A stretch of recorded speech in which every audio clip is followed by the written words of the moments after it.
Hello everyone. We're about a minute early.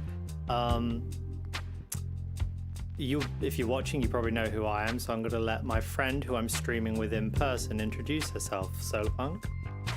Hello, I'm Lottie, or Solarpunk Ladybird. I'm very new to streaming, so yeah, nice to meet you all. So we were obviously going to be doing streams on our respective channels, but unforeseen circumstances, including a laptop, have resulted in us streaming in person IRL. So it'll be a little bit different from how it was initially supposed to go. But what we're going to do is we're both going to switch between playing games and doing our respective styles of content. So I'll be talking about things like world building, more of the sort of writing element, and Solarpunk will be talking about sort of the drawing aspect, and we'll also be talking about her own channel where she discusses urbanism and architecture and things like that. And to get the stream started with a bit of a bang, I'm going to throw you into the deep end with a game you've never played. Why would you do this to me? Because content.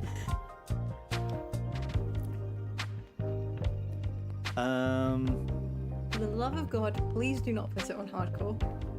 Why not? No, I'll put you on survival. Okay. So yeah.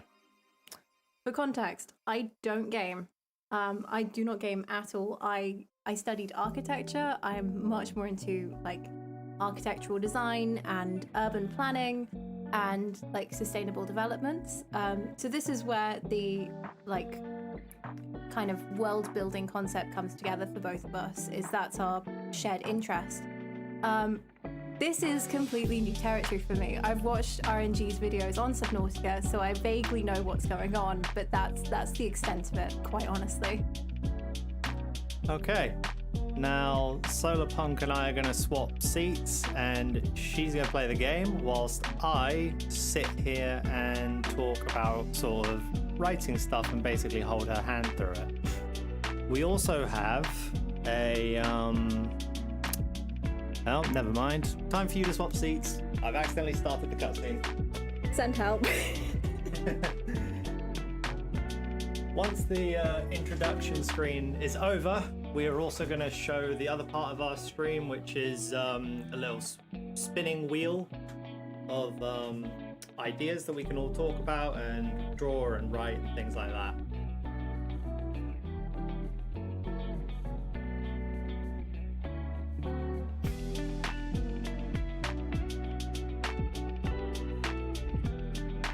That looked like it hurt. So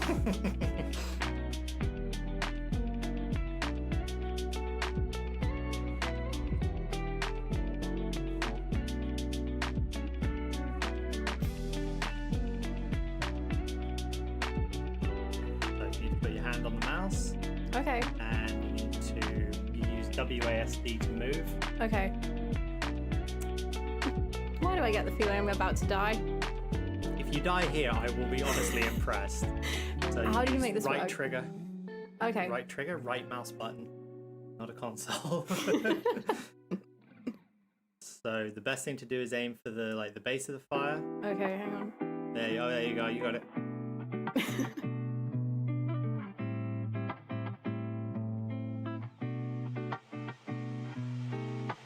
The game shall teach, I must let it do so.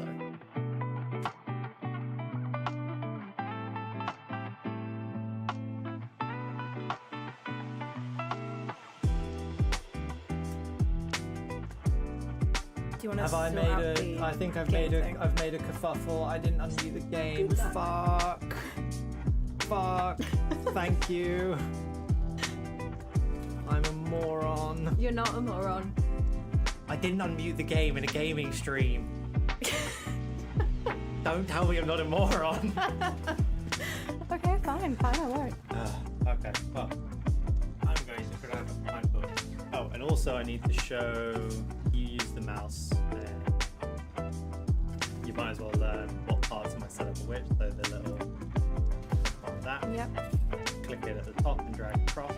Okay, do you want me to like smudge it to the side there? No. Just drag it into the middle of the screen and maximize it. Okay, there you go. So we have a spinning wheel. It's got various different ideas for like world building, art, discussion, things like that. And if you have any things that you think make great world building concepts, feel free to drop them in chat and we'll add them to the wheel. Okay, if you want to get back to Subnautica. Yeah, do you want me to leave this side? Oh, no. Okay, there we go. I'm not expecting you to play the game blind. That's good. That's something. Okay, so we got this pad, we've got half a fire extinguisher. I'm assuming these are all things we can make. Make or use, yeah. Beacons. Okay, that's the log that they just said. Ah, start here. Okay.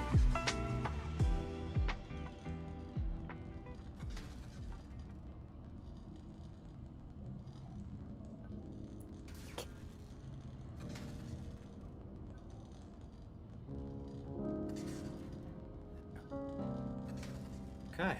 Right, where do I start? I've had a look through this You always pad. need to have your hands on the keyboard, so what I'll do is I'll drag it a little bit closer. Feel free to tuck yourself in a little bit That more. might be better, actually. So yeah, you are in the pilot seat. That's too much responsibility, honestly. So you use tab to close, Okay. and then if you use you can use 1, 2, 3, 4, or 5 to move to your corresponding quick slots. So, Okay. I'd like to fix this to stop it from sparking, because that's freaking me out. so you will need to go outside. So I advise climbing the ladder. Okay.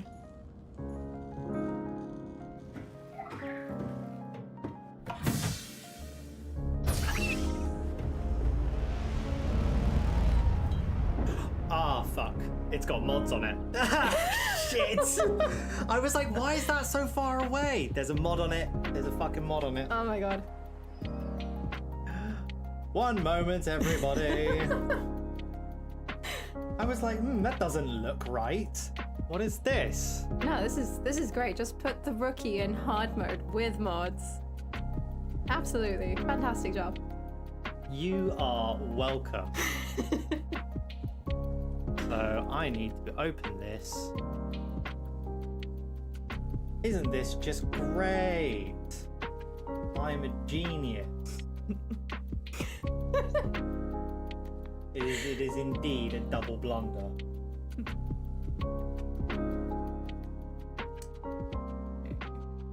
Anyway, while we're waiting, if anyone has any concepts for what we could play around with a little bit later in the stream when RNG's finished torturing me with Subnautica, do shout them out. We've got a couple concepts here that are mainly focusing on like 20th century aesthetics and concepts, or like things inspired by that, as well as things that are coming a little bit earlier, and things that are technically quite a bit later, like the Fallout 4 stuff. But honestly, any concepts really would be quite fun to play around with. I can see there's one that's come through, but yeah, we'll have a look in a second. Get the fuck out of my mod list, you piece of shit.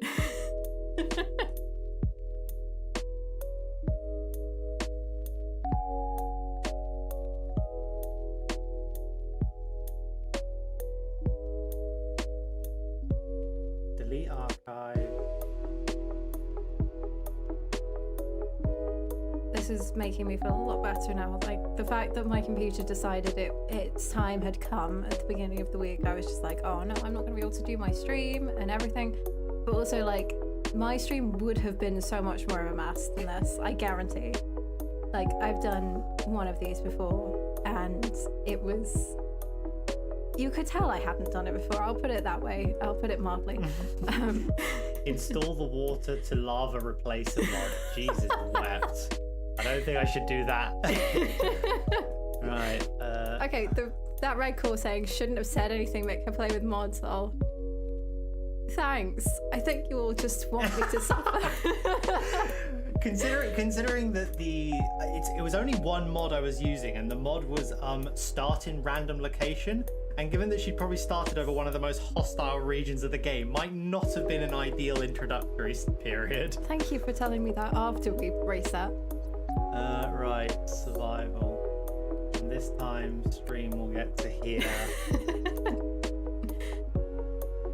Yeah, I don't know how to say your username, but yes, the laptop did break just in time for Christmas. Bold of you to imagine that I might get a new laptop in that time, but it is currently being fixed. So it may be resurrected, which, wrong time of year for that, but anyway. Nothing like a good old Christmas miracle regarding the complete collapse of your digital infrastructure. Yeah, is this thing gonna set aflame again? Yes. Or actually, wait, I think I can, if I skip it, won't have to worry about putting out. There we go. Oh, okay, that's all right. There we are. So no need to replay it, no need to redo that. Let's That's just good. pray. You are in the right place. Yay! I am a genius. Orbital hull failure. Cause unknown. 0 human life signs detected. That's depressing. Okay. So I need to fix the sparking thing down there. What do I Yes. need to do to get to that level? Like, So- what do I need? Go back down the ladder. It just came off. So if you turn to your left, you have a fabricator. Okay. You go to personal. Mhm. There is tools. And as you can see, there is a scanner, repair tool. You've got all the little bits you could need. I'm guessing repair tool might help. Yes. Okay. So what you're going to do, Do I need to click or drag it? Or... so you see how these crafting components are red? that means I don't you have do not any. have them in your inventory, so you must acquire.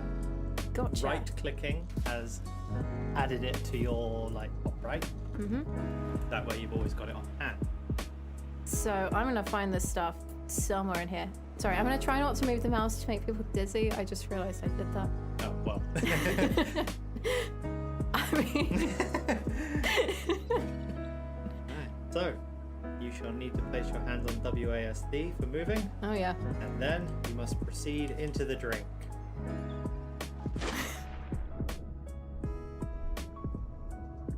A moment of appreciation for just how fucking beautiful this all is. Mm-hmm. Like, they did a brilliant job with this underwater stuff. Like, this is just so pretty. That looks interesting. So you've got oxygen Yeah. just here. You can drown. Okay, I don't want to do that. How do I go up to not drown? Okay. Spacebar is your instant ascent, and C is your instant descent. So you will just rise and fall regardless of what direction. Okay. Okay, that's good to know. You could maybe have told me about the spacebar before I dived in. Why would I do that? Live life on the edge. Okay, this looks interesting, so I'm going to swim towards it. It's a thing. I can't pick it up. No, so it's a giant box, so if you circle it, it might be open, it might have an opening. Some boxes have openings, some do not. This one does. And Oh, it has okay. a sea glide fragment. That's really good. You need a scanner to scan that. Oh, okay, well, it's good to know that it's there. Trying not to get the bends. So you get the bends in this game? The bends? Yeah, you know, when you rise up through water too quickly and you get oxygen Oh no, you bubbles don't. in your blood. No, you don't get that. Okay, that's God, good. that's a great idea for a mod. If you ascend too quickly, you die. Okay. Right. I'm just having a think. Okay, any hints? Again, I don't know this game. Where would I find these things apart from under the water? Well, the key is exploration. Okay. So you look around and look for things that look interesting. I mean, it all looks interesting. It's good game design. Okay. That looks cool. I don't think I need it right now, but I'll get it anyway. So that's giving you a chunk of titanium, as you can see. Oh, never mind. I did need it. All right. So almost everything can be interacted with in terms of so that's another little thing. That's quartz. Let's rise. Fast. Ah, fuck. Where's the surface?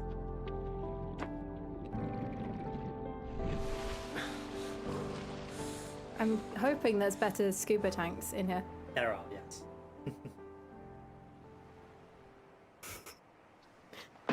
Okay. I've forgotten what the other 2 bits are that we need. So let's just go back in.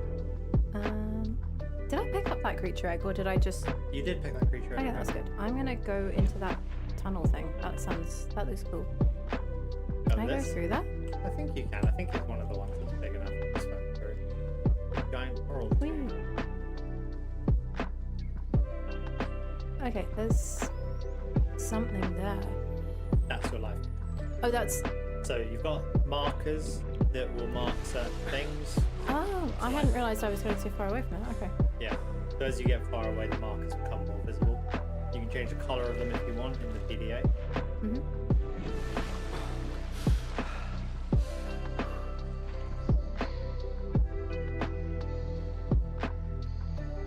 Alright, I'm definitely going to need help finding the other bits. Because I don't know what other bits I should be like looking for, like other fragments. I'm terrified I'm going to be running out of oxygen. So if you go back to the life pod, Yep. you can approach it from the underneath. That underside is the hang door. on. Yeah, that's the door. Okay. You look through the fabricator, Mm-hmm.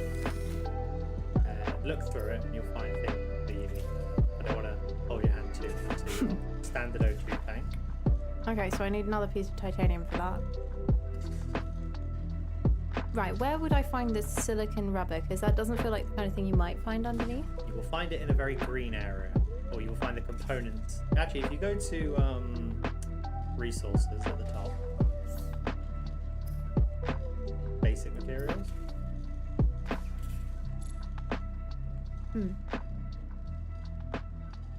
Oh, okay. Creep vines.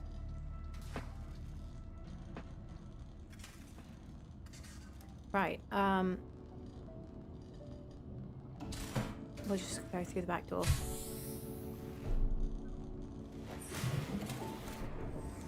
Okay. Right. Where am I gonna find creep vines?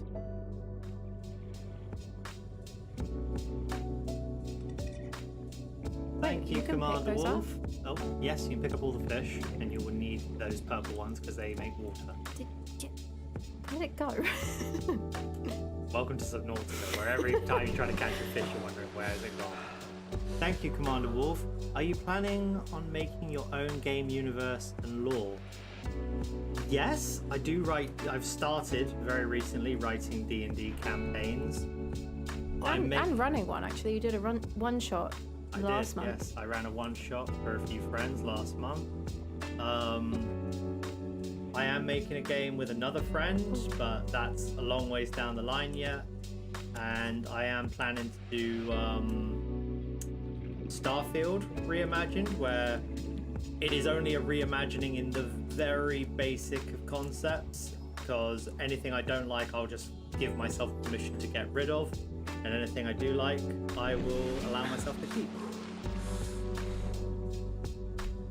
D&D mentioned, yes, ever since Baldur's Gate 3 released, I've been very interested in starting D&D, and so I finally started where I now play games. I now write the games and DM them, obviously. Utilizing alien resources is a proven survival strategy.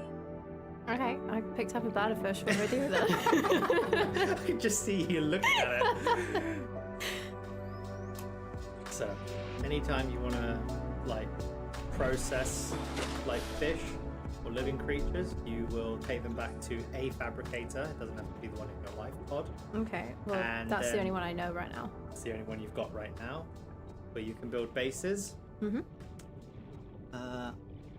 Oh, hang on, there's a thing down there. Can I pick things up while holding something else? Yeah. Oh, I actually can. That's nice. So if you press 1 again, you might. There you are. You've returned that to your inventory. So it's still there. More, Alright. more visibility. Yeah. So I'm gonna leave that in my inventory. I saw some of what I think might be creep vines further out that way. Okay. So I'm gonna go that way. I think, yeah, these, the vertical things, are they creep vines? Why don't you go and have a look? Oh. Well, that's a really interesting headcanon for Dance. I don't know, Dance is a bit interesting as a character. I don't think he makes a great deal of sense in how his quest line can end, but having Dance join the Minutemen would be nice. Okay, they are in fact creep vines. Yes, they are.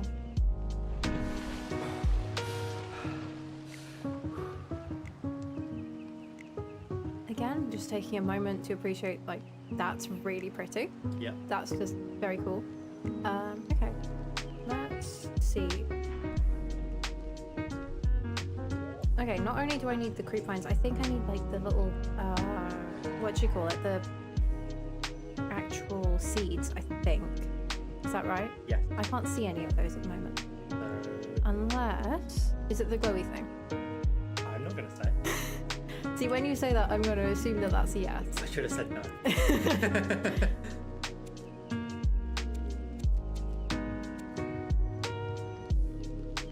I think if you try to circle it, the hitbox is a bit weird. Oh, there we go. Okay. Yeah, all right. I'm swimming. Life on this Okay. planet Okay. grows in unusually distinct and diverse ecological Werewolf and biomes. flintlock gun. Okay, that does sound quite cool.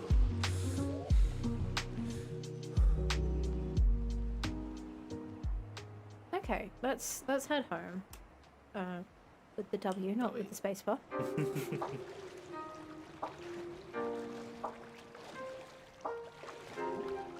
Yeah, I'm still very new to writing. I'm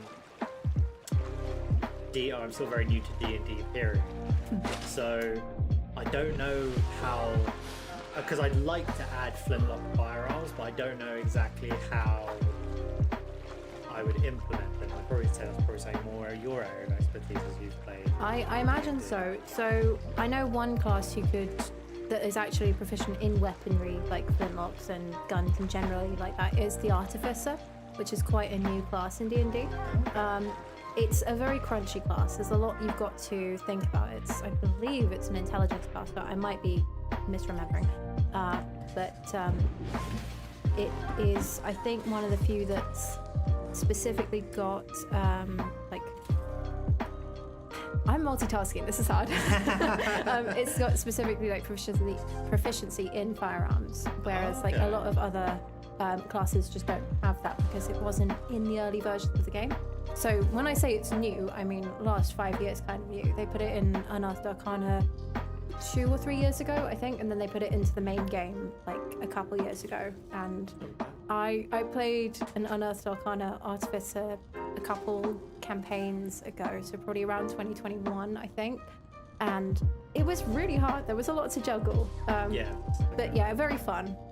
Yes, that's true. Gunslinger does also work. That is, I've forgotten which class that's specifically for, but yes, that's it, fighter class. I've not played fighter, so I don't know any of the specific like subclasses or archetypes in that, but that's very true. So you've got two options there for firearms, basically. Okay, so I'm gonna make something with this. So Do I if you need cook food? that, Yes, I that do. makes it into food. Yes, that's usually how food works. Okay, I was trying to be helpful, but you know what? I'll let you starve to death. Okay. Sorry for being. No, it's alright. It's fine, honestly, it's fine. So now I've made the food. How do I eat the food? So you back out of the fabricator. Okay, that's this one. Yep, right click, and then tab to open your PDA. Oh yeah. And as you will see down there, you have cooked banfish, click on it to eat it, and there you are, you've gained a little bit of food back. You are no longer at risk of starving to death. We love And it. you're going to say that's how eating went down, aren't you?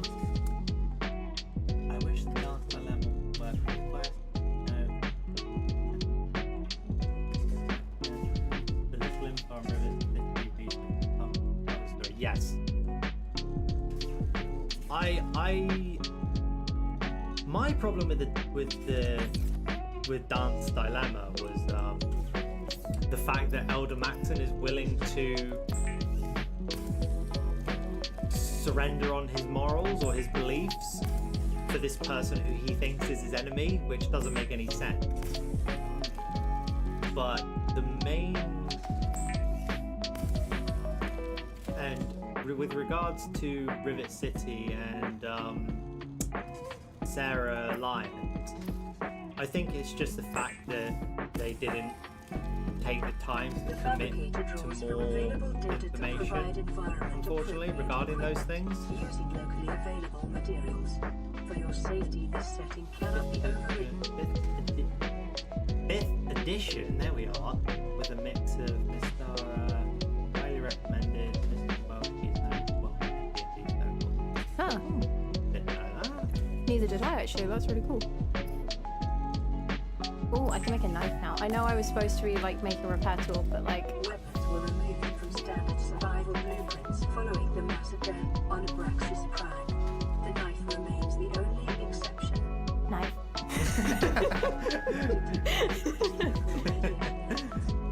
Okay, so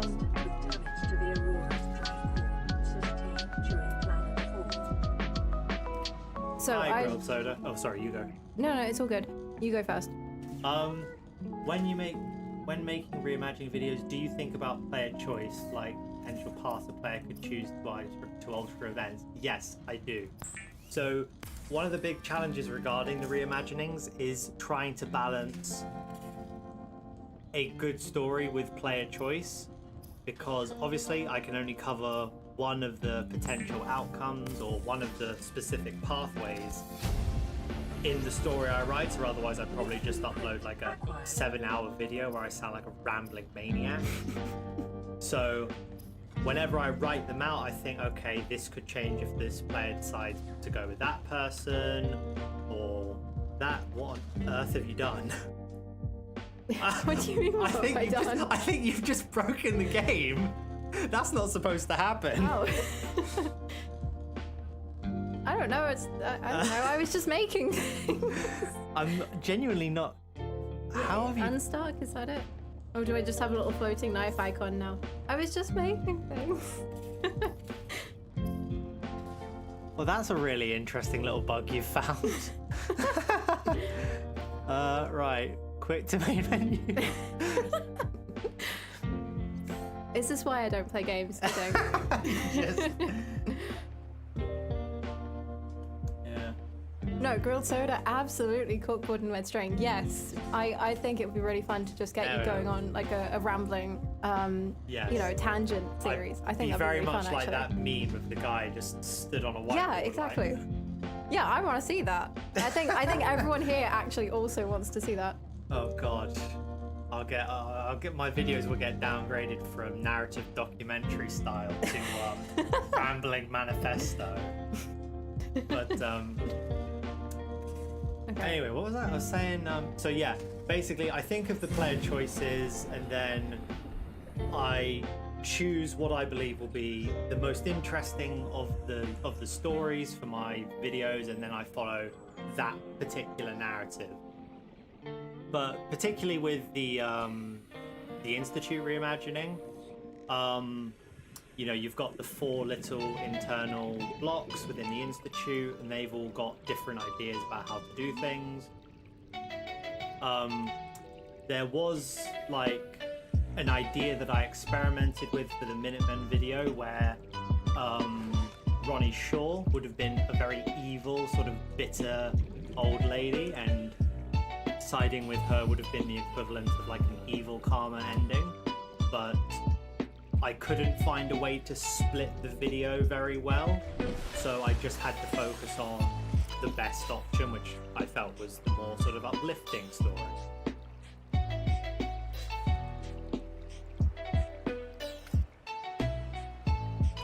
You just build yourself a standard oak. Yeah, were you not watching? No, I was looking at the chat.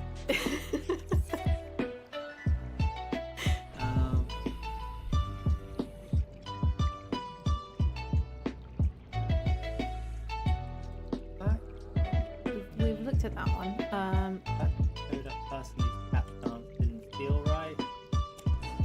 I think it felt acceptable because obviously Maxon describes him as one of his most trusted field officers, and so having your most trusted field officer be a quote-unquote enemy might make you want to see things through personally. Corkboard and red string, please. Yes, I will just become a blabbering maniac. I have a whiteboard, which I do basically turn into a giant, like, confusing brainstorm thing. As whiteboards should be used. Yeah. Obviously. Noticed you're using the 155mm mod. Great mod. Wish the game gave the Minutemen rifled muskets or replaceable field gun cannons. I felt like you talked about giving the Minutemen rifles even in your video, didn't you? Yeah. You mentioned something about rifles. Commander Wolf is talking about rifled muskets. Oh, so okay. These are muskets that are not smooth bore all the way down. Okay. Are you familiar with the concept? No. Okay. Basically, if you put twirly notches in a gun barrel, it makes gun more accurate. Okay.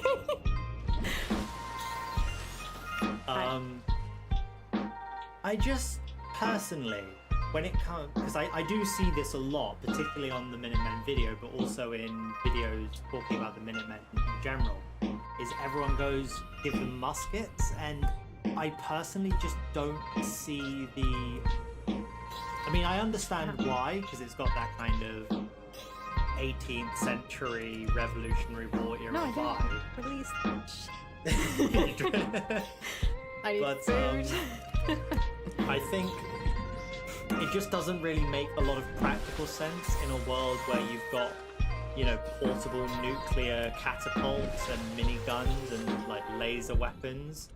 It would just be such an, like, maybe the very poorest, like most poorly equipped people could find muskets and get them working again, but the trade-off would just be impractical, in my opinion. The fabricator cooks small organisms while disposing of the skeletal structure, bodily fluids, and internal organs, thus rendering them safe for human consumption. That's great. Where did all those bits go? Like, can I make fish stew with the rest of it? Like, that feels slightly wasteful. The bones get dematerialized and vanished into the ether. Okay, I've forgotten how you eat food. I've got the food. There we are. Okay, right. Stabilizing. Evil Common Minutemen would actually be a really good what-if scenario. Oh, yeah. Yes, I did think about doing a follow-up. What I kind of imagined was very much along the lines of, you know, less public militia and more military junta ending for the evil Karma Minutemen. And so rather than Preston Garvey taking over in the end of the reimagining, like he would have, it would have been Ronnie Shaw, who would have been very much it's my way or the highway kind of type.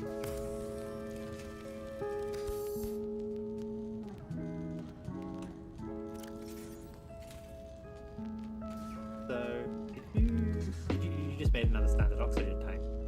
I guess I did, yeah. It's a backup. It's a backup. Yeah, I'm thinking ahead. I still need some of the... I've forgotten what it's called. This stuff. Cave sofa. Okay, Yeah, so okay. I will tell you how to get that, because if I don't, you'll probably be looking for it for a good 2 or 3 hours. Yeah, nobody wants to see that. So what you need to do is you need to go into caves, and that sounds really dumb when I say it out loud. Yeah, no shit, Sherlock. What is wrong with me today? I think you're trying to teach somebody and trying to run a chat and trying to run a stream. So, like, So I don't know. basically, when you go into caves, Yeah. you will find fish that want to kill you. Run away Yay. from them, and then they will kill themselves, and you can take the sulfur. Okay, so we're looking for kamikaze fish. Gotcha. They are very much kamikaze fish. So, which way to the caves? Yeah, well, first of all, you need to get under the water. I know, but I don't want to waste oxygen. I'm thinking. Okay. I'm underwater now. Are you happy? Yes. Incredibly. Inconsolable. The M1 Grand I can definitely see to. I was thinking more of a start weapon because of big ball. The M1 Grand upgrade. That's it. Ooh. Yeah. What? Oh yeah. So it just hit Found you. one. So if you look to the right and down a bit. Oh, there you are. See that? Yeah. That's where the sulfur is. Ta-da! That was easy. I don't think I'm meant to be exploded at, but you know. Thinking more of a start weapon than a big ball. Yeah, there's definitely that argument to be made. And I did think about I think it's called like the Martini Henry. I was thinking about using that, but I just felt that it would be kind of silly to go from laser musket to actual musket. Quick question, RNG. It says sea fluid intake. Is there water in this pod, or do I have to find a fish for this? There are some bottles of water in the pod. Okay. But normally you will get those bladderfish and you will turn them into water instead of food. Okay. Let's find a bladderfish then. Ooh. Oh no, that's a ray rabbit. That's one of those. I just ate one of them. Yeah. There they are. Let's do it then. Hang on. Am I chasing Yes, the right no, you're fish? going to the left. There. Oh, okay, it's the vertical ones. Gotcha. For the old timey feel, like laser musket, like how they did with the RCW in New Vegas. Yes, no, it is definitely in keeping with that kind of aesthetic. But the RCW was more practical, just because they converted like the big drum mag into the energy like location. And you know, they actually modified the barrel rather than just strapping a barrel onto a stick of wood, because I feel like the RCWs are pre-war, but don't quote me on that. It's more along the line of, instead of recruiting the public, it would be a partnership with Minutemen, the Raiders and the Gunners, making at a minute's notice a fear tactic. Oh, that's clever. I like that. At a minute's notice is now a threat rather than something that's aspirational. I like that a lot. I'm gonna write that down. Oh, please do. That sounds very, very cool. Who is that from? That red ball. Very cool. Okay, I have made a repair tool, so We must now equip. guessing So that's tab. with tab, inventory, salvage. Have you made a repair tool? What? Have I made a repair tool, or have I No. just got the stuff for? So that thing in the top right is just a inventory tracker, so you know whether you've got the stuff you need to make something. Now you okay, there we go.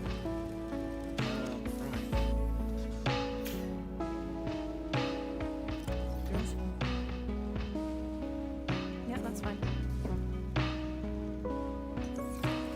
How do I use the repair tool? Do I just click? Oh, okay, it's like that. And then use it like a gun.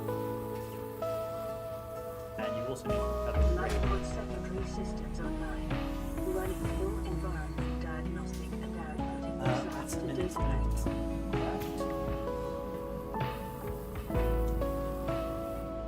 There we go.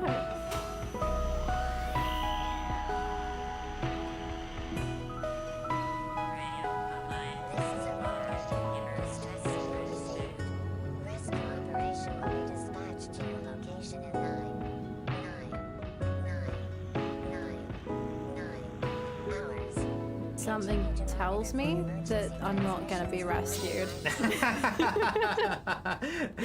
Really? I wonder what came that way. Yes. If the laser musket had been a recharger type rifle where you crank the hand to get the energy rather than just use energy cells, I would have loved that. I probably would have been far more lenient on the laser musket if that's what it had been, because that means, oh, you don't need logistics. I mean, obviously you need the logistics, but it would be less of a burden on logistics. But because it wasn't, I just couldn't. Instead of the motto about being there as soon as you call, it could mean once they know or want something, it's decided and planned within the minute and done with strict efficiency. Ooh, that goes hard.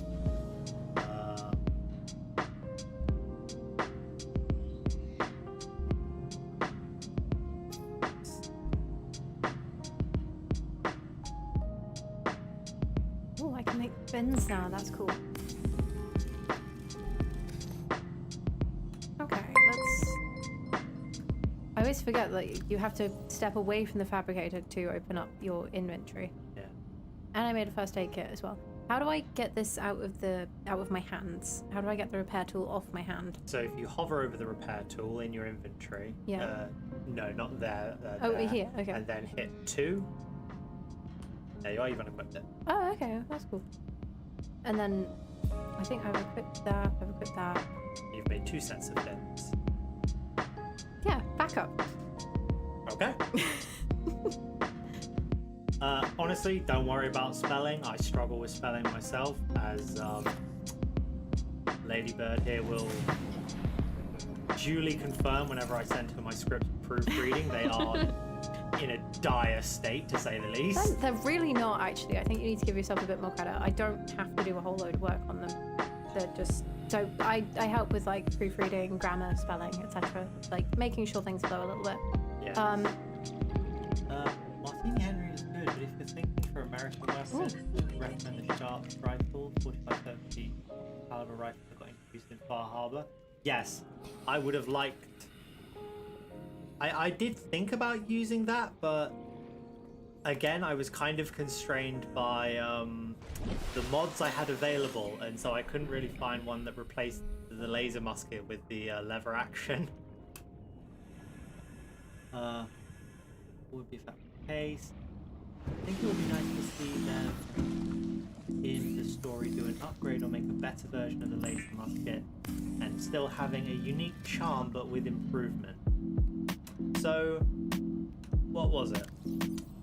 Someone who was very clever in the Minutemen Reimagining video stated that the laser muskets could be kept for ceremonial purposes, which I completely hadn't thought of. So that was definitely something that could be done. With Automatron, I always rebuild Sarge, Tavern, and Castle. Yes, I have done that once in a previous playthrough, but I don't typically do it now just because I normally have the castle so stacked with missile and laser turrets, there's just not much point.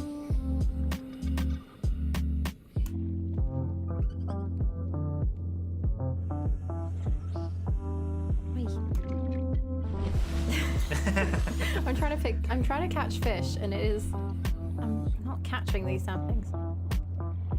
No. Gotcha.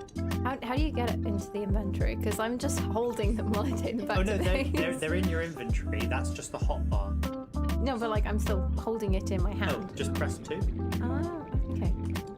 So if you press the button of whatever hotbar item you're holding, you will unequip it, or you will put it away in your pocket. Neat. That's good to know. Okay.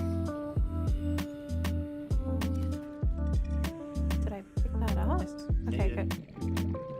So if you pick up a fish and it's on your hotbar, and then you pick up another one, it won't place it in your hand. Mm-hmm. So things tend to go onto your hotbar whenever you get one that you don't have in your inventory. The music is a bit loud compared to your voices. Okay. May I immediately... Yep, go for it. Yeah, it's a little bit... Oh, let me make sure you don't drown. Yeah, please. I don't want to die. Yeah, it's a little bit hard because I've had to change some microphone settings because there's like 2 of us here. Tell me how this sounds now. Was it the music or was it like the game sounding? Everyone's saying the music is a bit loud compared to voices. Okay. We might be too far from the mic as well. I don't know. I'm not. That's true. You know. I was gonna say. Actually, if I just turn the gain up a tad as well. Okay. Hopefully that's better. Okay. Save and. Oh no, that was a big mistake. Okay. Will this playthrough become a series? That's better. I don't know. I tend to just play Subnautica when I stream just because, well, for me, it's a game I'm familiar with. But in this instance, it's being played for the exact opposite reason, because Ladybird has absolutely no idea what's going on in this world. Calorie intake recommended. Yeah, this is why I'm fishing, computer. Is the computer got a name? I think it's just called, like, the PDA. Oh. Well, that's no fun. Ha. Game music. Okay, that's good. Thank you. Sounding your voices are fine. Okay, that's good.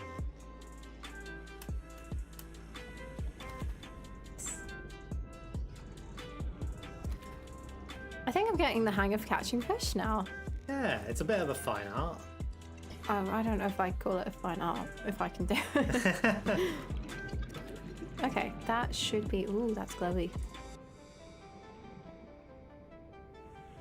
Is that another one of those explode? Yes, it is. How do I get out? No!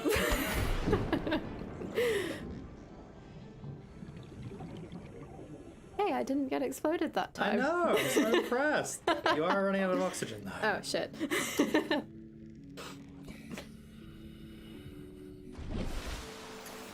You're a world builder, so you can give the PDA a name.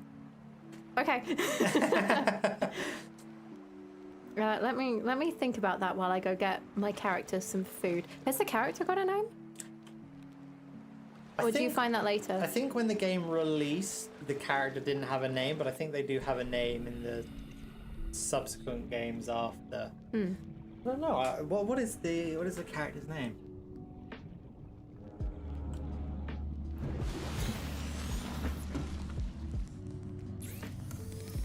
Yeah, I completely agree with that. The karma system just wouldn't interact very well with Fallout 4. I think that's probably one of the reasons why they got rid of it, at least for the way they wrote Fallout 4. But yeah, who knows? I think they could have kept the karma system, but I don't know. I still don't know why Bethesda hasn't Workshop released the 76 flintlock and pistol for Fallout 4, but I'm glad after years of waiting, a modder finally made a flintlock weapon. I mean, to be honest, most people aren't really interested in the like creation club stuff. I assume you're talking about the creation club when you say workshop. Can one shot by saying yes, I remember using the flintlock rifle in 76 and it was quite powerful. Anyway, I was looking up the name of the Subnautica character.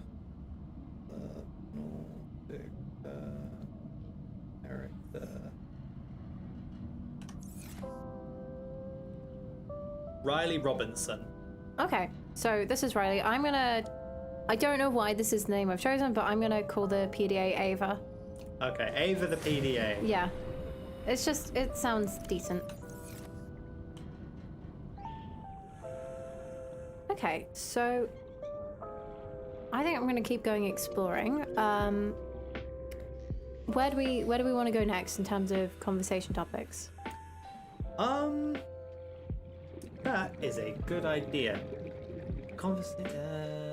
Okay.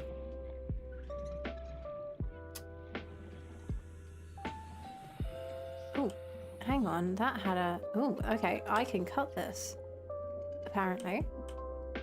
How do I... Right mouse. Okay, it'd be really great if I could keep myself still while cutting. And... Ah! Okay, so your inventory's full. Oh, you see that little radio symbol on the right? That means you've got a radio message. Oh, exciting. Okay. I'm gonna go check that out. Oh, hi, Kaz. Hey, Kaz! In a perfect world, your ideas would become a story faction overhaul mod pack. to be perfectly frank, I feel like, at least with regards to the Fallout 4, what am I talking about? The Minutemen reimagining. We Are the Minutemen does a great enough job. All that I ended up doing was just adding some like story, you know, writing a story around that mod. Obviously, with the Institute, it would be a lot more difficult, and it probably would need a dedicated mod to change the story for obvious reasons. That red chorus said automated virtual assistant. Oh, hell yeah. Now that is clever. That's genius. Well done, that red core. Seriously. 3 out. Okay, Location uploaded to PDA. Yeah. Ava's just received a distress call from LifePod 3. Yes. So you have a new marker over there. Oh, okay. See the little. Oh, okay, that's neat. And that's nearly 500 meters away. Cool. Do I go find them? I feel like I should go find them. I now hear world building and get PTSD. Why do you get PTSD, Kaz? But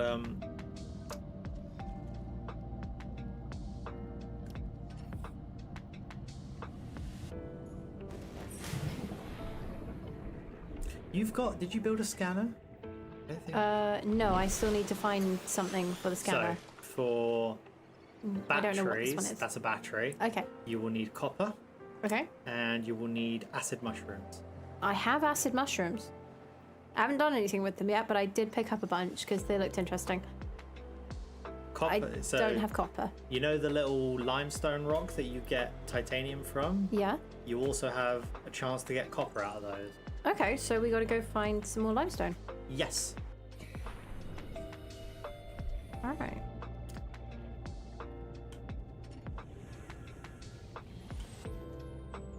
You've still got a full inventory, so you Oh, might wanna... I don't know how to empty my inventory. So head back to life pod. There is a locker on the floor in the life pod. Sharing the vibe was there when you were working on the video, so I got some of that. So you see that little red? Oh, the storage container. Yep. Okay. Oh, yeah, you are that is familiar full. with it. Yeah, I just put these in. So your best bet will be to convert the creep vines and the creep vine seeds into actual items so they take up less room. Yeah. I keep forgetting that escape will not take me out of that. Yeah, I make the same mistake all the time. So it said rotten creep vine in my inventory. That which... will not matter, Okay. or at least it shouldn't. So the best thing to do will be to turn the creep vines into fiber mesh and the silicone rubber. Yep. And if you turn one of it into the yellow drop, Oh, the lubricant. Yeah. yeah, that will, Always important. that will give you a hand later. Yeah. Should I make some more titanium? Yep, so you turn the metal salvage into titanium. I'll just do a little bit more with the seed clusters. Then Ooh, so I you can make a locker. You make waterproof lockers, you deploy those outside under the water and they just remain floating where they are. Okay. Oh, I can make loads more things now. That's really cool. I'm not going to make yet another O2 tank, don't worry. We got pipes. I feel like a fire extinguisher might be a sensible thing, and an air pump. You don't need a fire extinguisher, you don't need air pumps. Oh, you don't? I don't think I've ever crafted those in all the time I've played this game. I just feel like, we started the game with this thing on fire. I don't want that to happen again. Is this your emotional support fire extinguisher? No. What makes you say that? Oh, the emotional support fire extinguisher. Okay. Oh, protein-rich eyeballs. I mean, that makes sense. They're like what looks like 90% eyeball. So that's cool. Alright. I now have more slots in my inventory, and I keep pressing escape rather than tab, so that's fun. Right, let's go find some more limestone. That's not what I wanted to press. It's really hard because there's like a microphone in the way Yeah, of my keyboard, I and know. It's not my keyboard. I might also add. And normally I'm pretty good at touch typing, but I am fairly awful at it. no, I'm great at touch typing actually. It's You don't have an emotional support fire extinguisher with you at all times? No, I don't. Because I'm the one starting the fires. You should have seen her face. That was great. I love that. I don't go around starting fires. Just before we get off to the wrong Please don't foot, kill me. I do not go around starting fires.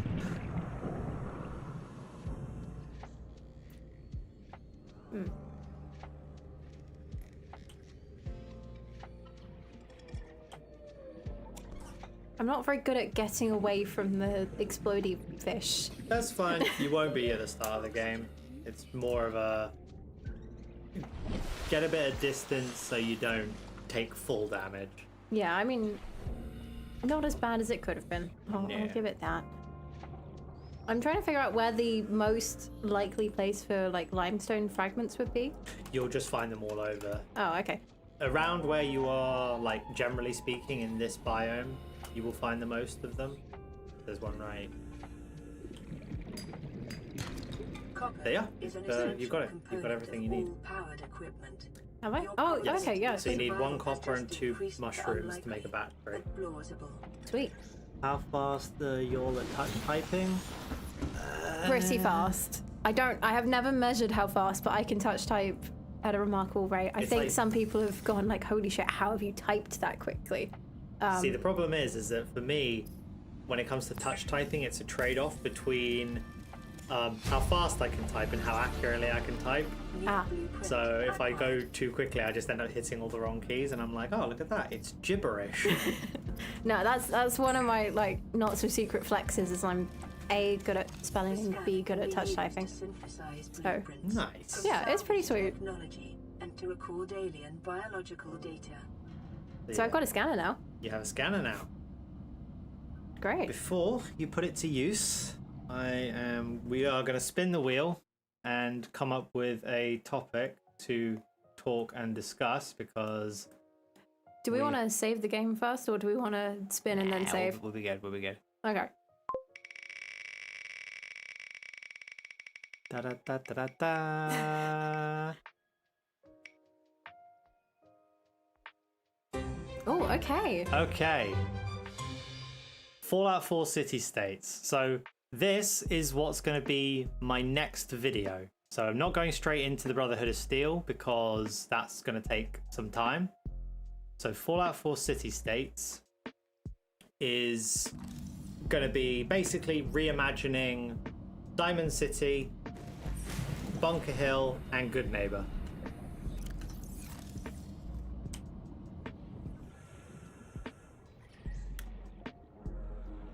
And that is actually going to be, like this stream, a collaboration with Solarpunk Ladybird. Yeah, I'm really excited.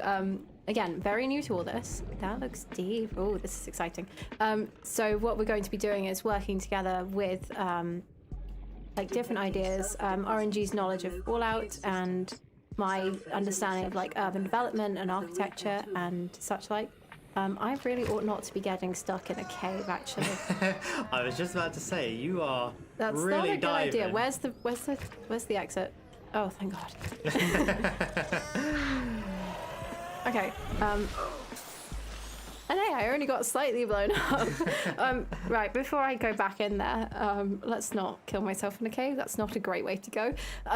So yeah, the Fallout... Whilst we talk about it, we Yeah. might as well put it up on the screen. Yeah, great idea. So the Fallout 4 City States, we had a little discussion about this maybe a couple weeks ago with different concepts on how it works. Like, so Fallout 4, the City States are sort of based around different areas in Boston and sort of post-apocalypse in Fallout. And there's so many... I don't really want to hate on Fallout, actually, having never played the game. But like, there's so many issues with the scale and with how they're constructed and with how the system is actually managed that would be really interesting to like dive into and try and figure out a better way to make it. So I think one of them, I can't remember which one, I think it was actually Good Neighbor. We talked about like it being run in a completely different way, like basing it on sort of Venetian mercantile systems That and was like Bunker the mafia. Hill, Oh, yeah. that was Bunker Hill. Okay, I knew it was one of them. I had a 1 in 3 chance. Fine. So yeah, the reason why the cities are so tiny is because the game is it's based on very old software, and so the game just can't handle large scale. And so you've got these quote-unquote cities that are like 20-ish, 30-ish people. I believe one of them is literally the size of a baseball stadium. Yes. Which, to be fair, there is precedent for something like that with Kowloon Walled City, but Yeah. they just don't have the density in Fallout to actually match up to Kowloon. And Exactly. so it'd be really interesting to take sort of the realities of Kowloon Walled City and go, okay, well, what would happen if, you know, post-apocalyptic America did that in a stadium? Like, how would that work? What would it look like? What would all these little narrow streets and alcoves turn out like? How would people function? So that I'm quite excited to do. I'm looking forward to that. I'm really excited to mainly look into, I would probably say Bunker Hill, because it actually, having that kind of area, and it's in a very prime location as well, as we discussed. It's quite close to the river, and so it could quite easily sort of do a Venice and actually build itself up as a naval power. Yeah. Commander Wolf's also got a really good idea. They put a lot into the subway system. It would be nice to see Good Neighbor fixing them up and setting up a new travel service. Absolutely. I think that'd be great. I don't think we'd that's considered really the subway clever. system. I'm but gonna write that yeah, down. please do, because that idea of like maybe not reinventing, but sort of restructuring subways to make it more connected, or making like underground locations for people to do commerce, to travel. That would be fantastic. I think, Yeah. I mean, I don't know what the Boston subway system is like at the moment, let alone what it's like in No Fallout 4. idea. So that would be really fun to research. I can see myself That- going down several fun rabbit holes with that. When it comes to Good Neighbor, we talked about how it would probably turn into like a mafia state, and how these, you know, different mafia families would go outside of the city to do their business, and the actual location itself would be kind of a no fighting zone controlled by the Rexford Hotel. Yeah. The subway actually being rebuilt could mean that they can literally ship their goods all over the Commonwealth, guns, drugs, slaves, whatever, and then come back to the city with relative impunity, because obviously trains are protective in opposed to walking everywhere. Part of that, and I wish that I could remember exactly which book or book series this is, because I was talking with someone recently about this, and it's Metro something or other. I'll think about it in a second. You talk about the Metro games. Yeah, there's books about it as well, and I was Yeah. talking about this with someone, and the fact that each like station it's the Russian metro, it's the Moscow Metropolitan Metro, lines. yeah. Woo, rabbit holes. Yes, yes, Dalhousie, absolutely. Yeah. So Metro, I think it's Metro 2033 or something Yes, of that trilogy. I've played the Metro games. I don't know if so. You said you read the books. I haven't read the books, but I have been recommended by someone recently to read them, because it's apparently up my street. Sounds like it. I was And gonna I say, think if they're anything each- like the games, they will be up your street, because Yeah. they're very world building rich, very lore heavy, and you've got different cities. One of the ones I liked the most was Riga Station, Oh yeah. which is basically kind of a Venice in its own right, because it's flooded, but there's just enough land for people to live there, and because it's so not centrally connected but well connected, it acts as a trade and travel hub. That's very true. Okay, I think we should definitely play with that idea. Dalhousie, again, yeah, Metro game is good. I really ought to check out Metro. I think I'm going to make that one of my like goals for 2026, is to at least read the books. That Red Core. I would also like to touch upon both the highways and monorail line. Ooh, there's a monorail. You didn't mention there was a monorail. I love a monorail. They run under the highway and directly into walls because the way some buildings are made. Yeah, that would be really interesting to go into. I think the highway system is a bit too messed up to be worth repairing. America. So lore accurate. But The metro. Is there a metro system I've forgotten about? I feel like there might be. Also, Grilled Soda says, would the subways have a feral ghoul problem to fix? You know, that's a good question. I don't know enough about Fallout to be answering this. See the broken monorails in unmarked location in Boston. Oh yeah, I won't lie, I completely forgot about that. So yeah, there's like if this ad will go away, you can see there's like a train. Oh hell yeah, it's a hanging monorail. Okay, that's very cool. We should write that down. Yeah, I am gonna write that down. Yeah. So. Delhuzi says, the first time I played the missions with the giant spiders, I straight up got heart palpitations. Not gonna lie, mate, I would too. That would be yikes. No. I can deal with spiders. I cannot deal with giant ones. Subways, highways, monorails. The thing about the highways is, if you've played Fallout 3, there is a location called, where is it? It's like,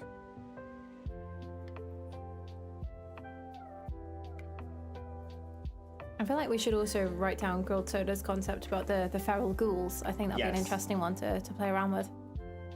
Yeah, they would definitely have a feral ghoul problem because obviously thousands of people would have fled into the metros to try and seek shelter. Like people did with air raids and stuff. Yeah. Arafu. Yes, thank you, Grilled Soda. So in Fallout 3, there is a like farming community called Arafu. And it's basically set up on the beginning of where a highway goes from the ground to being an overpass, but obviously it's collapsed. They set up right on the edge of the collapse, and so people can only approach them from one direction. I feel like that'd be quite a way of like fortifying against people like attacking the farmsteads. And so what they do is, because they don't have any soil to farm on, they focus on cattle, the two-headed cows, Brahmin. Yeah. And they lead them off the bridge during the day, graze them, and then at night they bring them back up onto the bridge or the ruined highway. So in that regard, you could turn the ruined highways into these kind of really fortified settlements, but there's a trade-off between how damaged a highway is with how fortified it will be. So obviously if it's broken, if it's really badly broken, there's a risk of if you start building on top of it, it's going to collapse. I wonder if the other way you could look at that is using it kind of like the Normans did with Roman bricks and just use it as construction materials, like break down the already broken bits of like, concrete, rebar, all that stuff, and like build the fortifications even from that. I think that could be really interesting even. Yeah. So I don't know. I find using salvaged materials to construct things a really interesting concept. Yes, Lord Dalhousie. Yeah, I liked Rivet City too because it was such a clever city. So you're probably not familiar with Rivet City. Nope. When the war started, the US Navy sailed an aircraft carrier into the Potomac Bay, and it got grounded. And rather than it being abandoned, it basically turned into this super fortified city where they constructed an extending bridge on the side of the aircraft carrier, which would then extend onto the land. Oh, that's really neat. And so that way they could stop people from coming on board. And Grilled Soda's pointed out the fact that the town name is just careful. Oh yeah, it is. With the unstaken. Oh my god, I never noticed that. That's great. I can't believe I've never noticed that. No, that's really that is so clever. I feel like we mentioned this the other day. You messaged me about like Worldbuilding, obviously, but like about naming things, and I think we talked about the idea of like taking words and like smushing them together. So like taking sort of brands from billboards and things and like give it 200, 300 years of linguistic drift, and they're not going to mean the brands anymore. They could just be like place names. Say there's like a billboard for, I don't know, maybe not Nuka-Cola, for example, but like some kind of law firm or some kind of restaurant. Yeah. And enough stuff's been like taken off over time, and whatever is left of that word gets labeled as that area. Like that's where the new name comes from. That Yeah. could be a cool thing. Would you mind passing me my drink? Yes, there you go. Thank you.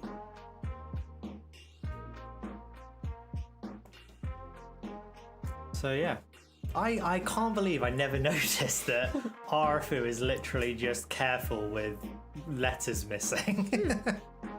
That's incredible. Oh, it's very cool. That reminds me a bit of Novak from Fallout New Vegas. There's a Oh, no vacancies. no vacancies. Exactly. It's a motel with the sign for saying no vacancies is the only light that works, and all of the letters have fallen off apart from NOCAV.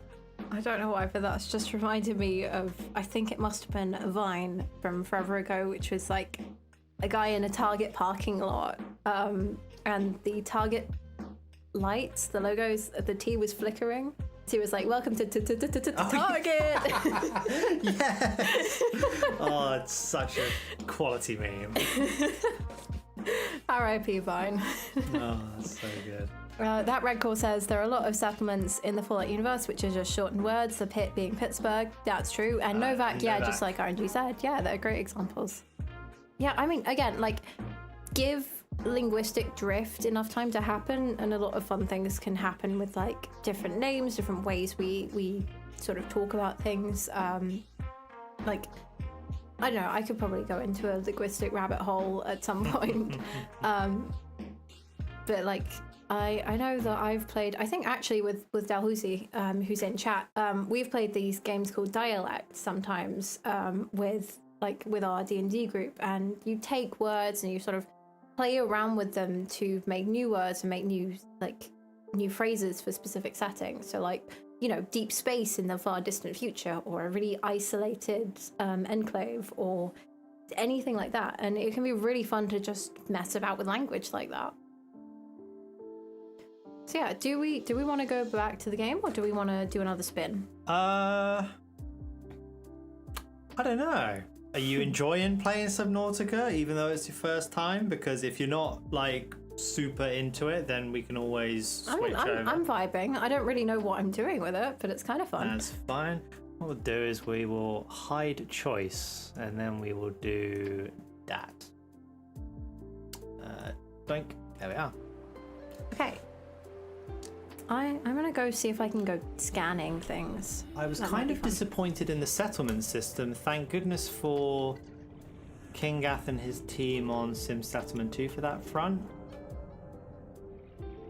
Yeah, I've got to be honest, I kind of stand apart from a lot of the Fallout community in that I quite liked settlement building, but I completely understand why people were not very fond of it, because it did take a lot away from the more like classical Fallout RPG elements, like in Fallout 3 and New Vegas. Oh look, an eclipse. Wow. For uniform muscle development. That's so cool. That's really cool. I should probably not be staring directly at the sun in a second. But just, that was awesome. I needed to show people that.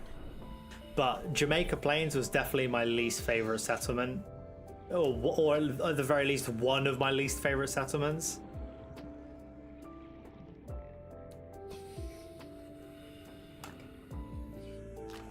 Oh, that's my head.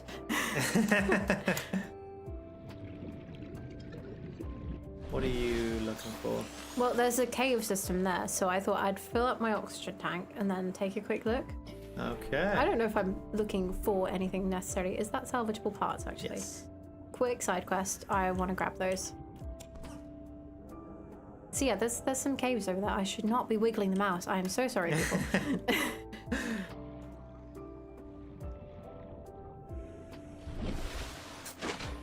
Okay. Yeah, no, I can definitely kind of agree with that. There are a lot of locations that would have made great settlements, but you couldn't do anything with them. And then there were a lot of bad settlements that made you think, why would anybody choose to like set up shop here? I don't want to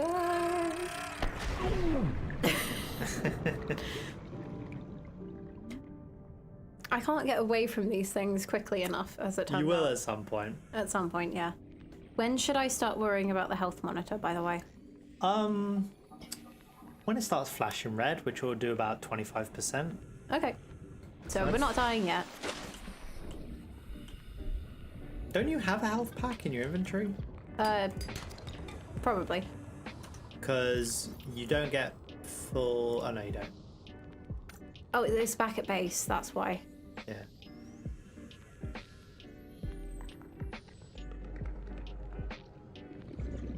Okay, we better,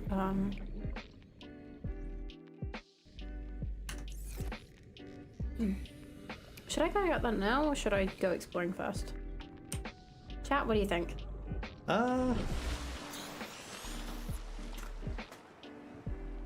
Chat's not said anything about Subnautica. No. Yeah. I think the... Yeah, I think the settlement needs help as a bit grating too. No, I liked building the structures, and I liked how, you know, the more settlements you got, the more resources you got. I like the ones over by Mass Turnpike. I see listed as a medium settlement. There's no one there, but raiders would have been nice to claim it. Yes. So you right click on... Oh, okay. It just said self-scan F. It didn't tell me what else to do. Anyway, I scanned a sea glide fragment. Nice. You get one more of those and you can make it. Yay. Make it. Exciting I times. say, Command the Wolf believes you should get more resources and build more tools. Okay, good to know. Get more resources, build more tools. Thank you. I hope I can eat that. Whoa! Okay, this guy's cool. Just don't get him in his gas, because that's poisonous. Okay, thank you for telling me that afterwards. They're like a manatee crossed with a skunk. Okay, that's... I'm gonna go back to base. I'm gonna fill up on health and some water. And I'm gonna cook the boomerang fish. Nice, nice. Can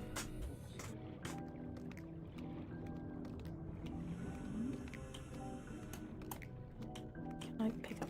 There we go.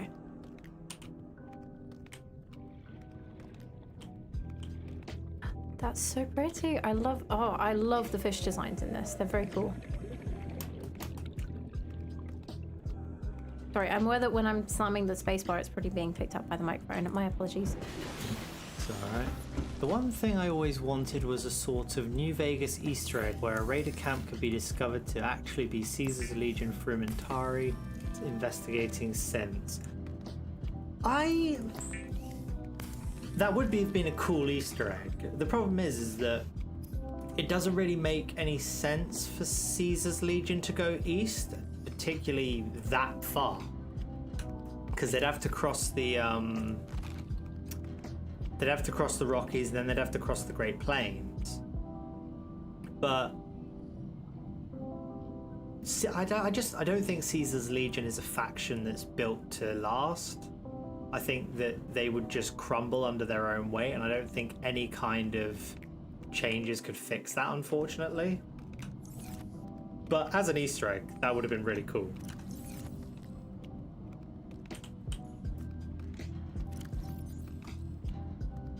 I always build a gun range in Sanctuary. Gives me more of an in-law for training and self-defense, Minutemen training as well. Mostly using the concrete blocks. Yeah, I tend to build, like, when it comes to flavor buildings, I like building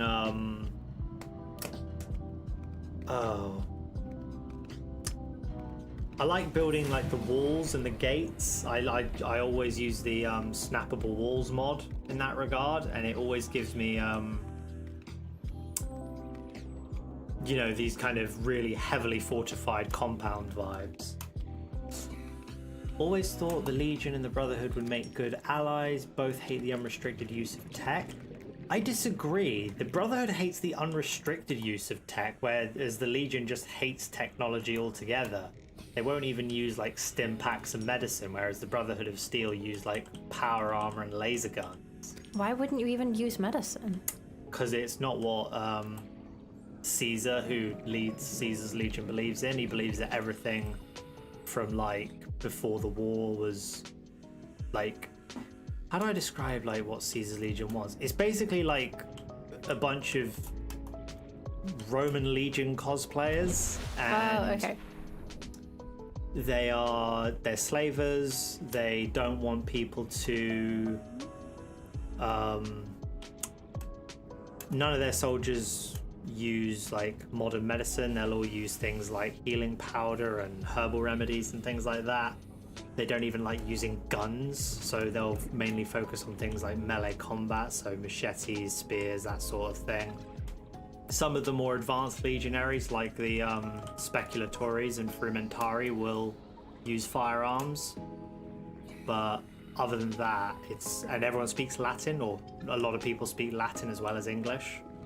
Okay, I mean, that's probably the only cool thing about them, I've got to say. I don't want to die. Sorry, I say that every time. I got stuck. Mississippi is a big moat blocker, and who knows what state it's in. Only indicator was from tactics. I know absolutely nothing about Fallout tactics, so I can only just put my hands up and say I've got no idea. You are running out of oxygen. I'm aware. It just beeped at me, so hang on. You'll be fine. When it hits to 0, you've got like a 3-second countdown where the screen fades to black, so it's not like it hits 0 and you just instantly die. That's nice. That's charitable of the game devs. I wanted to pick up... Oh, it's gone. Oh, no, never mind. It is. That's what I wanted. Feel like a synth is going to show up either in the Fallout TV show or whenever the hell Bethesda gets around to making Fallout 5. Maybe. I mean, I think it just depends on wherever it's set as a... I don't know if one would show up in the TV show, because as season 2 begins, we're going into the Mojave. But if it's, if Fallout 5 is set on the East Coast, which I wouldn't be super fond of, again, I'd kind of like to see other places than just East and West Coast, because it's getting a bit, not boring, but a bit samey, I suppose. Even the Legion, to a fault, said that the NCR's greatest assets were its snipers, and they barely made you. Yes, yeah. And this is the thing, is that they understand their faults, but they don't make changes, and I think this is why they're kind of done. They're not going to be a big... They're never going to be a major... what's the right wording? They're never going to be the ones to reclaim the wastelands of America. They might be able to, set up shop in places like Dog City or in, places like Utah or whatever, but I don't think they'll ever, or not Utah, Arizona. They'll never be able to really spread properly outside of Arizona. Not that they hated tech, but as rather they have a distaste for it, you can use, yeah. I think the problem with that is that is not done because they've suddenly decided, oh, we're going to do things differently. It's still a distaste for technology, but obviously Caesar only cares about himself, so it's more of a hypocrisy. It's all of my slaves and subjects will use healing powder, but I get to use an autodoc. Oh, I've not had one of those before. At least I don't think I have. I think I picked one up. No, you have. Great, that was copper. Because you had to have copper to build the scanner. Oxygen. Yes, all right, Ava, I know. Caesar's Legion used tech. It would have been interesting to make them sure. Yes, that would have been very interesting. Not sure how good that would have been in like frontline combat, but it could have been very interesting to see sort of like riot control units in the regions they control. There are 2 endings, Minutemen or Brotherhood. Yes, yeah, the canon ending to Fallout 4 is either Minutemen or Brotherhood Victory.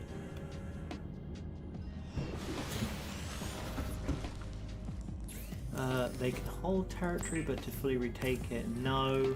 Yeah, this is what I'm saying. This is one of the reasons why you can use speech and speech and dialogue to talk Legate Lanius down is because you can explain to him, oh look, Caesar's Legion doesn't take territory, it just holds it, and if you leave Arizona to take California, you'll just lose Arizona.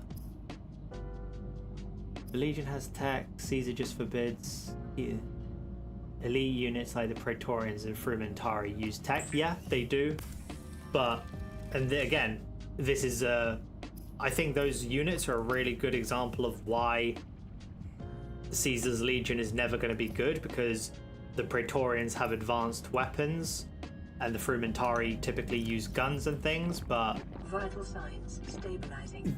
he just won't let his main forces use those, and that's going to limit his ability to actually project power.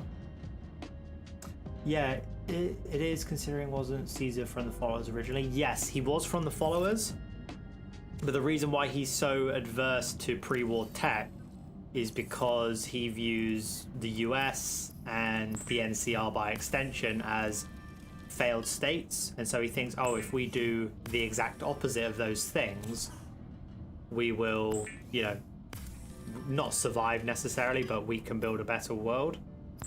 Which is obviously completely insane considering that they use slaves, but whatever.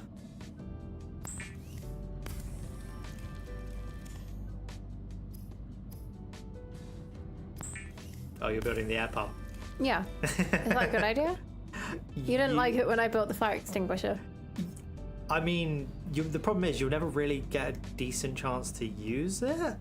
Maybe you will in the future if you want to use the save file. Could do. Yeah, I'll put it in storage. It's been constructed now. You now have an emotional support air pump. Oh, come on. Okay. I'm hoping and leaning.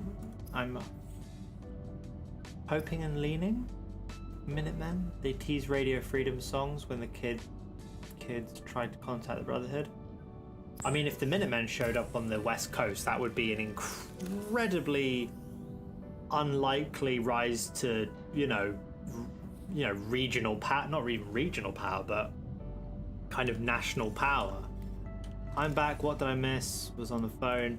Yeah, I don't know when Kaz went, but I'm not sure when you dropped off, but we talked about a future video, and I've rambled about the West Coast factions for like 5 straight minutes now. Local radiation readings suggest the Aurora's drive core has reached critical state. Quantum detonation will occur within 2 hours. I feel like that's a bad thing. It's just told me there's going to be a quantum detonation in 2 hours. I mean, it's very pretty.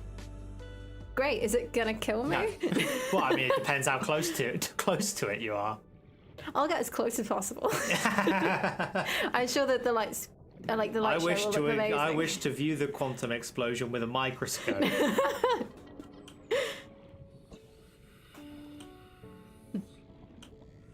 I keep getting stuck under these corals. Yeah.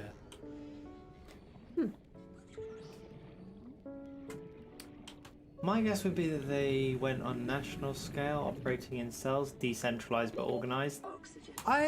Maybe. I think the thing is that as you acquire more territory, you need more centralization.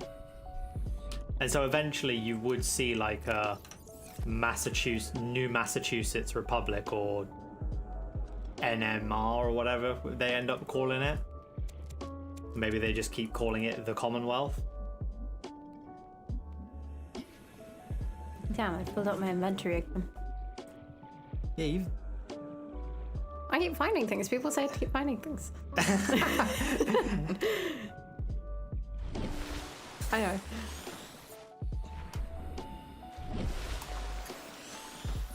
But like these slots aren't all full. So how do you tell when you're Oh, never mind. By using the PDA. Yes. Okay, I need to do something with all this titanium, basically. So, one more thing. You see how these fish have kind of a health bar that's slowly going down? Yeah. Once it reaches 0, that food becomes poisonous, or it becomes out or like rotten or yeah. whatever. So how do you jettison that? you would right-click to drop. I just ate it. Oh, That's well. not what I meant. You'll It live. was. It wasn't dead. It wasn't like bad yet. So, do I get rid of that? I feel like I shouldn't have made that into food. That was an accident. Yeah, I'll get rid. and that's fine. Yeah. Okay. I don't think they'd call it the New Boston Republic, just because Boston is just the city rather than the whole region, which they call the Commonwealth. And also Boston is, at least at the end of Fallout 4, was still an extremely dangerous area, so they probably wouldn't want to name their new nation after a city they can't really inhabit or haven't been able to inhabit for some time. Massachusetts the second. Massachusetts the second. Oh, that's good. Okay, I have loads of titanium and I don't know what to do with it. Really like the Minutemen expanded video and New Institute one. Oh, thank you. Yeah, they were great videos. I know. I'm really glad that they've been great videos, because my God, they're absolutely destroying me to make. Right. Having trouble? Yes. RNG, my storage is full and my inventory is basically full, and I'm not quite sure what to do with So all of this stuff. I would say stop hoarding resources until you build a base. Then it's a good idea to hoard resources. Okay. So what I recommend doing is building a floating locker, and then you will place it outside. You can place some stuff in it, and then I'd say what you want to do is go and investigate the radio beacon that you got for LifePod. Was it 13? LifePod 3. LifePod 3. Yeah. Almost there. Okay. Did you construct the waterproof I'm locker? pretty sure I already have one, but I might have put it in the locker. No. Let me no, go you back to don't the have locker. Hang on. one. Diamond Democratic Republic. I feel like they'd just go for something more. No. I could have go on. sworn I made one. Okay, never mind. That's not the correct button. I feel like they would probably just call it something like. Personally, I feel like they'd probably just call it Massachusetts or the Commonwealth. I feel like, There's I mean, always- it's been called Massachusetts for centuries now, so like, that's not necessarily a bad thing to call it. There's Can I always just deploy this? Yes, so you just click left mouse, I think, or maybe right mouse, Right mouse. and then Okay. And it just click to stays there? Yep, it will just stay there. It won't ever float off. Cool. Right, if you empty all the crafting components out of your inventory,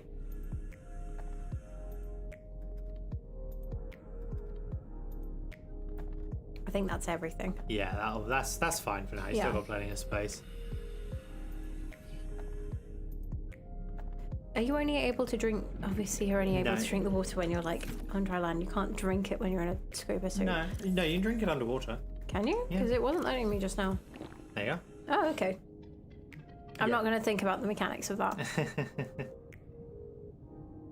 go. There's always the possibility of the Brotherhood relinquishing the Minutemen of their main duty and instead to policing Boston, but taking Oxygen. and using radio freedom as a populist morale booster?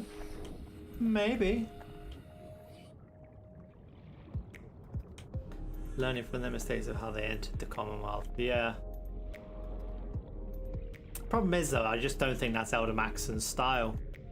He's just not very... Well, I mean, he's presented as a diplomat in the lore, but doesn't do a very good job by the time he's actually, you know, in charge and in the game.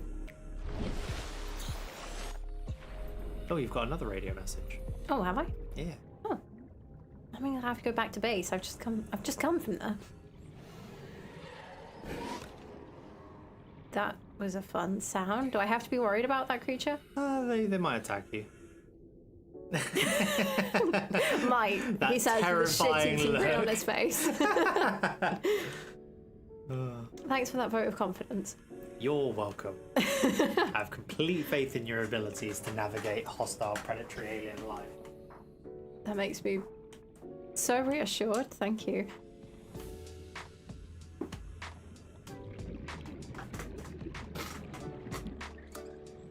What we'll do is, once you've do you want to do Life Pod 3 or do you want to get the new radio message? It doesn't matter either way, but then I was thinking we'll switch seats and then you can do some talking about some of the things you're interested in whilst I... Yeah, absolutely. play. I think, not gonna lie, the headphones are starting to ache a little bit, so I think I'm gonna go back, deposit stuff, and then do the radio message, and then I shall hand over to RNG. Like, they're good headphones, they're just very heavy, and yeah. There we go. Let's do the radio. This is Avery Quinn of Trading Ship Sunbeam. Aurora, do you read? Over?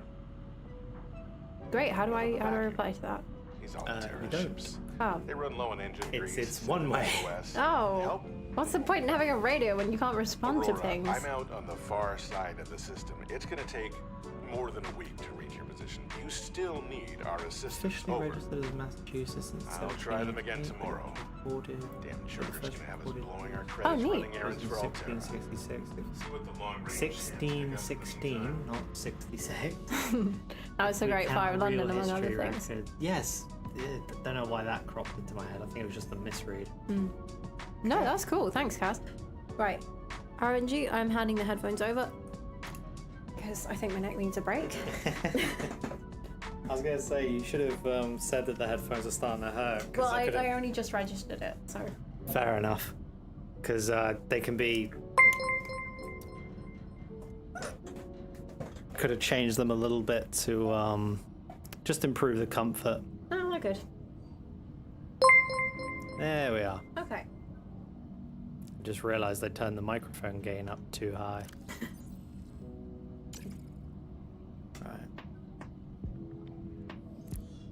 Right. Right.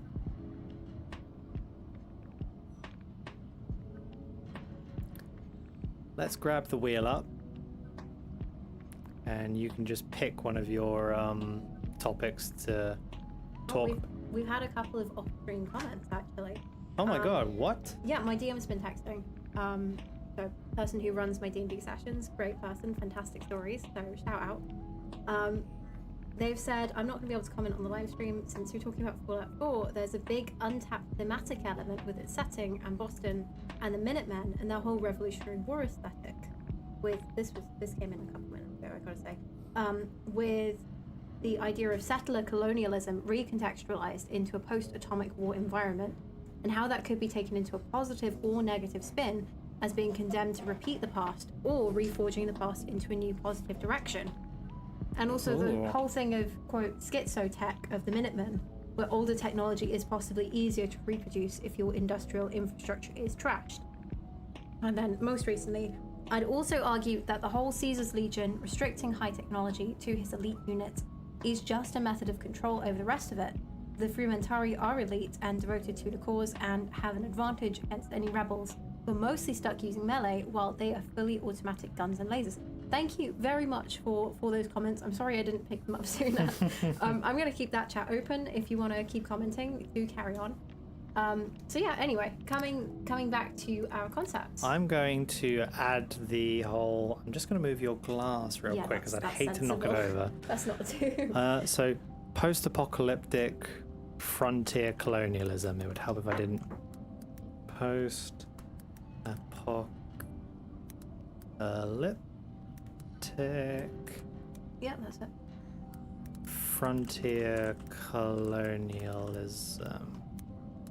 I assume that's what they mean when they say settler colonialism rather than people sailing across oceans, or, you know, because frontier colonialism is where you just move to the land on the border and settle it. Yeah. Whereas settler colonialism is let's go to a very far away place and just drop all our stuff and set up a colony in somebody else's territory. So I mean, I do wonder how much of that is dictated by, like, there are people there already, like which one of those takes that into account, because like, or do both of them do that, where, you know, they don't give a shit whether there are already people there, they're just gonna clone Well, do the colonization thing anyway. frontier colonialism does have that element to it, but the reason why it's known as frontier colonialism is because it's typically the land that is right on your border. Yeah. Whereas, at least that's how I understand it. I could be wrong. Frontier / settler. Oh, need a capital S. Yeah. CPOB 2013 says, I thought a Fallout set in Miami might have a Cuban communist faction. I don't know, because I know a lot of the Cuban community in Miami are very anti-Castro. So, but what I will do is I will say Fallout Miami. Yeah. Is that not a setting for a mod? I don't know. I have no idea, to be honest. I feel like that's a setting for a mod. Fallout Miami is a mod that takes you to the post-apocalyptic vacation wasteland beaches of Miami. Somebody has made that before. Yeah. Very cool. I was going to say, I feel like I recognize that from somewhere. Yeah. Kaz says, so you ended up with my idea for the wheel. Yes, we did. It works. It's worked pretty well so far, I think. Yeah. Right, we're up to Fallout Miami. Yeah. Do we want to spin the wheel again? No, we won't spin the wheel again simply because... Or actually, no, we could spin the wheel and then just wait until it lands on one of your sort of subjects. Yeah, I mean, I can probably bullshit my way through about half of these, I think.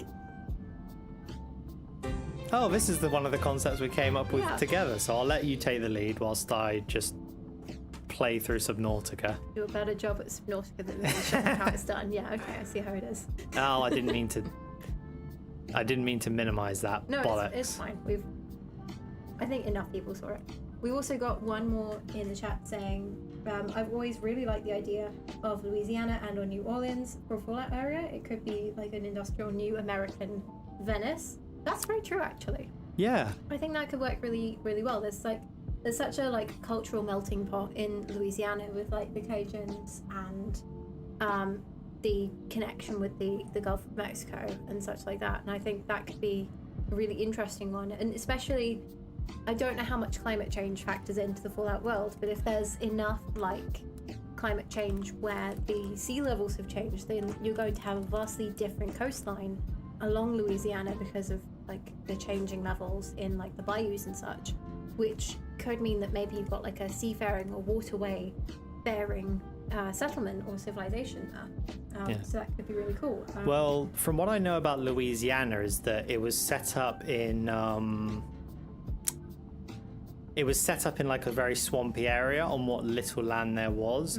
But since then, and coming into the modern day, they've done land reclamation and they've also built flood barriers. So a lot of the city is actually technically underwater. Yeah. Oh, so that could be very interesting. Dahus also said the area is so caked with myth and music and magic. Very, very true. CPOB also says communist Cuba sends an expedition to Miami. Should respect by irradiated Florida swamps would be amazing for mutant wildlife. Yeah, that's so true. That could be very interesting. Oh, okay, we have an explosion. Holy shit. Yeah, that was kind of pretty. Not beating the pyromaniac allegations today. The radiation suit has become new blueprint antagonist. all right. What I'm going to do is I'm just going to quickly turn down the game in my own earphones because that's making me struggle a little bit. I'm also going to tweak it down just a tad on the stream. All right, let me quickly save. I'm surprised that not more wildlife was freaking out there, honestly. Right. Okay, so we were going to talk about the sort of low fantasy 1980s concept. Yeah. So I'm not quite sure where we kind of came up with the idea necessarily, but it came to RNG, I think relatively recently, and we were discussing this idea of like retro technology, but with magic, and potentially, I think I might have added in the idea of dragons because I am me. So we talked about like fantasy and like lo-fi technology and how that would kind of coexist. And I personally was wondering how would magic work with current tech? Like, I think at some point, I can't remember who said this at some point, but like the idea that at some point tech becomes magical is quite neat. So there's that relationship between creating technology, electricity, such like that, and magic. I'm going around in circles with this. But I think there was also a really cool bit of artwork that I found, which was a very large dragon on the roof of a drive-through, blocking the drive-through route. And I just thought that's such a cool visual. And as it turns out, this artist had actually gone on to create other dragon-related low fantasy ideas, which also includes this really cute drawing of like a little dragon in front of a bakery, which I think they turned into a storybook. Sounds adorable. But I digress again. There's another cool piece of artwork of, again by the same artist, of the cityscape with a cyclist just looking up ahead at this migration of dragons. So those visuals I think kind of inspired certainly myself. It probably also inspired RNG a little bit to start looking into this as an idea. Grilled Soda just put a really nice comment in chat. Your mana is stored in your Walkman. Oh, that's so clever. Can I write that down? Yeah. Feel free. Tesla coil dragon defense system. Love that.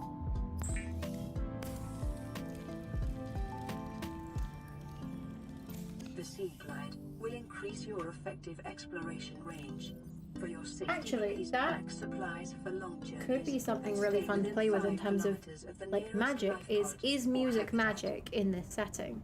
Because I think we discussed like, I don't know, the 80s was kind of a golden age for music in a way, because you have like the disco from the 1970s making way into like R&B and into hip hop and into like new sort of technology playing around with how we made like our voices sound on recordings, and you know, we started getting like synthetic beats like synths and sort of synth drums, things like that, and we started getting vocoders and like different ways of voice manipulation we didn't have in previous decades. We didn't have the tech, so I think that would be maybe an interesting way to play around with the magic side of it. Is it tied into music?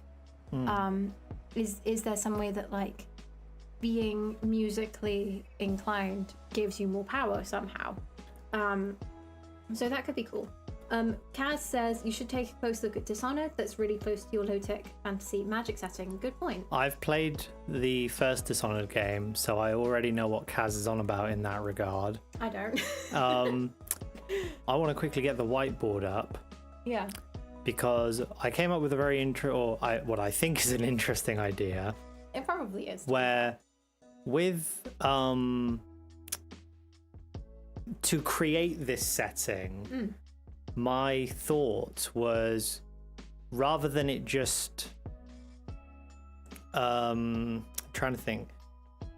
So rather than having, you know, humans and fantasy kind of emerging alongside each other, you could have a setting where you've got two worlds. So you've got a fantasy world and you've got a sort of realistic world. And then for some reason these two just collide and become one world by magic, by some kind of, you know, godly intervention or whatever. And then so they become one world. But one thing I'd like to explore in this, you know, merging of worlds idea isn't just how stuff from their universe, like their magic, affects our like technology and society, but how our technology and our outlooks affect their magic. So you could have the fantasy races being like, oh, magic is just this thing we do. And then humans are like, oh no, we must study it and find out how it can defy like the laws of chemistry and physics and whatnot. I also imagine that the humans would probably go and look at this people's way of doing magic and go, you know what, we can probably make something work like that. We can probably like jerry rig something to work in a similar way. Yeah, so sorry to cut in there. No, it's fine. And so you have like magic, which has always been seen as this kind of amorphous thing. Suddenly humans are trying to impose, you know, boundaries and methodology onto studying it and using it and things like that. And so it's not just two worlds colliding and then, oh, how does X tech affect humans or X magic affect humans? But it's a bit of a what they do to affect us and what we do to affect them. Yeah, it's got to go both ways. We got a couple bits through the chat. One that's come slightly outside the chat going, in the 80s, as the emergence of a lot of early digital tech and music stuff, digital recombination of sounds and synths, do you have the first synthetic spirits or ghosts coming onto the market? That's an interesting one. So like adding in a little bit more of the supernatural. I imagine we probably could. I know there was, I forget, it was probably like Lockwood and Co. I think. I've not read the books. I've seen about half the TV series, where like the appearance of ghosts essentially stalled technological development. I think it was Lockwood and Co. And so like while it's the 2020s in the world, the technology is basically stuck in the 70s or stuck in the 80s, because if they try to do anything else, they just get more and more ghost problems.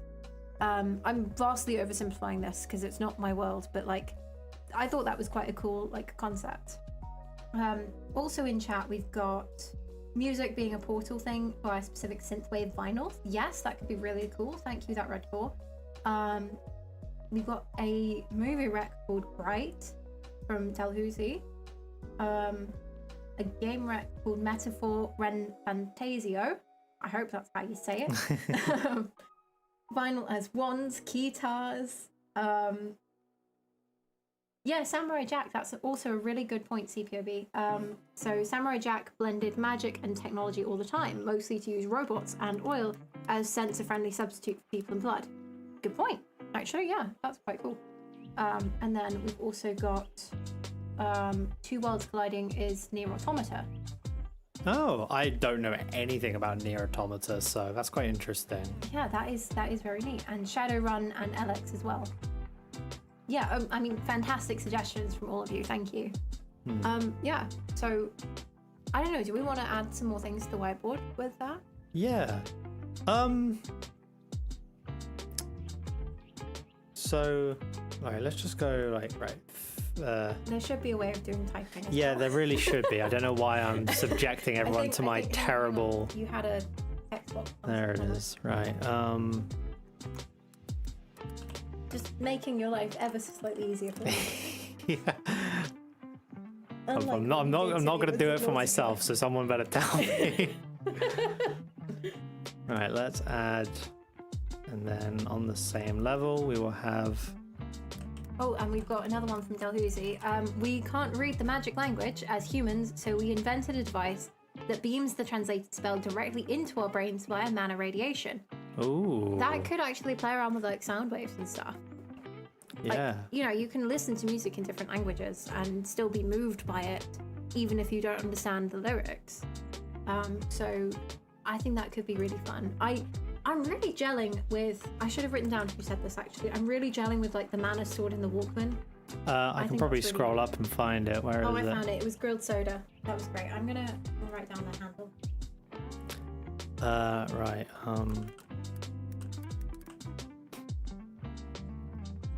So this is just going to be very basic. So let's get subheading. It's a shame that that's not bigger because that's just going to bug me. So I think you can make it bigger at the top actually. Let's just do that instead. Or like you can drag it to be larger. Yeah. So you've got like magic. We'll just leave it as magic for now for simplicity's sake. And then... Oh, yep, Ocarina of Time equals magical music. And then you've got like, I'll say digital technology, because technically everyone has technology. Digital tech. And so then you've got, as a result, you've got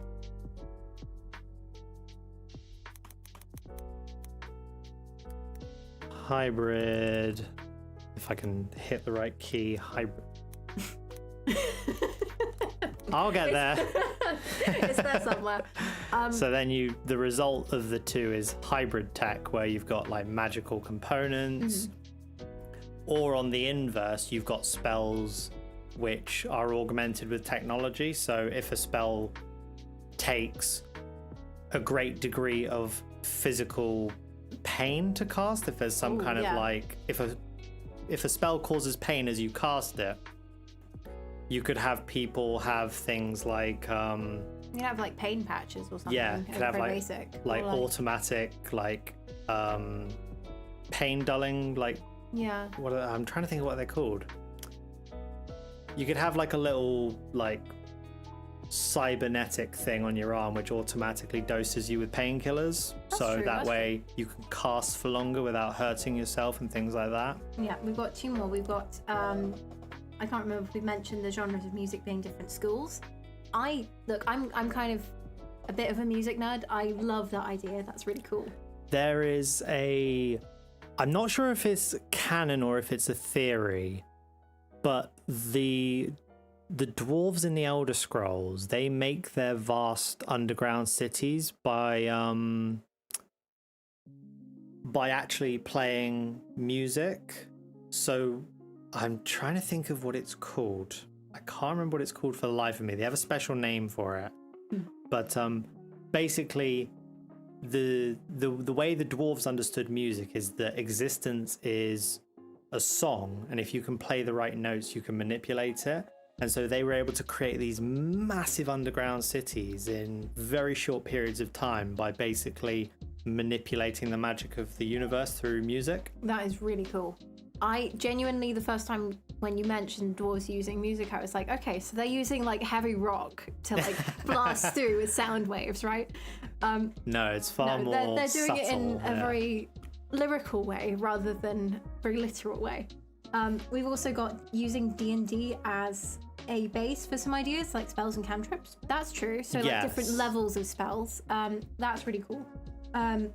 Yes, Guardians of the Galaxy had pirate that controlled an arrow by whistling. Was that Yondu? I feel like that was Yondu. That was Yondu, yeah. Best guy in Guardians of the Galaxy. Partly because of the line he said near the end, "I'm Mary Poppins, y'all." I love that bit. Then, oh, thank you, Kaz. So Kaz has summed up near fantasy settings, I think. So to sum up near fantasy setting, main character with his dragon, pet fight, god boss. One of the endings transports both to modern time Tokyo. The god dies and turns to dust, and the dust triggers human extinction. Fun. And humans, to save themselves, are split into Gestalt, humans, and Replicant, humans converted to AI and turned into androids. I think Shadowrun came out from a spin-off of D&D. I think it did. I don't know enough about Shadowrun other than it exists and sounds cool. I don't know enough either, to be honest. So. No. Also, we've got another cool one from External, who's given us the terminology, actually, of tonal architecture. That's it. Tonal architecture. Yeah. That's what they called it in the Elder Scrolls with the dwarves. That's brilliant. Thank you very much for that. Right. See, that's got my brain like whirring now, because the idea of shaping like construction with music and magic is another really cool concept for me, as somebody who studied architecture. Like that's a really interesting concept, I think, that we could like play around with. The idea of the buildings and the streets actually being constructed to mirror this could be really interesting. Okay, I've been given a link to the page on the Elder Scrolls about tonal architecture. which I'm probably thinking of the architecture literally. So we'll see what we've been actually given. That's is it. The manipulation of sound to alter reality. The dwellers who could shape tones through their own vocalizations, amplified by magic talks. They wore protective headgear known as Dwemiri tonal attenuators, which is how I hope you pronounce that. Yeah, that's attenuate. I work with attenuators for work. I don't want to learn about attenuators in my free time. Damn it. This is really neat. I'm going to copy this over into the actual chat. Oh, CPOB 2013 has come up with an interesting concept. In a world of magical music, how would deafening affect people? Oh, that's a really good point. I didn't plan for music to be the only magic in this system. I don't think it is, but I think that could be really interesting, as you could have entire types of magic that are basically incomprehensible to certain people. I suppose, but also there are ways to make it more accessible by having it be rhythms based and having it be like specific bass lines be what deaf people use to like create magic. Because like deafness is a whole spectrum. It doesn't mean necessarily that you can't hear a single thing. Yeah. And there are other bits of technology that you could use if you were deaf or had like levels of deafness to enhance or augment that. So not just like hearing aids or like cochlear implants, but things that kind of work with the magic to make it better, perhaps, and to make it more accessible. That could be really interesting. I was thinking slightly on the inverse of that. You could have a situation where if your opponent is using like magic music, you could deafen yourself as a protection. And so because you are unable to hear the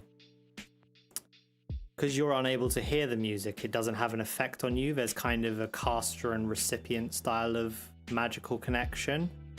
And so there would be a kind of trade-off where if you know you're going to be fighting a very dangerous wizard, but he only uses magic music, you might choose to, permanently deafen yourself or, maim yourself to make yourself deaf, to make yourself immune to the music.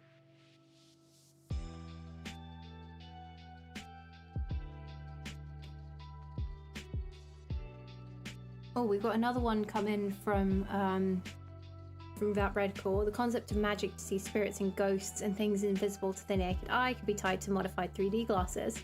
Ooh. Ooh, technomancy. Yes, that's true. Yeah. Okay, I did put a thing in chat about the tonal architecture from the Elder Scrolls. I don't think it's actually showing up in chat, but never mind. It should be in there somewhere, but never mind. It might show up in a second. Yeah. But what did you think about what I said about the people making themselves deaf so the music magic doesn't affect them? That could be interesting, but it depends on how would that affect the rest of like their livelihoods. But it could be really interesting. Maybe there's like a sign language that is developed because of that. So like, they develop new ways to communicate that are sort of working around the magic to avoid the magic. So that could be a really interesting way of creating these little like pockets of sub-communities that don't want to have anything to do with the magic and so like separate themselves somehow. My initial thought was that if someone is going up against a really dangerous like caster, but they only use magic music, there might be an incentive for that individual to deafen themselves so that they're immune. And so you kind of have this trade-off between people who might try to nullify magic by changing themselves physically.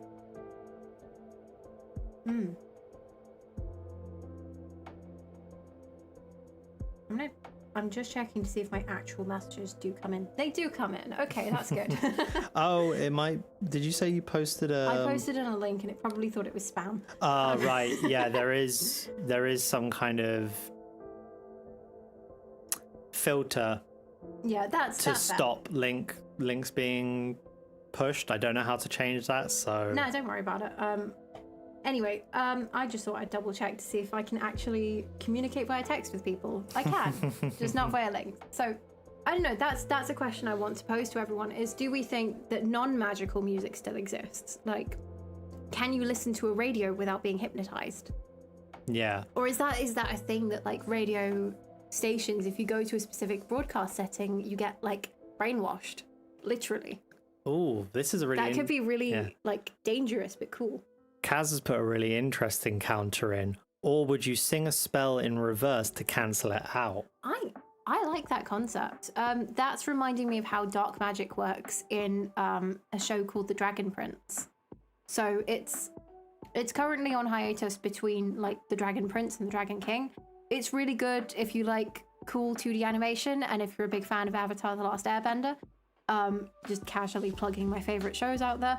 But basically, normal magic in the setting works like, you know, I think it's Latin based, or it's in Draconic in setting, but it's essentially Latin.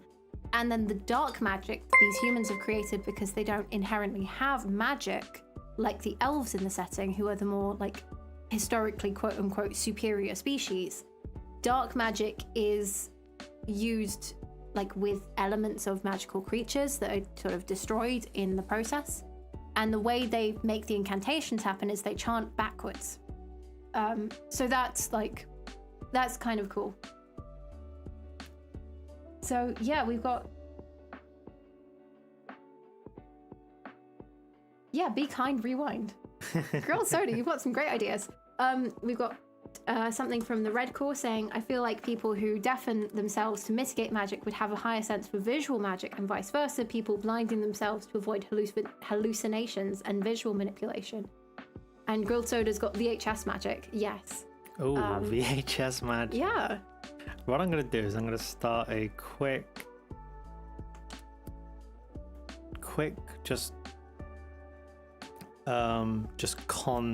if I can actually hit the right letters. See, this is the problem I was having, like, with the getting to the tab versus getting to all the other buttons for Subnautica. I couldn't see the damn things.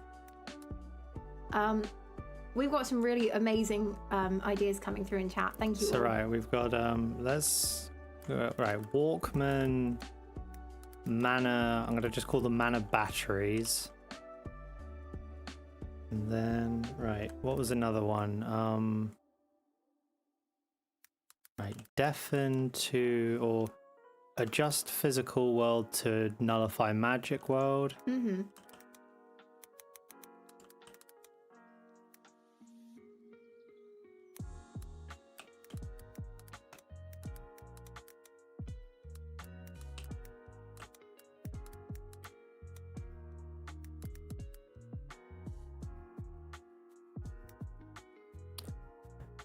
What was that? We also had the one from sorry, I nearly called you grilled cheese there.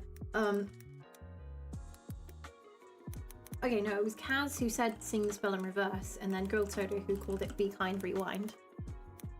What I'll do is I'll put magic music being played in reverse. Yeah. To nullify.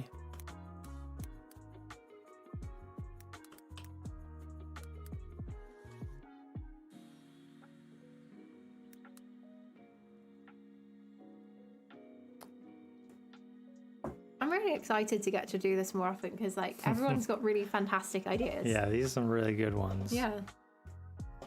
Loving the vibe of this. Oh, what was there's something I said earlier that I've... Oh well, it's gone. It'll come back. Give it a week. Oh, this is a different thing. But mixing tropes could be really interesting. So you know how you've got the wood elves who like always live in the forest and always, because they don't have their forests anymore, we could see some like wood elves go into the wilderness and set up, you know, places there. And so they've kind of got to have this like adapting to a new environment style of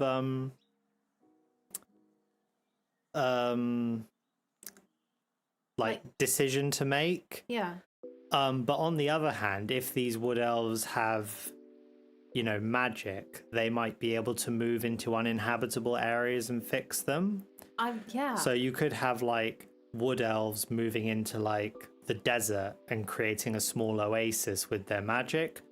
Or you could have, say, like wood elves moving into really irradiated or polluted or toxic waste areas and using their magic to fix them up.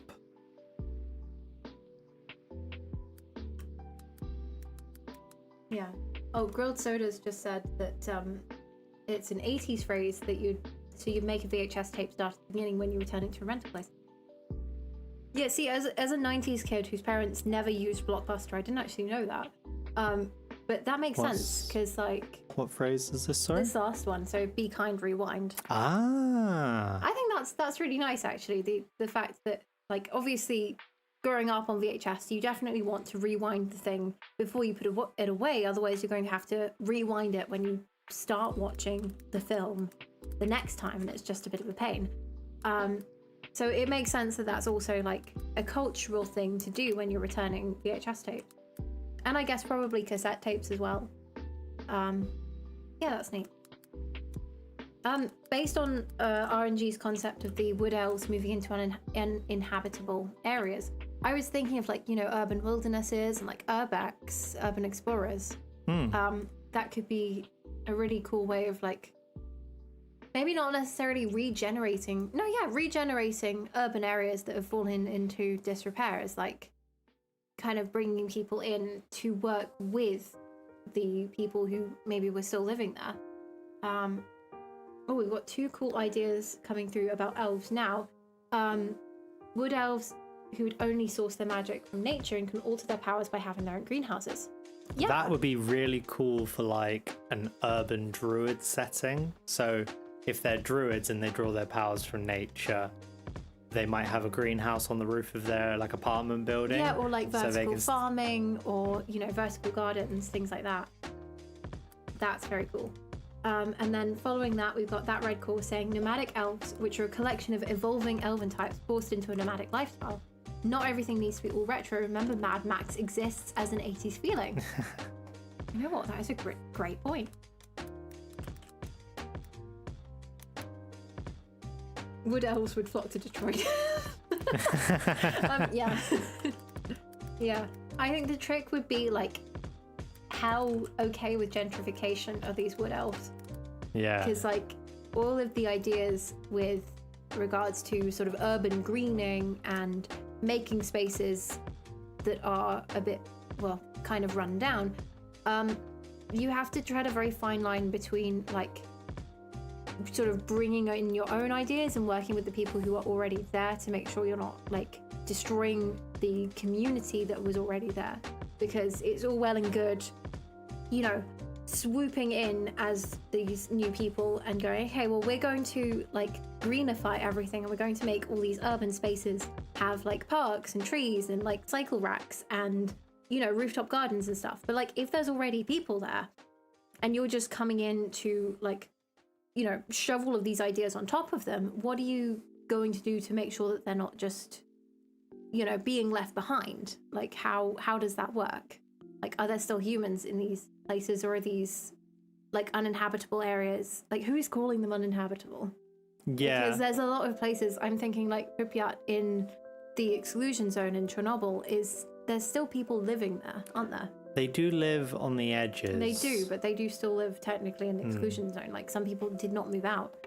And then I'm also thinking of like a bit closer to home, at least for RNG and I, is like quote unquote uninhabitable sort of inner city areas that are seen as derelict and seen as run down and seen as like horrible places to live, but they have thriving communities in there, and developers will just sort of swoop in and go, okay, well, we're just going to make these like eco developments. They're all passive house flats now. They're all really exciting and shiny and new.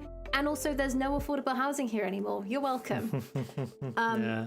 Like, that's happened with a bunch of places, at least around the UK. The passive house stuff is more new, but it's expensive. And so that can drive out a lot of people. Yeah. But anyway, I'm kind of going off on a tangent here.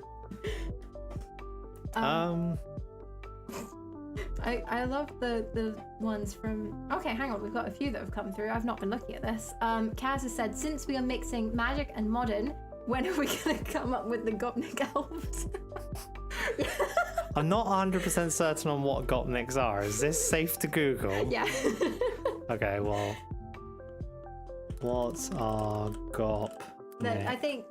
Yeah, the...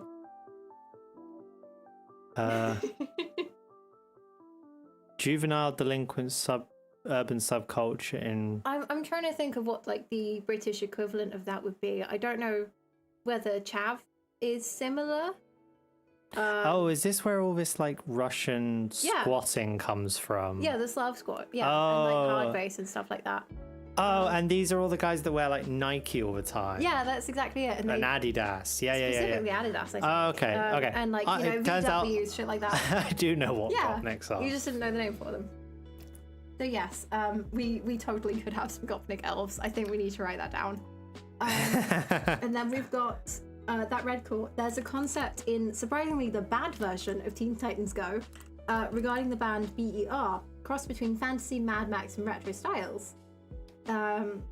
We've also got stalkers going around collecting stuff in the exclusion zone. And Kaz says it reminds me of Cenobilite, where the explosion caused the discovery of a new element that can cause time and dimensional travel. Is that a real thing? I feel like that's not a real thing. I don't know much about Chernobylite, so... That's very cool though, and yeah, Adidas, yeah. I think I only know of the existence of Gopniks through this YouTube channel, which I think is called Life of Boris. I've heard of him. Yeah, he's very fun. I quite like his cooking videos. They are fantastically unhinged. But yeah, so fantastic ideas again. Okay, it is in a game. Okay. Yeah. That makes sense. I like the vibe that we're going for here. I can kind of imagine something gritty but not grimdark. Yeah, so I personally, I kind of like to imagine that there's a mix of like different subcultures and things like that. So obviously, if you go to like urban, like Western nations, you've got like the fantasy races are, you know, chilling and listening to like, you know, magic modified stereo boxes, and you know, there's kind of that vibe to it. But obviously, if you go to kind of rural Eastern Europe, you're going to have like the fantasy races living under communist regimes, and that's going to affect like their ways of life and things like that. So it'd be kind of taking every different subculture and like, you know, dividing element of the 80s, whether that's east or west, you know, north or south of the like big wealth divide of the world, all those different cultures and how they would like interact with elves and other fantasy. We need to talk about more than just the elves. Could have things like dwarves, goblins. If we're in the 80s, the Berlin Wall hasn't fallen. No, it hasn't. Oh, yeah, okay, so we've got... Yeah, I mean, Kaz, I completely agree. I find actually I've got a big problem with this in Star Trek of all places, where every single, like, sort of planet is its own entire culture. Yes, And, like, I that's do so not like unrealistic. Like, I think Star Trek does a lot of things really well. However, making an entire planet one specific monoculture really bugs me. So I think that's something that we'd definitely make sure that didn't happen here, because I think it's really interesting to 100%. like play around with all of these different like factions, all these different like sort of bleed throughs from different concepts, because again, these little civilizations, they're not going to be in isolation, they're going to connect to each other. You're going to have like cultural drift. I mean, again, going back to the music scenes, a lot of music has been influenced by other music. So like the R&B stuff came out of like blues and soul and funk, and that came from like a lot of music that came from like sort of the black cultures and essentially the slavery as well, where they created their own music that was inspired by their homeland. And I'm really oversimplifying in probably not the best way, but like the idea that all of these things then connected to each other, and then you get stuff like, you know, Brit funk and like things like that, like British disco, which is so different to American New York hip hop, but it also comes from, like, it's inspired by that. And then you have a lot of different eras and different periods like melding together. I think that's where I'm going with that, essentially.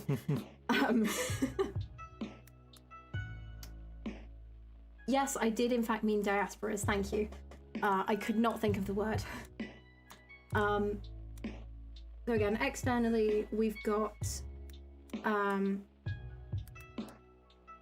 friends over in Messenger. Guardians of the Galaxy really did help start the trend of everyone else by being forced to relive the 80s by people who peaked then.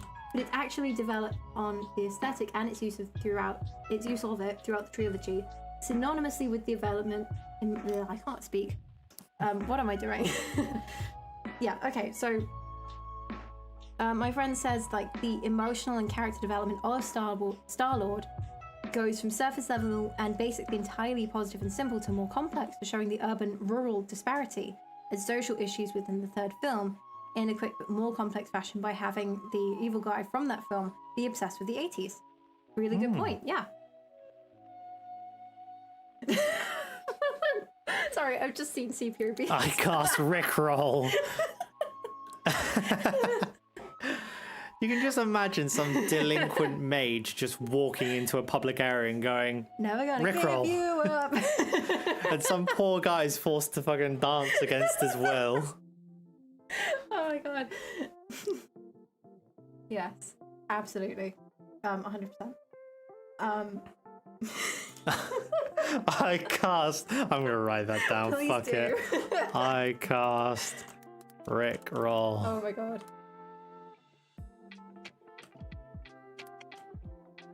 Yeah.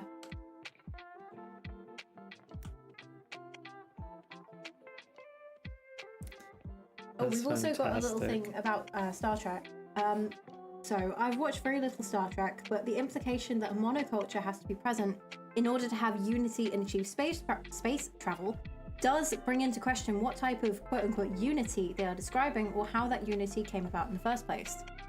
Yeah, it big could questions be problematic. It could be incredibly problematic. Like, I've noticed, again, I have watched very little Star Trek. I will put that out there. I've watched, like, Prodigy and about half of DS9. Maybe not even half, like one season of DS9. So I know very little. I've also watched the alternate universe stuff. So not a lot of Star Trek here.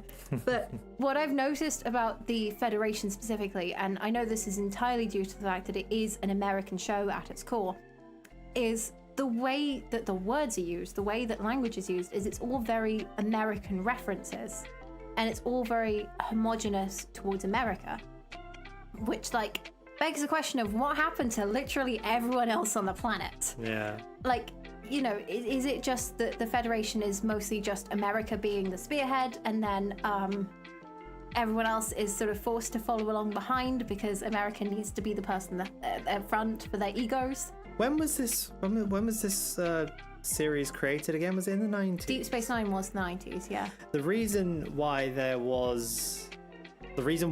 likely is probably entirely innocent, is that the Soviet Union had just collapsed, and there was this big idea that, oh, Western capitalism and liberal democracy has prevailed, and so that must be the norm, and we must have reached the final point. There was a Yay, we won. there was a book published, I think, towards the end of the 90s, called like The End of History. I feel like I've heard of that book. I don't know The why. End of, if I can spell it right, The End of History book. We've also got another meme here, which is Darude's Sandstorm as a speed boost. Hell yeah.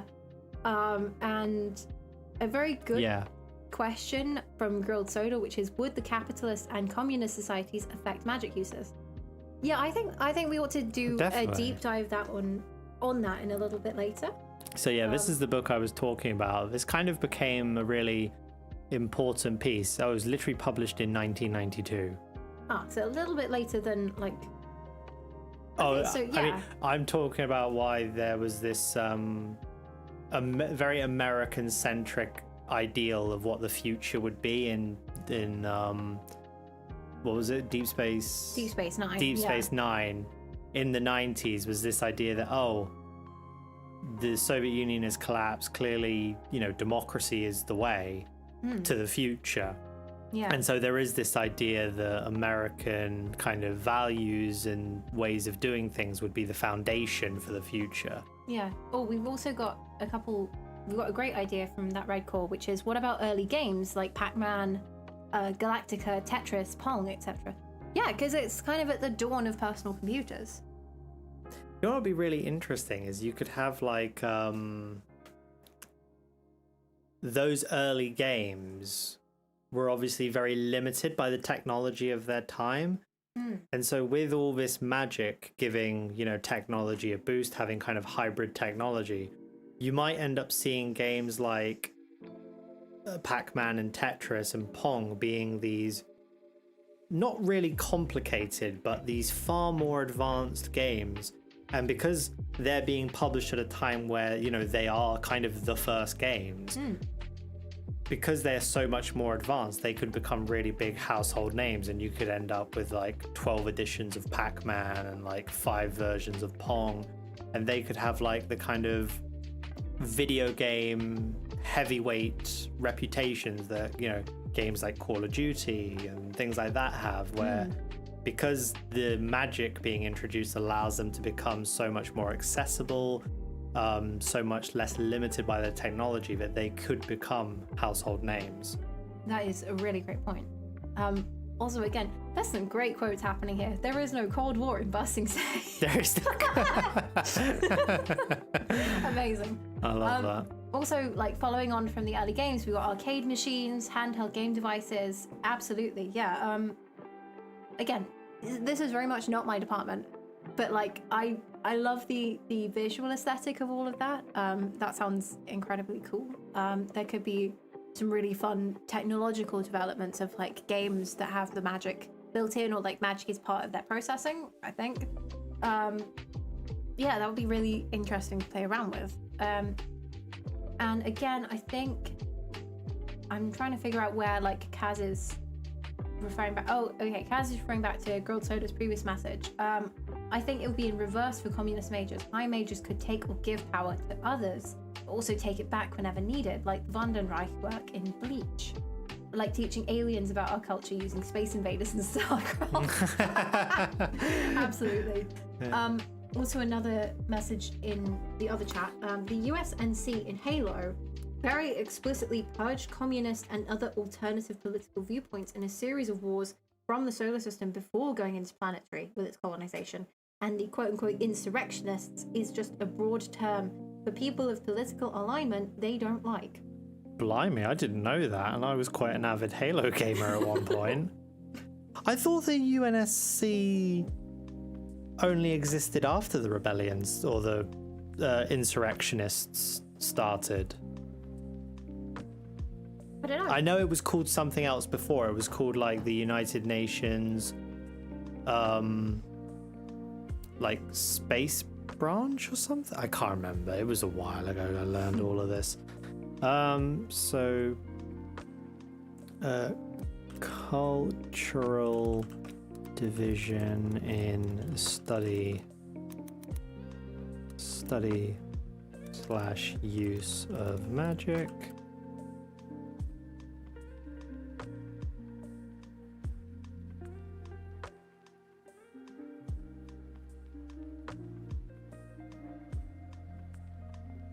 I feel like teaching aliens about our culture via Space Invaders is a bit of a social faux pas. Ah, yes, here's your spaceship, here's an artillery gun. What we do is we shoot it down. Okay, yeah, so Kaz says it did happen after because they went to war with the first generation Spartans that were basically just humans in armor. Might be wrong, but that's how I remember. It's some novel expanded universe stuff. Okay. Never read the books myself, so. What I'm going to do is I'm actually just going to close Subnautica. Seeing as we're on a bit of a run, it'll just I mean, you know, lighten we up. saw the cool explosion. And I made sure we didn't die. Somehow. Okay, so yeah, the USNC did form after the Interplanetary War, but it is why they use that catch-all term, because they want to preserve the idea that those political ideologies got beaten into dust. It's all divergent from the main talking point, ignore me. No, but it's still good to know, because like I don't know anything about this. I know Halo exists as a game. That's kind of it. So we're learning things, it's all cool. Nice. Okay. See you around, Kaz. What do you mean ruin the show? See you in a bit. Oh, we've got another one externally. Because cities are cultural melting pots and humans get bored, very true, there'd be a bunch of urban subcultures or like backyard indie garage music, but taken with the mental approach of YouTube engineers or inventors. Imagine Electro Boom, Nile Red, or Colin Furze, but magic. I feel like that came up earlier in chat and I missed it. So I didn't. I think I missed it too. No, so thank you very much for that, Dalhousie. Oh, here it is. Yeah, sorry we missed your comment. Thank you for putting it back in chat. Yeah, okay, so that's a really good point actually, because like I don't think necessarily, I mean YouTube hadn't been invented then, but like there's nothing to say that something couldn't be invented sooner, like YouTube. So I don't know, what would we call that, like musical engineers or something? Muso-magical engineers? YouTube backyard approach to magic. I mean, like, with regards to, like, Nile Red, that's typically referred to as, like, backyard chemistry or backyard science. So it could just be as simple as something as, like, backyard magic. Yeah. Yeah, because, like, people are going to, like, mess around with stuff in their backyards. Because, as Dalhousie says, yeah, people get bored. Humanity is constantly chasing something to do. Yes. We gotta have those, like, dopamine. Oh, that's such a cute concept. What does making your crush a mixtape mean in this world? That's adorable. I love that. Again, if people can't see this, I've got a separate chat going for the people who don't have YouTube accounts, which is my friends. Thank you for like listening in. I really appreciate it. I think we both do. Yeah, what does making your crush a mixtape mean? I don't know. That's something. I mean, making a personal mixtape is such a special thing to do for somebody. I don't think it necessarily has to be your crush, but like, you know, making your bestie a mixtape is like a declaration of like undying friendship, I think, or something like that. It's a really special thing, and I think we've kind of lost that a little bit by making playlists on Spotify. We've lost the artistry of that somehow. You know how this is just a quick thought I've had regarding making someone a playlist. Yeah. You know how typically in sci-fi settings they have like little disc like holographic projectors, and they give them to someone and it's kind of like a 3D photo. Yeah, it could be the same for this, where you know you'd plug in this VHS magic tape that someone's made a playlist for, and the music also comes with like magical ambient spells that kind of like fly around the room. A bit like how people project things onto the ceiling, but it's all around the room, and you can like touch the magic and it can kind of react without being, even if you're not very familiar with magic, you can still physically kind of touch it and mess with the spell sort of. Yeah. I wonder, like, you could send like a special mixtape to somebody you care about deeply, and it could have like protection spells in it or something. Or you could send it to your crush at school and it could be like a love potion. And I don't know, it could fail spectacularly just before senior prom. Yeah. I don't know. Yeah, a mixtape could be creating a magical connection with someone. Very true. Okay, so we've got a couple from... I'm trying to keep up with the chat here. Since there is the music magic and VHS magic, what about action figure magic? That is very true, because like you've got a lot of... Like, this was the explosion of kids' toys. And, it was. Consumerism. I completely forgotten about that. Yeah, that was that's when so this true. all started. you know, you had a lot of shows like He-Man and stuff like that, which were essentially specifically designed to sell toys. So there's probably elements of magic in that kind of creation. That red core says, even better, spells based upon 3 focuses. Retroteric, thank you for putting in how to say that, for visual magic, synthmancy for sound, and primamancy. We need to write those down. That's brilliant. That is really cool. I thank you for like coming up with actual names for this. It sounds great. CPOB, these days it's AI generated mixtape for your crush. Yeah, see, I think that just totally tanks any kind of like love and affection by saying, here's a playlist I AI generated for you. Retro terror. If you're not going to put in the effort to actually curate the playlist yourself, what is the point? Like, come on. I mean, at the very least, like, curating a playlist on Spotify is, like, minimal effort. Putting it into AI to do that for you... I genuinely think if somebody gave me a playlist and said, I put this through AI for you, I would probably, like, never listen to it. I would never listen to it. I would probably just go, yeah, thanks. I'm never listening to this because you didn't put in the effort. Hi there, Starfleet Ensign. Oh, great. We were just talking about Star Trek. That red core, they've sat in my journal for ages and I've had no use for them, so feel free to have it. That's really sweet. That's awesome. Thank you. You certainly came to the right stream. Thank you. I put a lot of effort into prompting the AI. Yeah. So much effort. Wow. No, I genuinely... I'm gonna make my opinion of AI very clear here. I genuinely think if somebody actually genuinely said, I put a lot of effort into prompting the AI to make this playlist for you, I don't think I'd even say thank you. I'd say, why did you even bother? Like, hey man, get that shit away from me. Genuinely.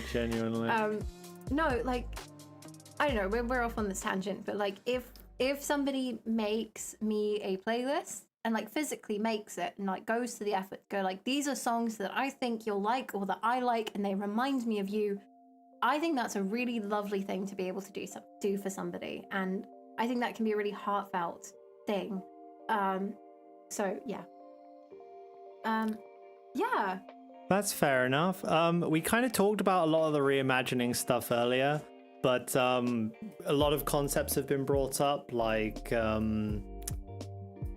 I'm only going to do this very quickly because I don't want to go on to another 20-minute Fallout tangent.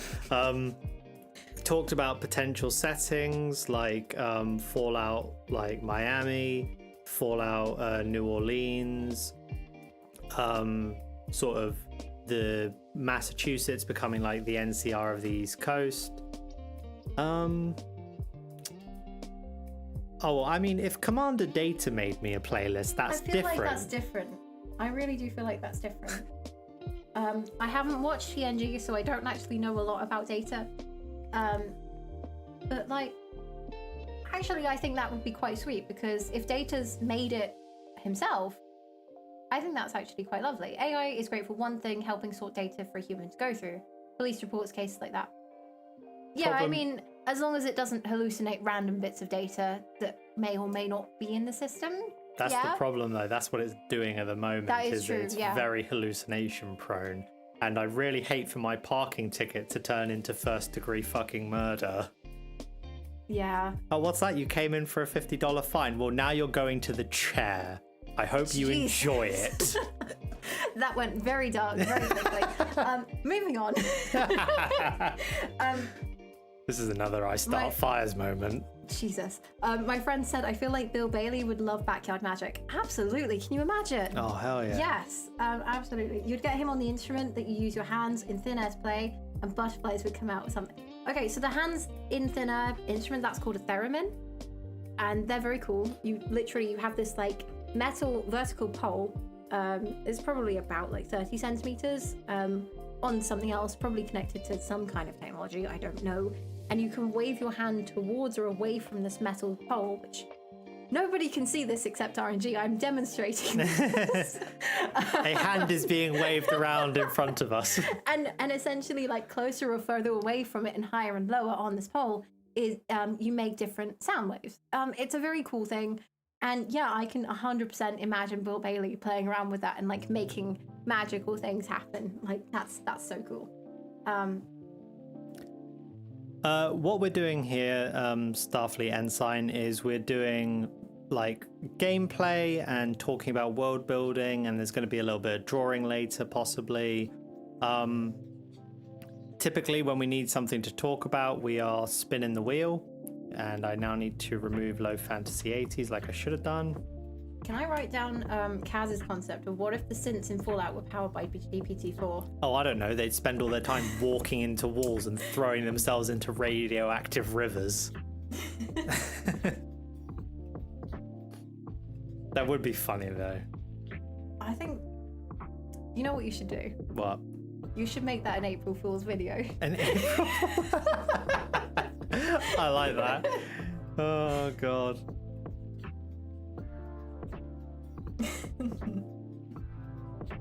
I'm just going to keep writing that down. So Yeah, no, it's all good. So yeah, we're switching between doing world building stuff and doing bits of gameplay and things like that. So yeah, hopefully you enjoy us whilst we just play the occasional game and ramble like we're clinically insane. That rhymes. I like that. Very good, very good. Yeah. I think we've fleshed this out a nice amount. Yeah, that's way more than we had to begin with. So yeah, thank you all so much for all your suggestions. I love this kind of collective world building thing. Nope, it is not 2012 anymore, Jack. Hasn't been 2012 for a while. It's been. Thank God for that. Yeah. Yeah. Okay. What I'm going to do is I'm just going to tools, pen, draw a circle around that so we know that that's one idea. Mm-hmm. Do we want to spin the wheel of wild magic again? That's exactly what I was thinking. Spin the wheel. I'm really hoping it's exclusively one of your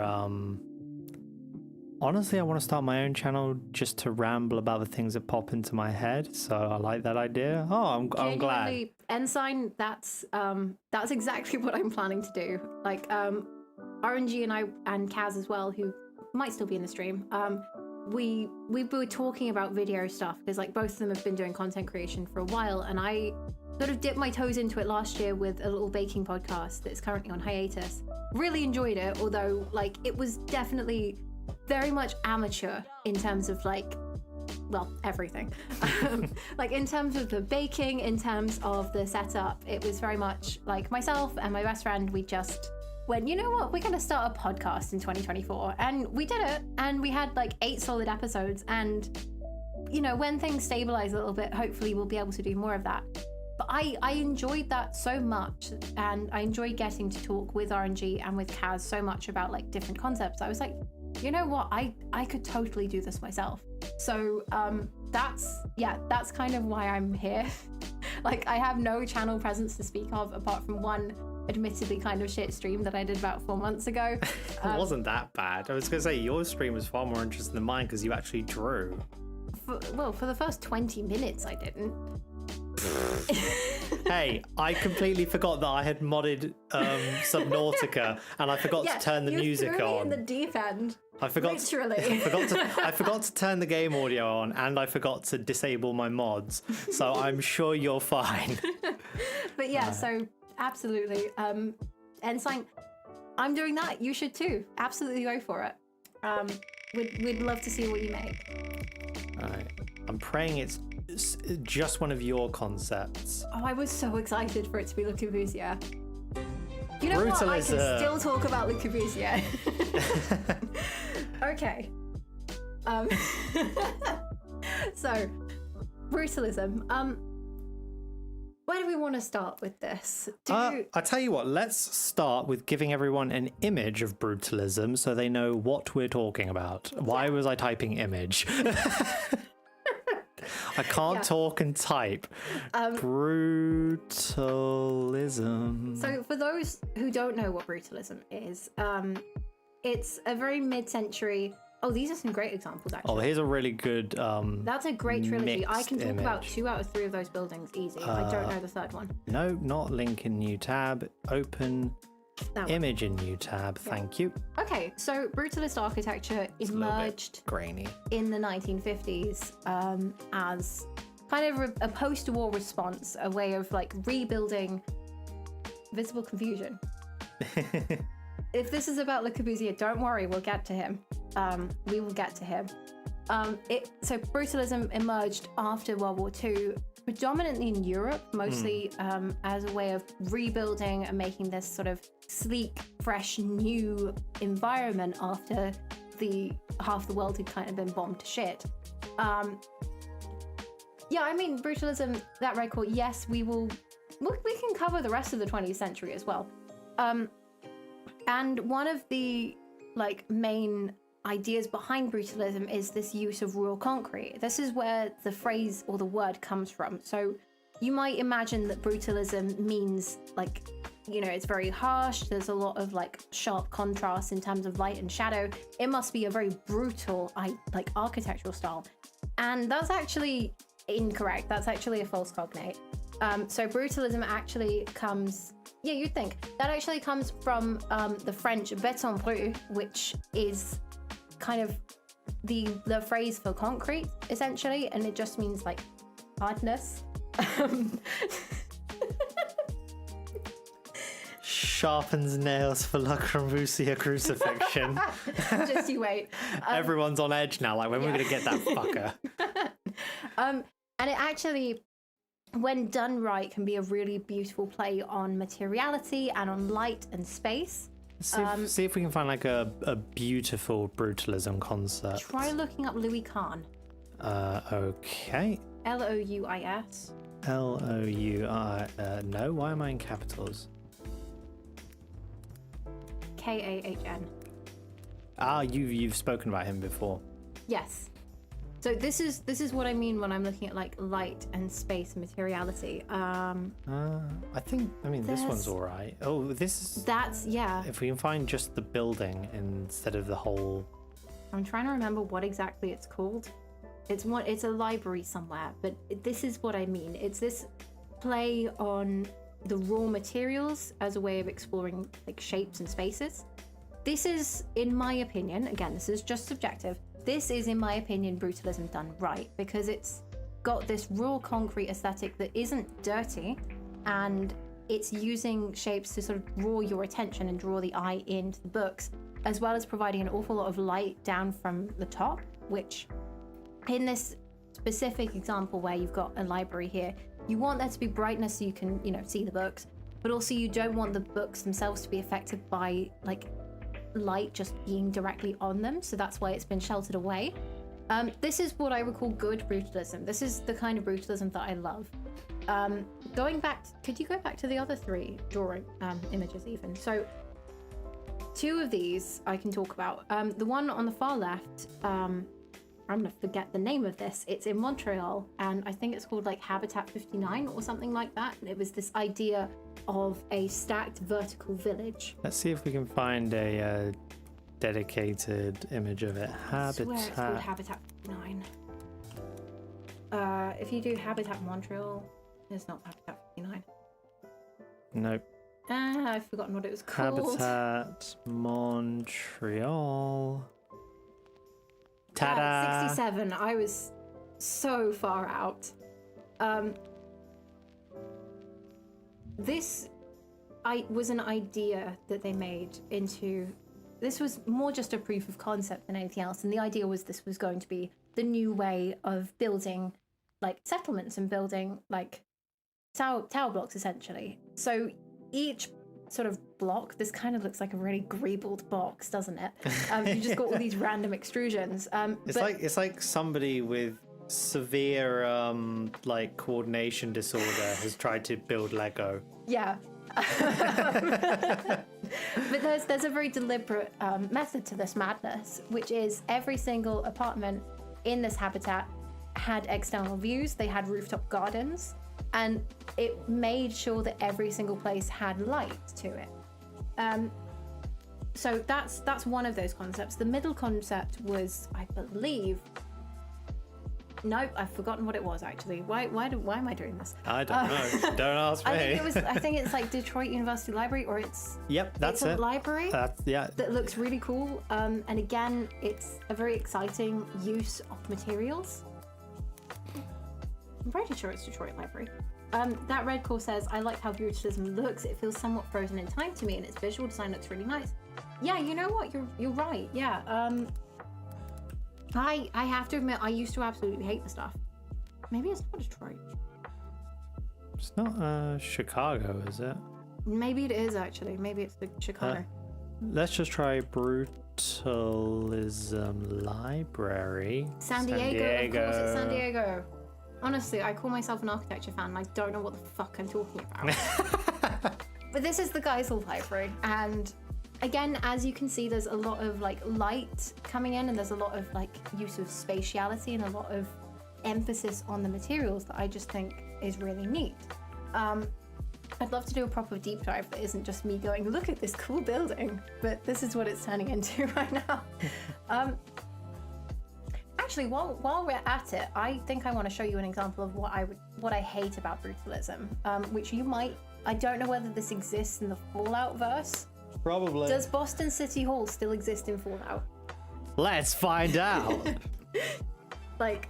Right, let's try Boston City Hall. I'm pretty sure it's Boston City Hall. Look at this pile of junk. I've never seen a building like that in Fallout. Okay, so contrast this with the Geisel Library that we were just looking at. It's got the same inverted pyramid concept. It's got the same raw material focus. But it looks like some kind of exhumed bunker. It does a bit, doesn't it? It looks like it's so imposing. And you know what people do where they pour like molten aluminum into anthills, yeah, and then they dig up, once it's cool, they dig it up and then they jet wash all the dirt away. It looks like somebody's literally just jet washed an entire bunker out of the ground. Yeah. This, in my opinion, is incredibly ugly. Again, opinions, not fact. Additionally, look at the square outside of it. Is that a space that you want to be in? I'm going to be weird here and say yes. Okay, I want to explore that. Why do you like that? So, I like brutalism specifically because I've been very, I suppose, desensitized to it in a way. It's obviously given that, because brutalism was started to have an imposing appearance because it was created after World War II and everyone wanted order and stability after the terrible conflict. And so because it imposes this like terrifying, it's got this really kind of intimidating look, I absolutely love it because I think it's excellent for like, you know, futuristic fascist regimes, dictatorships. It's got that really kind of imposing appearance that makes you go, that's clearly a government building. That's fascinating to me because like I think you guys might notice that like the two examples that I've gravitated, or three really, the three examples that I gravitated towards were like habitats for people to live in, like community focused, and then two libraries, also community focused. And that's what I like about like brutalist examples of architecture, is the ones that work with the communities, the ones that like create spaces for people, rather than just like administrative spaces. So I want you to look up a city in India called Chandigarh. You have shown me this before, I believe. Yeah. How do I spell? Chandihh. That's it. Google spelled it. Well, DuckDuckGo spelled it for me. There's no good pictures here of Chandigarh. I don't know if you could do like urban plan or something. Chandigarh urban planning? Let's just see if... Oh my. Well, we can see Le Corbusier in there. I was going to say, I've just noticed. Well, Le Corbusier, we meet again, you piece of shit. there's Arch Daily. That might be decent, actually. The image won't be very big, but let's give it a shot. We could also go to the website itself, because Arch Daily should have some decent images on there. Let's just... if I click on this link, will it actually... There's some ideas. What's this? Oh, no. thanks. No. Fuck off. Oh, fine. Oh, why does it have to go behind a paywall? Okay, so I want to talk about Chandigarh a little bit because it's, in my opinion, one of the better examples of like brutalist urban design, but also most of the machinations that, like, if people do know about it are probably like, oh, this is one that Le Corbusier did, except it wasn't just Le Corbusier, and he kind of just sort of flew in, oversaw a little bit, and then buggered off again. But everyone knows it as his sort of urban planning masterpiece. But it was actually not just him, and again, my memory fails me.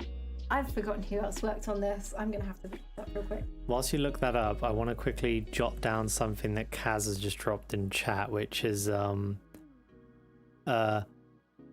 really cool idea for the music magic discussion. Music hacking, when rogue mages can inject low frequency tunes into people's music to create sleeper agents. Oh, that's clever. I'm gonna quickly can you please go to the back and stop getting in my way, right?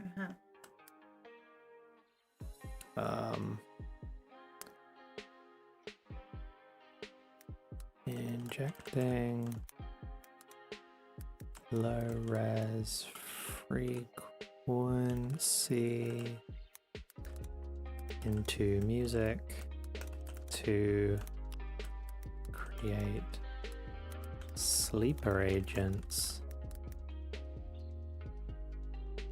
That's a really cool idea.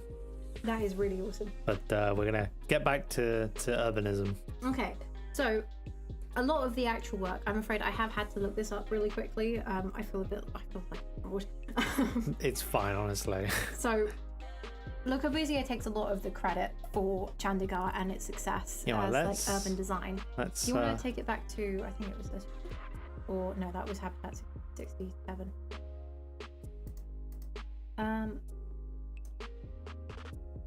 But yeah, so the actual kind of master planners were a couple called Jane Drew and Maxwell Fry.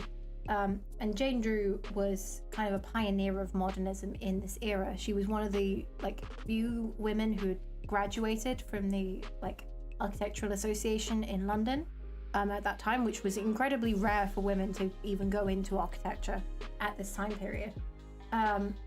And they did an awful lot of work in what were at that point in time Britain's colonies. So working around like various places in Africa, various places in India, making a lot of like public buildings like schools and hospitals, and then planning things out, and not just working with this miracle material of concrete, but also working with the environment that they were like building in. So they kind of pioneered the concept of tropical modernism, which I think was mentioned in chat a little bit earlier, of like modernism put together with the like the plants, the nature around around it.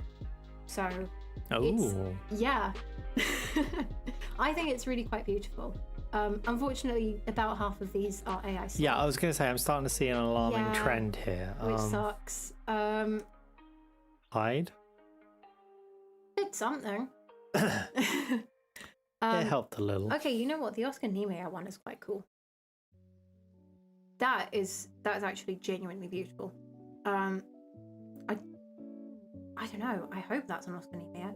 It says it's Oscar Niemeyer. I don't trust that it is from like Pinterest, but he was another fantastic like urban architect.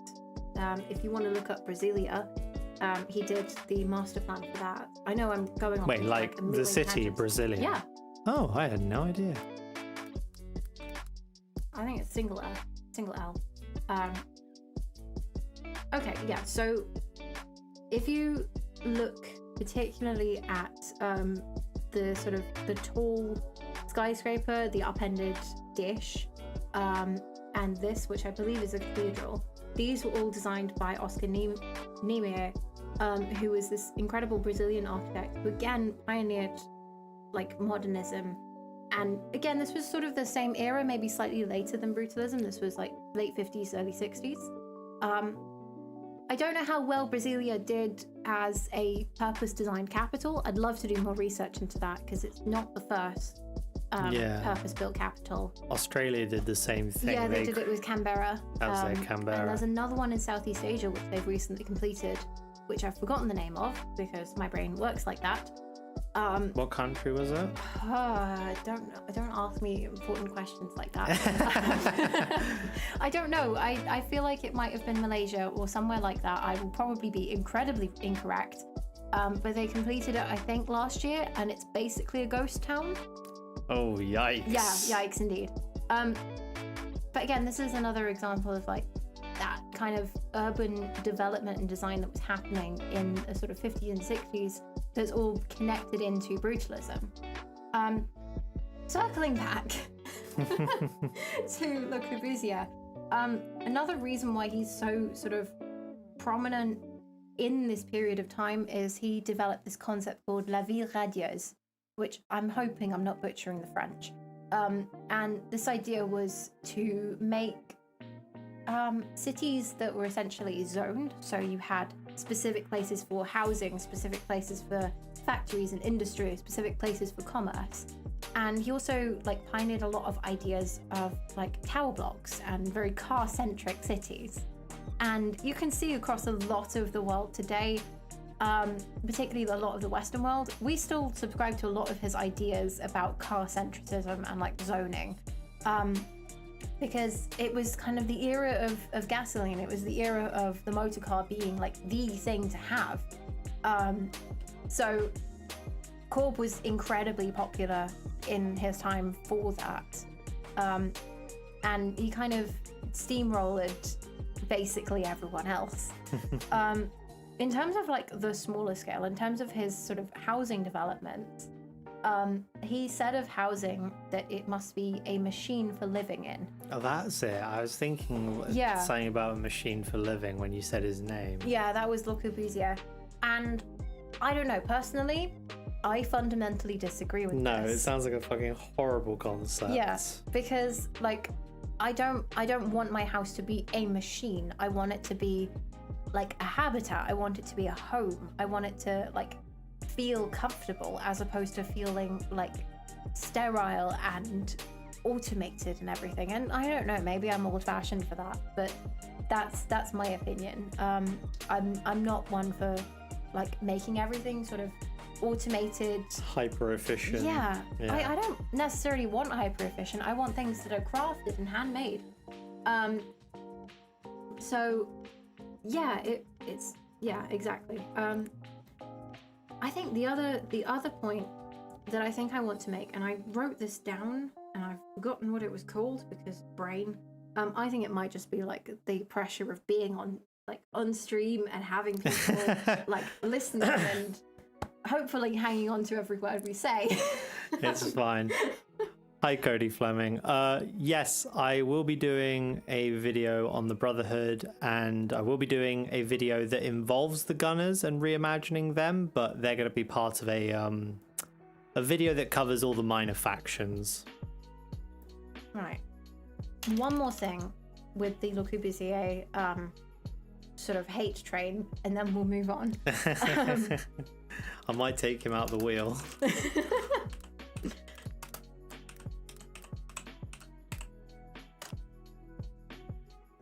Not gonna lie, that building looks fun. The place where it is just looks terrible, however. Yeah, absolutely. Was this Boston City Hall? Because I think he was talking about the library that was on screen. Perhaps, yeah. Okay, so I want to talk about this guy, if that comes up. Why doesn't it come up in any level of detail? Okay, this is Le Corbusier's idea of the perfect human, or more specifically, the perfect man. This looks like the kind of thing that someone on LSD would draw. Yeah, I mean, no comment. I don't know what he did in his free time. Probably nothing savory. But like the modular, as it was called, was essentially the scale to which Le Corbusier worked. And I don't know if you guys have been in the real world, but not everyone is a 6 foot tall man. In fact, most of us aren't. And so he designed his ideal house and his ideal city and his ideal everything, his ideal like concept to this one specific scale, ignoring the fact that not everyone would be at this scale. So sort of forgetting that women existed, forgetting that children existed, forgetting that families existed and sort of needed space to roam or space to connect with people, as well as like household things. Everything was hyper efficient, but it didn't leave room for like the connection, essentially. And I don't know, this thing pisses me off. Like, I would really like to. It absolutely is grilled soda. You know what? I want to do. You dialed a deep onto that dive. comment instantly. You could feel that comment coming into existence. I think what I'm going to do is I'm going to do a deep dive on this. There's a YouTube channel out there called A Brush with Becca, who partly talks about toxic paint and tries not to give herself arsenic poisoning. It's a really cool channel. She talks a lot about historical paint, but she also talks about artists. And she did a fantastic piece a couple of months ago about Picasso and just how shitty of a human he was. And I want to do an equivalent of that with Le Corbusier, basically. Fire. So watch this space. Once Okay. this stream is finished, I will be dropping a link to Solarpunk Ladybird's YouTube channel. Again, there's nothing there yet, but like, watch this space. I'm hoping for maybe not greatness, but at least something interesting to come out from 2026. So yeah. Right. I think we can safely get rid of the Corbusier. Yeah. Right, let's move. What I want to do real quick is I want to add Fallout Canada to the list, because that is going to be a video in the future, hopefully. Right, let's spin the wheel again and see what we come up with. Oh, hey, thank you for the sub, by the way. That's, yeah. I think that was grilled soda. Thank you. Synthwave. That was one of yours, wasn't it? Yes, I think it was. Yeah. Because I have no idea what synth. Well, I mean, I think I have a broad idea. What is synthwave? Oh, this is this kind Yeah, of. this is this. So we're kind of feeding back into the music, I think. My only knowledge of sort of synthwave is I played a game called Far Cry 3 Blood Dragon, and basically that's a kind of how do I describe Far Cry 3 Blood Dragon?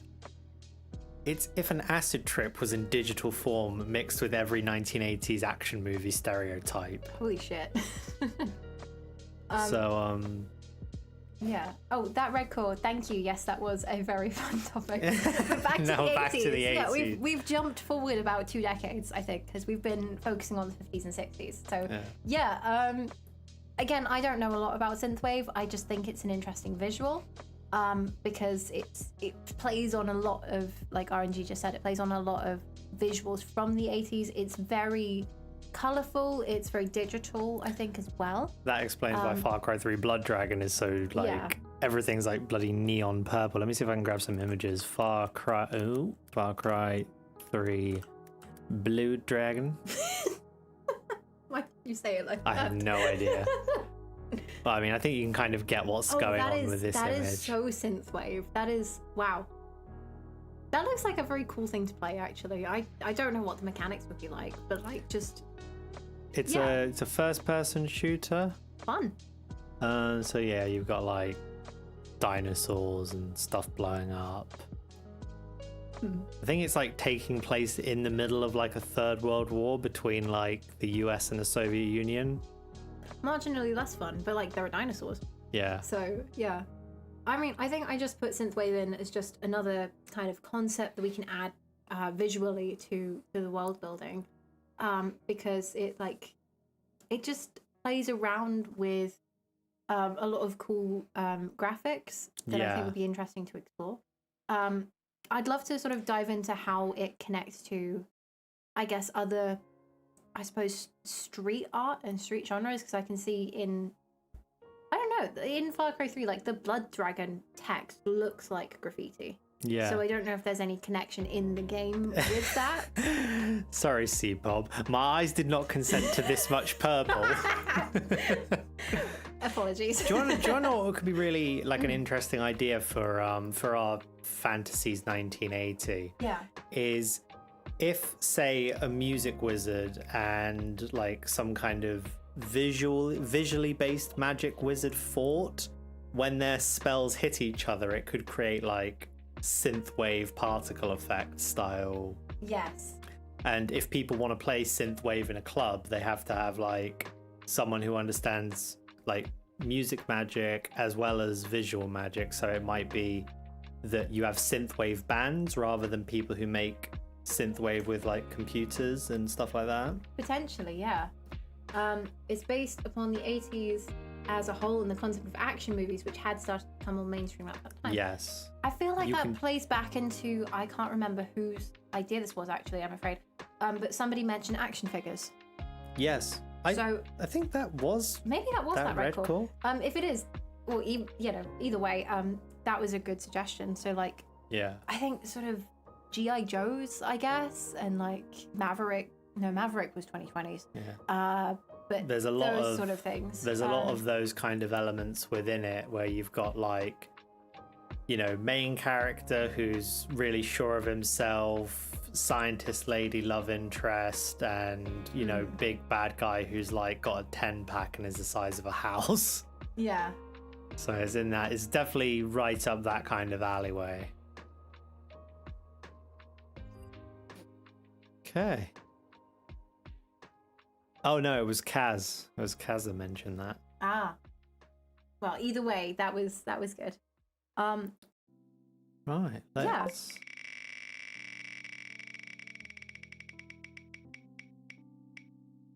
Wait, Grilled Soda, why are you gonna cry? Oh no, was it his suggestion? I don't know. Please don't cry. Unless it was, yeah, I don't know. I think I'm gonna have to look back in chat to see that. Whoever's suggestion it was a really great suggestion. I just have shit memory. Let me see if I can scroll up to it. Oh god.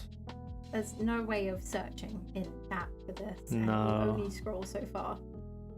I know.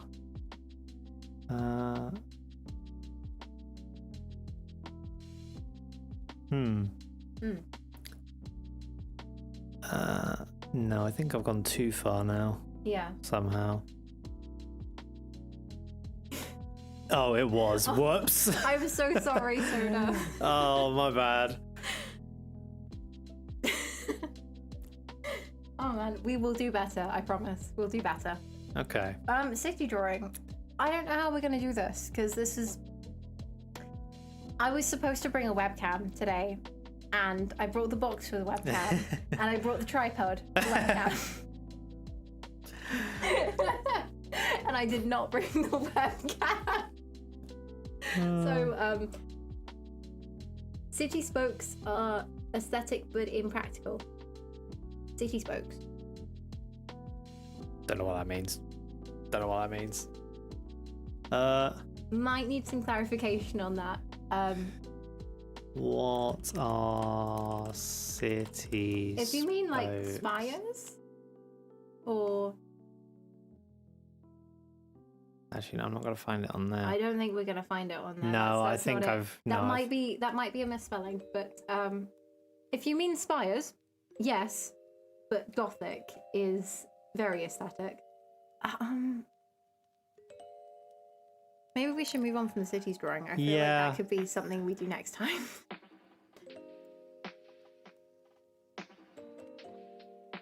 Additionally, did we want to put a different game on? Because we've done a bit of Subnautica. Could do. city streets, I should spoken know wheel what street. you're talking about. I am so sorry, CPOB. Yes. So this goes back to the Ville Radios thing that I mentioned, and also like the urban layout for like Canberra, among other streets design. So a radial city, essentially. Oh, that's yeah. like perfectly round. Yeah, it looks beautiful. Does not work in the real life because there's such a thing called geography. If I show and you topology. this might be a bad example, because there is actually a reason for it being quite circular.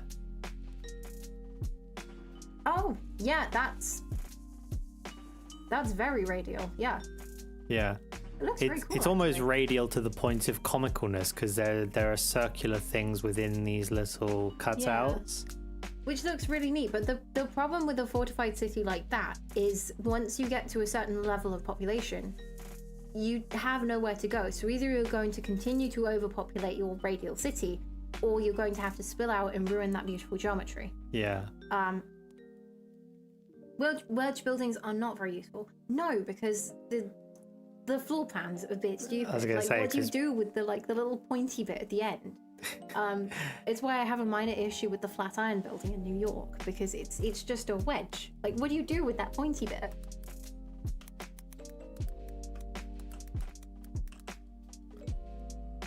Let's get some context. Oh, this fucking this one. building. Yeah. I didn't even know what it was called, but I've seen this. It's literally called the Flatiron building. Can you imagine being in like the very front, I don't know if they're apartments or offices, and just having so little floor space? It's just a bit silly, really. But yeah, like the city, the spoke design, I think it came about a lot in like the Renaissance, particularly as a way of doing fortified towns and cities. There's a really beautiful example somewhere in Italy, don't ask me the name, that's just really, it looks kind of like a star and it looks very cool. Yeah. But the problem with it was once it reached sort of population capacity, they just have all these little overspill villages around it. So any concept of that fortification is moot. If you live in one of those little villages around it, you're not going to be protected, so you're kind of fucked. So it only goes so far. Spider-Man works in the Flatiron building, so Yeah, I guess it's actually. offices. Okay, so that's where. Is it the Daily Bugle? I think. I guess so. Yeah, that's neat. Hi there, guy. Do you plan on reworking the Brotherhood of Steel, making them feel less stupid and more like the actual BOS? I am planning on doing a reimagining of the Brotherhood of Steel. I don't know exactly what form it's going to take at the moment. I'm still tinkering with some ideas. I'm not just going to be doing a carbon copy of the West Coast chapter. I will just be, or of the West Coast chapters, I should say. I will be trying to do something just myself, I guess, not rather than just straight up copying something else. But yeah, that's going to be at some point in the future, definitely next year now. I'm definitely not going to be able to create a video in 8 days. No, don't do that to yourself. I want to just give a quick shout out to my friend who's just double checked. They've been listening to the stream separately, and they've said, hey, have you eaten or drunk anything in the last 3 hours? We ate lunch before we started, like right before we started. Yeah, we had pizza. It was really nice. And we both do have water, although we might be due a refill. I've been not paying attention to my needs, so I should start Hydrate. drinking. So yeah. Oh, that's another really cool one. Cody Fleming says, will you, and I'm guessing that means RNG, be doing a video that combines the reimagining of the 4 main factions and how they connect? I haven't planned to. I don't know. Solid maybe on that one. I'm gonna say it's a solid possibly. Like, I don't know. It's just not something I've really planned to do. I've tried to write them in a way where they all can be seen to interconnect with each other. But other than that, not really. I haven't thought of doing a big combined video, because that would just result in me talking about the main quest for like 5 hours. I mean, if that's what you guys want. Don't put that on me. don't put that on me. My list of videos is getting longer and longer and longer. I really don't need make 5 hours of talking about. No, maybe not 5 whole hours. That feels like a little bit like torture. Don't do that to yourself. Fallout Zetans? Zetans? The Zetans or Zatans. I haven't planned on talking about the aliens of Fallout. Oh, is that what they? Oh, okay. I didn't know they had a name. I didn't know there were aliens in Fallout. Yeah, there's a whole DLC around them in Fallout 3, and they show up every now and again. Hello again, Starfleet Ensign. I'm going to be doing a whole series regarding I'd like to see a reimagined story. Oh, I misread some things. I think that would be really cool. I mean, possibly. I could just rewrite the whole main story. Or even just like little bits of side quests or something. You don't have to do the whole thing. Perhaps. But have you ever known me to do anything little? No. My average video length is 52 minutes. I feel like that just jumps up with the latest one that came out this morning. Does it? Well, I don't know, because it was a long video. Probably did jump up, like... But, I quickly go into the studio. I don't know. It's doing well though. Where would I even... I can't remember where it is you see, but you do get... oh, it might be actually if I just go to my channel. It's on the like custom analytics. Oh no, the average video length hasn't changed. Okay. Somehow. Don't ask me how. It's just balanced it out somewhat. No, wow. You doing Fallout fanfic is legitimately an interesting idea to me. Yeah, me too. Yeah. Yeah, I want to see that. Yeah, I mean, I could do. Cabot House, the Immortal Family. You know, I should add them to the Minor Factions video. That's a really solid idea. I'll write it down for you. Thank you. I completely overlook them, to be honest, and they're actually quite an interesting little bunch. Okay. Right, let's see. We're going to do a spin, and then whilst it's being talked about, I'm going to play a game for a bit more, like, visual happenings. Yeah, because I think we've done like the... Oh, look at this. I feel like we've just done the 20th century architecture bit, but like... That's true. If we want, you can move on. What do people think? Do we want more 20th century architecture?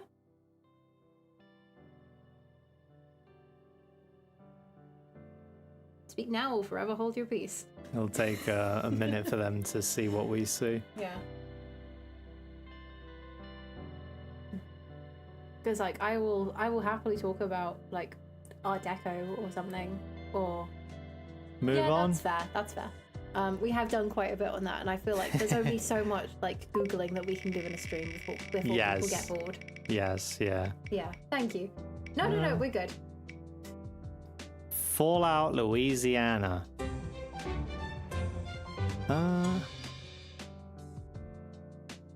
What's this? You know, you would love the archive in between. It's actually a really cool use of AI generated shorts on YouTube.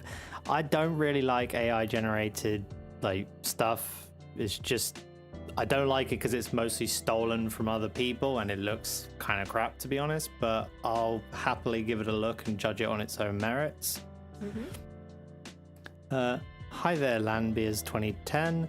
Love the reimagined videos. Can you... You put your heart and soul in. Yeah, your poor heart and soul into... Okay, so I'm really... You did put your whole heart and soul into them, to be fair. So, for context, I work 12-hour shifts at my job. And so I wake up at 4 in the morning, start work at 5, work until 5, get home at 5:30, have dinner, and then for the last 4 to 5 days, I was working from 6 p.m. until midnight, going to sleep, getting 4 hours of sleep, going back to a 12-hour job. I got more sleep last night than I did in the previous 3 combined. Do I need to start worrying about you? Possibly.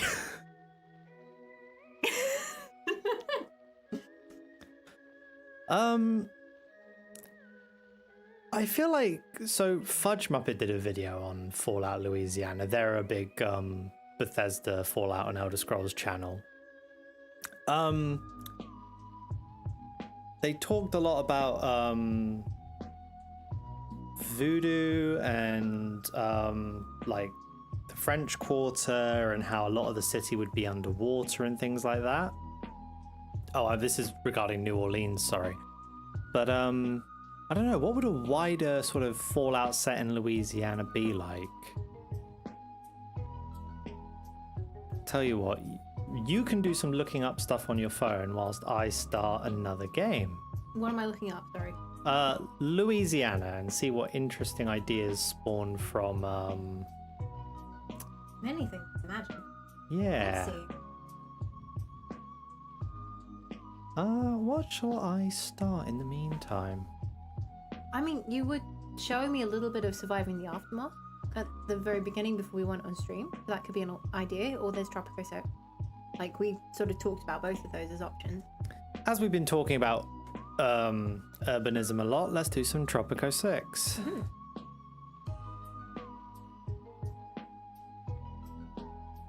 Fallout Louisiana would be insane. Mm-hmm. Yeah, I don't have many strong beliefs on what the next Fallout game should be, but I do think it shouldn't be on the East or West Coast. Yeah, I think, again, I don't know very much about Fallout except for stuff that I've learned from RNG's videos. But, like, I think the idea of it being set in a different sort of biome and it being set like, on the southern coast of the US could be really interesting.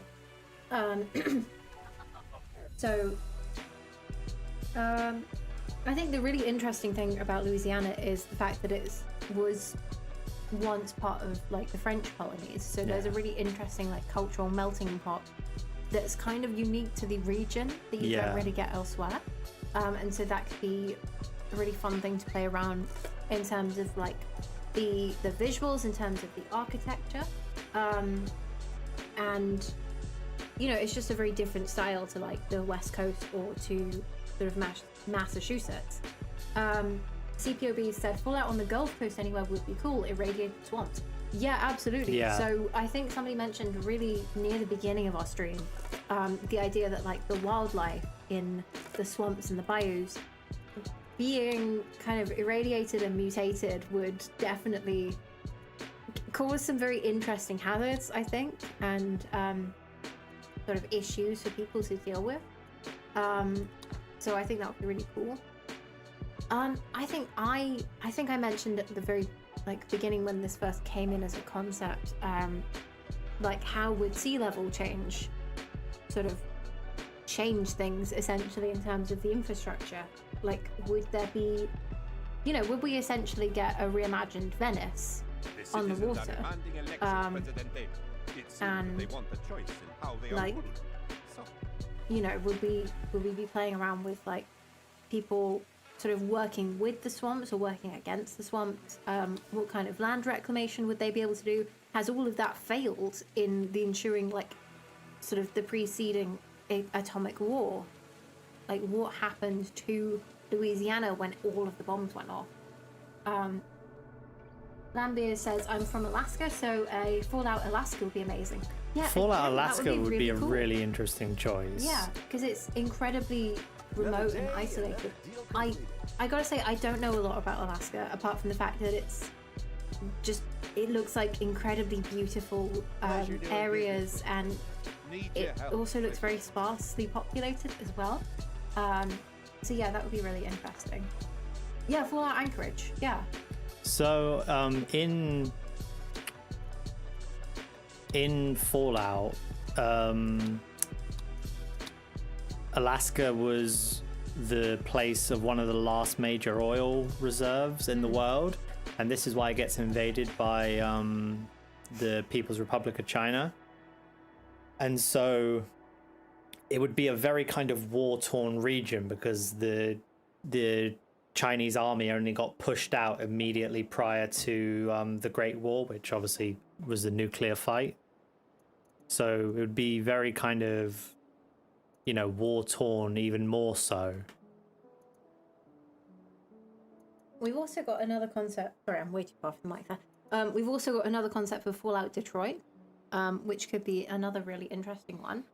On the Great Lakes and Canada would be cool. Yeah. I'm planning to do a video on a Fallout game set in Canada. It'll be a very broad overview rather than a like a really in-depth discussion. But if it does well, it could spawn other videos. Whereabouts in Canada are you thinking of basing it? Because like Canada's a big place. I'm planning to base it around. I'm actually gonna have to get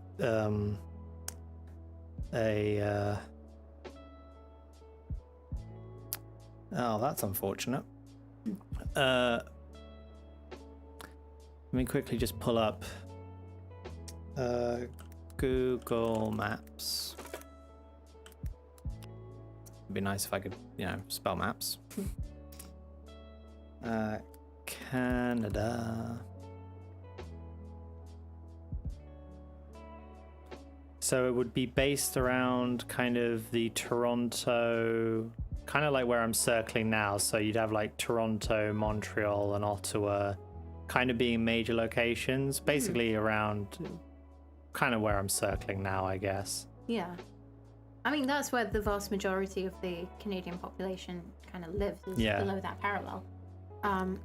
So that would be interesting. I've always wanted to go to Toronto because of the architecture, because there's some really wacky shit there that you like that's kind of unique to Toronto. There's just some really interesting buildings. I would recommend people look that up rather than us going on another Google deep dive of image search. So that would be cool. Oh, that's fun. Fallout, the US Open Tour, exploring places in Fallout we haven't explored before via ruined tour bus. Oh, okay. You know what? That is an excellent idea. That's fun. Also, Fallout London, but it's London, Canada. Love that. Where is London, Canada? I get the feeling. Is it in BC? Oh no, it is in Ontario. Oh, here it is. Oh, it's right on the border. I'm thinking of Surrey, because Surrey's close to London in the UK. It is not close to London in Canada. Yeah, you know what? That would be really interesting. Would you have some kind of interaction with the Midwest Brotherhood in your Fallout Canada game? You'll have to wait and see. Yes, I am. I am planning to talk about the Midwest Brotherhood of Steel. God save the king. But that's great. No, one of the things I was planning to do with a potential Fallout Canada is have it kind of be divided between three main factions. So you've got like French-speaking kind of neo-monarchists in Montreal, and then you've got sort of remnants of the Canadian, like these people want Canada to be free of American intervention, and then you've kind of got another faction where they're pro-American Canadians or like former military, things like that. How would borders work in this sort of situation? Is it such a big deal as it is now? What do you mean? Like, I mean, okay, so again, I don't know Fallout much, but like how many people died in that big nuclear explosion? Most? Okay, so who gives a shit about borders in Fallout? Well, the thing is because that, there's not so much sovereignty because there aren't so many people, or am I like massively missing the mark here? So in the Fallout timeline, after the Chinese invaded Alaska for its oil reserves, the US started to they had to start moving troops and supplies across Canada. And so they were moving troops through like BC and Alberta. And then this turned into a whole, like, basically it snowballed into an annexation. Ooh. And you had Canadian resistance fighters. Canada's lakes were annihilated for their water, and their forests were destroyed for their like lumber and things like that. And so Canada was basically invaded and destroyed. But even up to the end of the resource wars, there was a Canadian resistance. Yeah, Mexico got annexed as well. I don't know very much about the Mexican annexation. I know more about the Canadian one. I think it'd be really interesting in Fallout Canada to explore how they're rebuilding that, because Yeah. like, you know, if your water supply, if your lumber supply have been completely annihilated, how do you get back from that? Because like, again, this is what, 2077? Is it like the late 20th century or later than that? It is the Because I know everything kind of kicks off in the 1970s, but I'm so grossly oversimplifying here. no. So the resource wars happened throughout the 2050s, 60s, and 70s, and then the Great War happens in 2077. I did That's get that the right. nuclear Okay. war. Yeah. And then the most recent game of Fallout 4 is in the year 2287. Okay, so the forests have probably had, yeah, that's right. The forest probably had about 200 years to grow back potentially, Potentially, but that's notwithstanding all of the like nuclear fallout yeah. and everything that's happened to the water before that. So, yeah, we've got another idea from that red core. I've had this idea for so long, like going from the Midwest up to the North and ending off on the Mid-East coast around New York, DLC being like the South or across the border. Yeah, I mean, you could just keep expanding, really. You've got a whole load of options, really. Let's quickly zoom into Louisiana so we can actually talk about what prompted this little discussion. Yeah. It would probably need to be set around, like, I would say either go for the typical locations of having it in New Orleans or Baton Rouge. I feel like if it wasn't to be set in one of these two places, this area with Lafayette, yeah. all the way down to Vermilion Bay looks quite interesting. Yeah, that does, actually. I mean, you've got a fair few concepts there. Jetsons, but nuclear apocalypse. Yeah. I haven't watched the Fallout show. I probably should. I've heard some fantastic things about it. I haven't watched it yet because I've been working on videos so damn much. So I'm going to sit down and watch it and take notes for Brotherhood of Steel Reimagined, because obviously there are some interesting concepts that come up in that. I've just seen two interesting things. Okay, no, I'm misreading one of those, but like the other thing, one place is called Venice. They did take it literally. There is a place called Venice in Louisiana. God. That's kind of cool. The curse of the long city. It's just a road. Just a strip.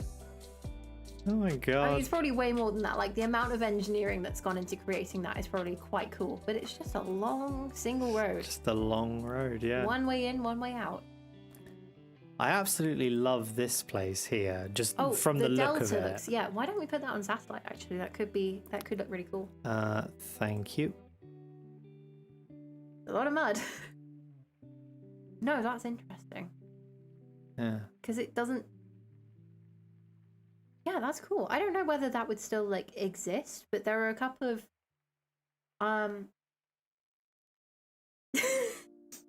my apologies to Chile.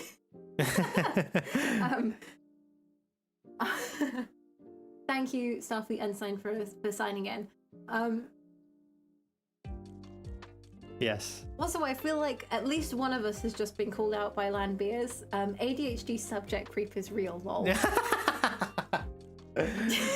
This is the thing about world building, is that you literally do just find a new thing and you think, oh, that's obviously a really important concept, that should be explored, and then you're like, you know, that meme of the guy with the board, where is he? What's that meme called? Like, oh,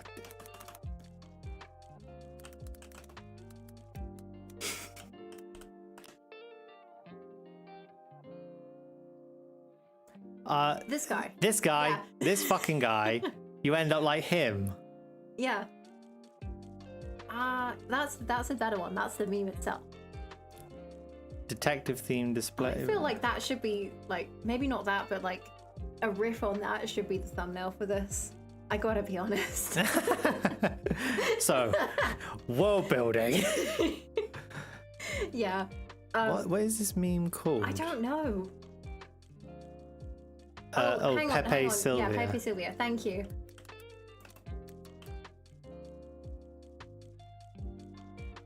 That's the guy. Here he fucking is. Oh, It's Always Sunny in Philadelphia. That's why I don't know it, because I've not seen the show. Yeah. Anyways. That red cord, literally me trying to write lore for D&D campaigns. I know, right? Oh, amen. I'm writing a massive campaign at the moment, and I'm just sat there going like, fuck, this is gonna be big. Yeah. So that's Louisiana. I think that could be cool. I had another tangent based on that. I think one of my friends could tell me what this is called, so if she could pipe up and tell me, that'd be great. But like there's a town, I think in Vietnam or Thailand, I forget, which is sort of floating on stilts. And it just looks really cool. I think it's a market town specifically. It is Thailand, okay. I think it is. Yes, this is the one. Can you imagine that in Fallout, I think? That would be cool. That would be really interesting. Absolute nightmare in a flood. Well, I don't know actually, because like this probably withstands like typhoon season. Yeah, that's true. So potentially, depending on like how you engineer the stilts, they could be made to sort of rise and fall with the floodwaters. I'm trying to make one as a prequel to a comic writing project. I'm also writing the one. I'm going insane. Yep. Godspeed. Good luck. Amen. Yeah, so I don't know. I think that's quite a cool visual concept, at least. But yeah. Have to put some more thought into it. Yeah, I think that would be fun to play around with. Remember, loose lips might sink ships. Tropico is under attack. With a tropical Huh? Oh. spanner. Oh my god, they're miles away. Yeah, but they're moving quickly. Yeah, that's because I'm on full speed. Oh. You've picked a hell of a place to launch your attack from, boys. There's four. There's. I don't know about you, Presidente, but I woke up today with an urge to make some money. Build a bank? Can I even unlock a bank? Oh, I can unlock a bank. You can unlock a dungeon. Oh, I already have that unlocked. That sounds bad without context. You start with this unlocked. Oh, look, it's the wedge building. Yeah. What a way to make an appearance. Yeah. We were just talking about one of those.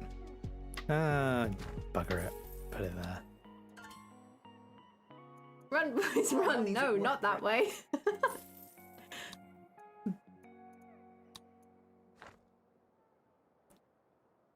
Okay, so talk me through Tropico, apart from the fact that there are people attacking you and you can make You resources are happen. the dictator of a Caribbean island nation. That is it. That's it. Basically, build economy, get big, don't lose the election. Okay, that's. And if you do lose the election, don't lose the revolution that happens afterwards. Okay. Because you're definitely not leaving office in anything other than a body bag. Oof. CPOB says a Barsing Say vault that forbids mentioning nuclear war. Yeah. That's a really interesting there is no concept. Nuclear war in Barsing Say. What are you talking about? Yeah, absolutely. And Landbeer says I wanted to write a book about a SF unit that has werewolf in it, like a POV from werewolf, but I'm stuck on the world building. I was like, this shouldn't be too hard. Took me a few weeks. Well, damn. And we need a steady hand. Oh, before World War II. That's a key point before World War II. Oh, is this a key point about Tropico? Yeah, so it's currently the World Wars era at the moment. Okay, that explains some of the flags. Well, I mean, actually. technically it is actually in the Second World War right now. Oh. Is good for business. He's making a ton of money without any work. Reduce that. That'd be easy. Fallout Barsing Say is just Vegas. Yeah. No, Vegas is like, the wasteland is terrible, so let's gamble. I'm gonna make my own Fallout with blackjack and hookers. Have you watched Avatar: The Last Airbender? No, I haven't. You should. I've watched It's really parts good. of. I've seen parts of it. Because like that's where the whole Ba Sing Se thing comes Yeah. from, and I know it's it genuinely it's such a good show. gets talked about a lot as like a meme or a Yeah. trope of there is no war in Ba Sing Se. Yeah, it's iconic. Good job there, President. Right. Why do you not have anything?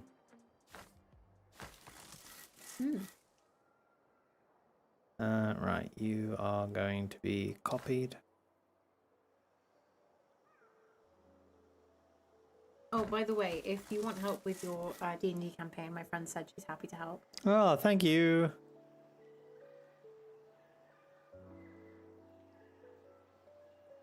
Depends on what island it is.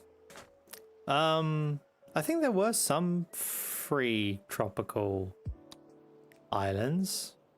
We are speeding through time. We went from March to April in like 2 seconds. Yeah, I am on full speed. Actually, you know what? Now that I say it out loud, I'm really not sure. I can't think of one off the top of my head that isn't a colony of a European power. I mean, there's Cuba, but that's because it was being occupied by the Americans.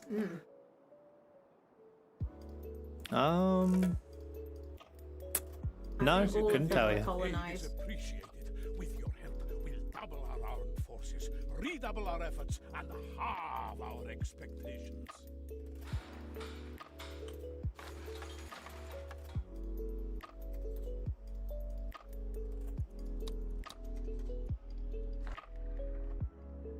Haiti? Yeah, I suppose. Wasn't Haiti still... Everyone has to do. Oh no, no, it wasn't. Sports, I don't care. I was thinking Properly as Haiti was built still mind. connected with Santo Domingo, but I think they had actually split up by that point. Oh my god, how many Atomic bombs. fucking... Fact or fiction? Tropican scientists say we don't understand the physics. Palace says try harder.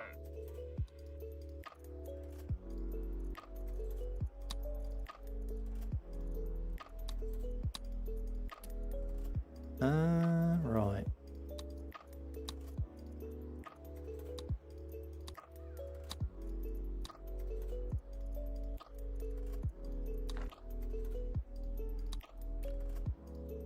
Oh, we got another one from Nat Redcore. I feel like the concept of magic missile for the retro 80s fantasy thing, we really need a name for that, would be like nukes. So it's discussed in magic senates and such due to growing crisis due to the ongoing Cold War.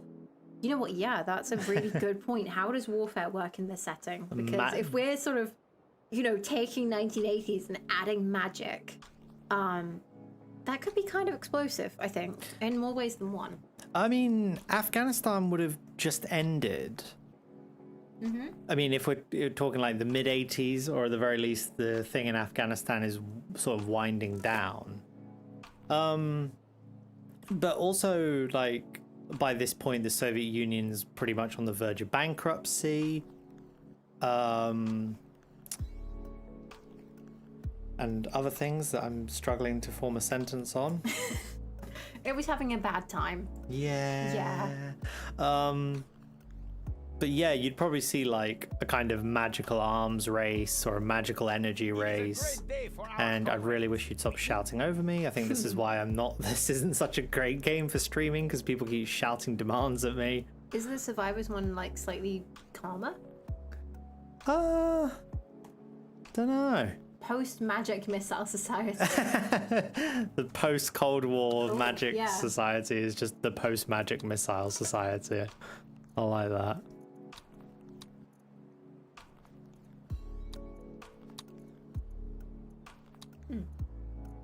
You know, it snows a lot for a tropical island. Yeah, it's Christmas. Because the game knows what time of year it is for us in the real world, so it's like a special event. Okay, that's cute. There's a bit in Harry Potter where a wizard is reading Stephen Hawking. I didn't know that. It's. I mean, we do not speak of the heathen, but yes, there's one of the. I think it might be the first film, where there's like a background like wizard who's. I think he's in the pub. I think he's in the Leaky Cauldron, and he's stirring like his mug of something with his finger using wandless magic. Yes. Which never happens until like the 7th book. They don't do wandless magic. But yeah, he's reading the Stephen Hawking book. He just doesn't care about the established rules of the world. He just wants a drink. Yeah, that's a hyper powerful wizard that we just do not interact with at all because it's not important to Harry Potter's like storyline. Yeah, that's a very cool concept. Yeah. But yeah. It'd be fun to see like what kind of magic channeling or imbuement people use, because I think somebody, again, sorry, I forget who this was. I'm so bad at remembering who says ideas. But somebody mentioned like using vinyl as like a way of channeling something, way of channeling magic in the setting. I really hope that it wasn't Grilled Soda who also said that, because that'll be the second time that I've forgotten that. And honestly, I can't apologize enough. So yeah, were we really playing that for an hour? It just came up with like an hour. Blimey. I don't know how long the stream's been going on for. The stream has been going on for just over 4 hours. Forget magic, I want to learn about quarks. Yeah. Yeah. Right, I've moved back to Subnautica because it's a bit quieter and also a bit more active and engaging, rather than just watching plantations get harvested.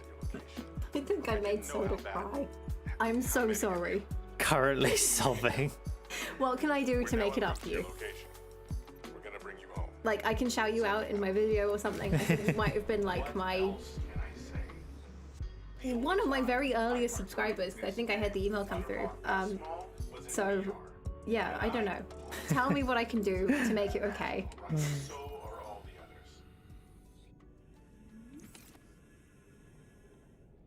others. I don't know whether we were expecting the stream to be kind of chaotic, but I kind of love that it has been. Yeah, me too.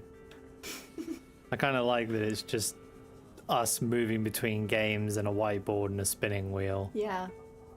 That Red Core says I could do a crisp high five.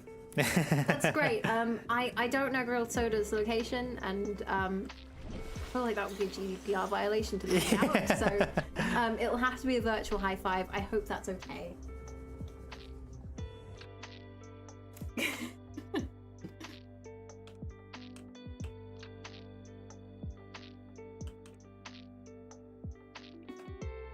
There you are. RNG's done it for me. I was just about to, you know.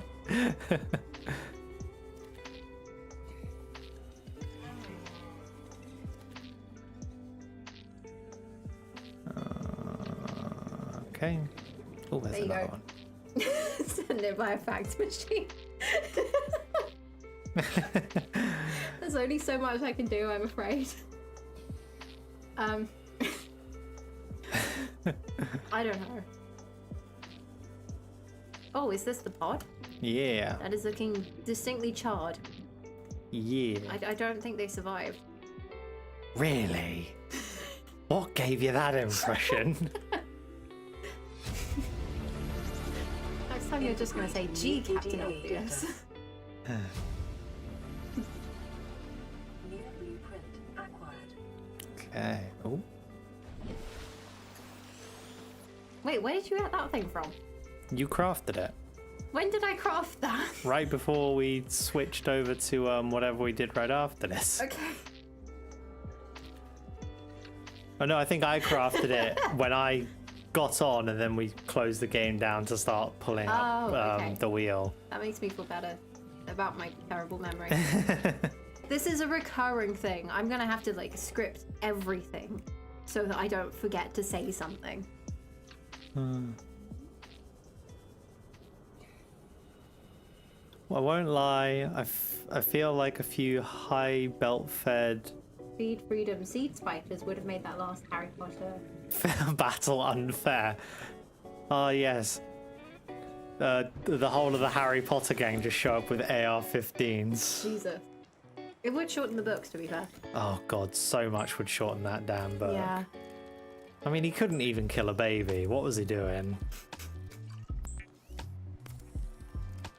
Yeah.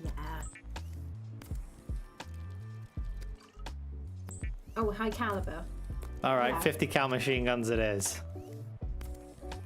I feel like that's more effective than Avada Kedavra somehow. Low tech Avada Kedavra. Yeah. Where am I up to? Right.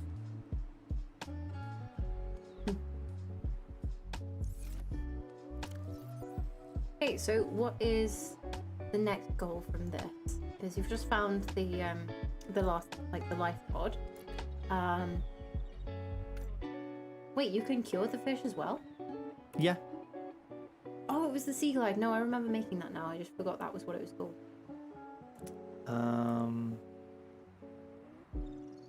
Where is it? Oh, Cass is back.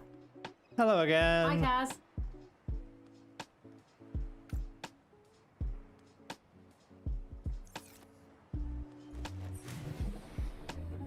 Oh, by the way, Kaz, I caught your video the other day. There was one particular skit in it that made me absolutely crease up laughing. That was fantastic. Don't spoil it. I'm gonna watch it when we're done. It was really funny. Oh, there is a knife. Yeah, I was very excited when I made the knife. I How did know. you forget that? I know. I thought I might have forgotten it and left it back at the life pod. Ah. I'm going the wrong way. I didn't realize when I played this, however long ago it was, that you could actually use the knife to take out the table coral. I was just sort of staring at it. Not into it. So.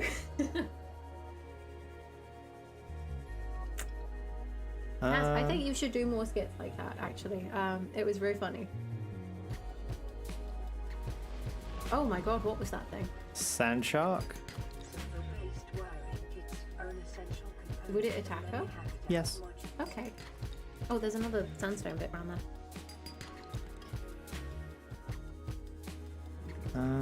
Right. And I think I saw a fragment up at the top of that cliff face. Oh, yeah. jellyfish.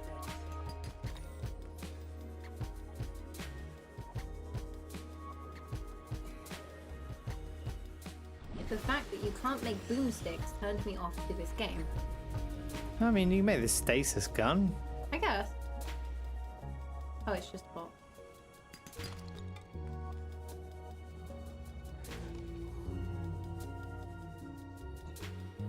Hang on, I saw another bit down there. Oh yeah, I don't need any titanium right now. Oh, okay. In the early game, it's more about picking up just what you need rather than just accumulating everything in lockers. I'm gonna do my best not to backseat game. Have a habit of it if I do end up sitting with someone while they're gaming. So Yeah, I'll do no, my best. I'm the same.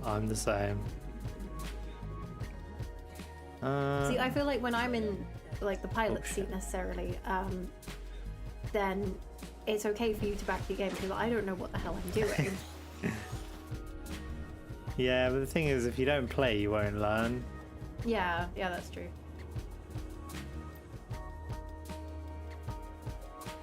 Wait, it comes with light too? That's cool. Yeah, it also comes with a map, but it's barely comprehensible. Oh. Alright, I mean, I can barely find it comprehensible. Also, look at this guy. Oh, he's kind of cute. What's he called? Or like, what's the species? He's called a hoverfish. Hoverfish. Neat. But you're gonna say, oh, he's called Brian or something. Brian the Hoverfish. That's gonna stick. Grilled Soda says that's our job to backseat. Yeah, that's fair. That is chat. Yeah. Oh, we found silver. That's cool. I think I saw 2 or 3 more pumps there around there. I'm amazed you're picking up like gold and silver from bits of sandstone.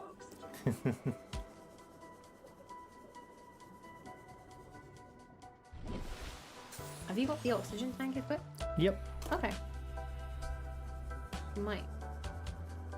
I guess you're making like the upgraded one in a bit. Yeah, that would be one of the things, but I also want to make the habitat builders and get a base online. There we are.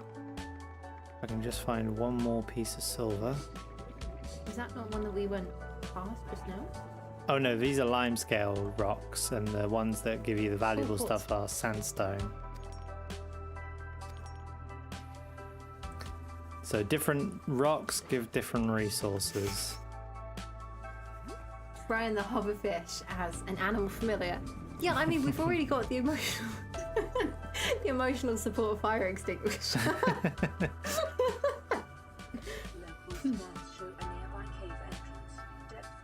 Cass says, true, you learn by doing. It's funny how my friend is very tense and gets spooked easily in PvP situations, yet I'm there with him with not a care in the world, shooting people left and right. Yeah. Lambiers, thank you for joining in with the stream. Really appreciate you coming in. And yeah, I'm also looking forward to the Brotherhood of Steel. It'll be good. Oh shit. Yeah, I'm don't drowning. die. Don't die. It'd be very disappointing if you died. Yeah. Considering I didn't manage to. Yeah. Bring Brian to the end of the game.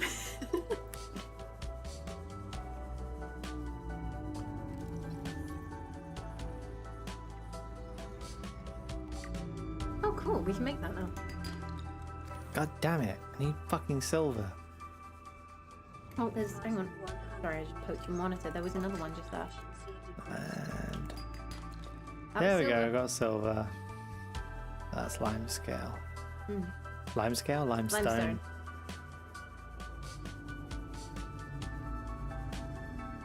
What a hunk of junk. Yeah, well. Wow. So which zone or like level is this bit? This is called the Grassy Plateau. Lots of just open areas and red grass. Ready. Can I get in through the top here? No, I cannot.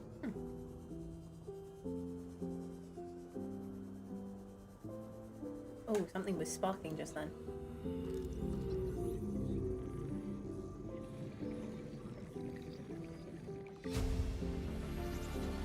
Oh shit, my inventory's full. Back to base, I guess. I'll make it. That's fine. 20 seconds of breath. Have you ever done it where you've been scanning something and you've been so desperate to finish scanning that you've run out of oxygen? Oh yeah. When I was playing Below Zero, I've just seen that comment too. Didn't know we need Calgon on another planet. Side note, that moon is stunning. Again, like, props to the game devs for Subnautica, because like the visuals not new, it's watching Calgon. The visuals in this game are just incredible. Yeah. Quick question, why is it red now? It used to be blue. Well, this. No, your pod. Oh, because I changed it. Oh, okay. So I changed the color so it stands out a bit more in the water. Oh, I didn't see you do that. I did it very quickly. Again, I've played this game a bunch of times. Veteran versus rookie. Yeah. Kaz says, sadly, the devs went south after Subnautica. Sadly, it's not the devs that went south. They just got fucking shafted by Crafton, unfortunately. That's a shame. Yeah, it was a it was the publishers, unfortunately.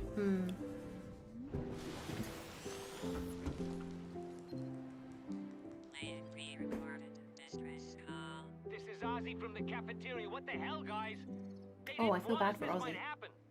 Our pod was almost crushed by the Seamoth Bay on the way down. Now we're hanging on the edge of a cave system, and this grim-looking snake thing's trying to eat through the hull. Come get us already. Signal That's a location pre-recorded uploaded message. to PDA.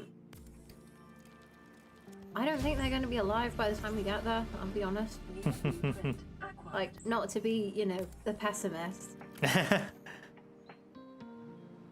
Right.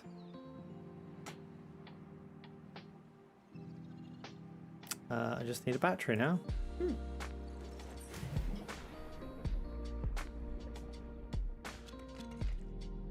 It is incredibly convenient just how many of these items you can use to make electronics. Like, Yeah. you really crash landed on the right planet for this. Yeah. Very convenient. Extraordinary. Habitat builder. The building Somehow I thought that would be bigger. is designed to construct habitats capable of withstanding extreme environmental conditions.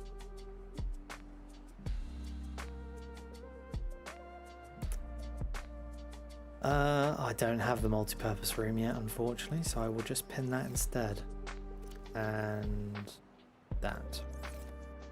Ah, yes, we need ways to get in and out.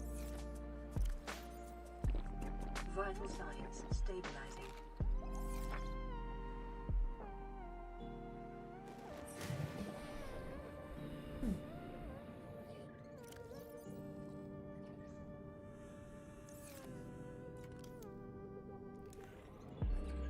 I've got to say, like, I think the habitat construction is probably the bit of this game that I'm most intrigued about. Yeah. But I think that's mostly just me liking to build things. Let's go towards this one. Yeah. There's two places in the safe shallows where it's really good to build. And I feel like I'm close to it somehow. Mm-hmm. Oh, look, there's more of those skunk manatees.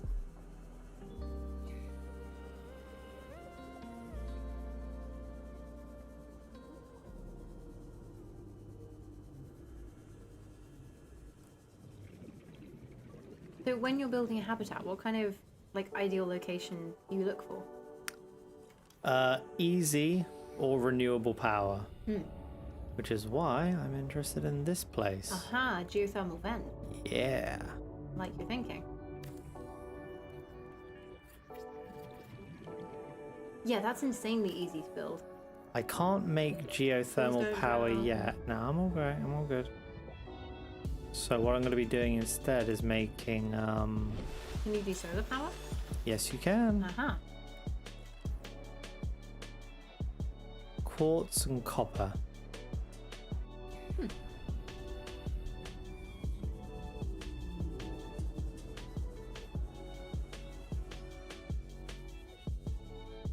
Was that a fragment there? Or is that not really going to have what you need? It might do. I will need titanium for it, so. Another bit of limestone there. Round on that out, can't we? Okay. Or the next one. Oh, there it is. There. Yeah. There we go. And then we just need a bit of quartz. Yeah, right. Oh, hang on. I saw one above you. Yeah. Do you let me know if I'm like spotting these things No. like 2 seconds after you are? No, it's fine. It's fine.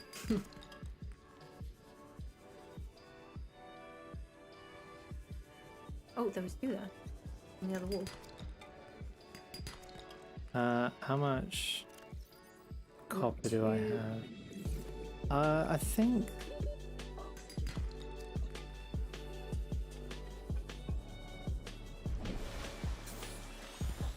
Yeah, 4 should be a good starting point for Yeah. power.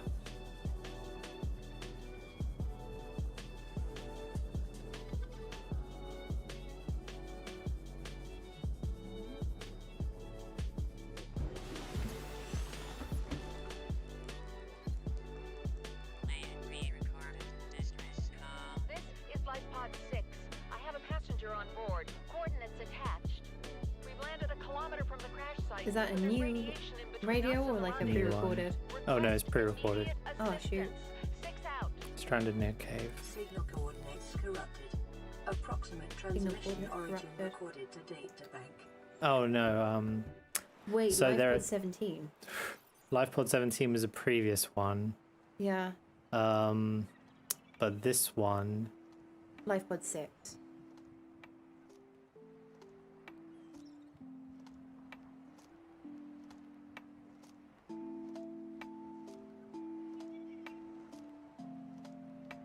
LifePod 6.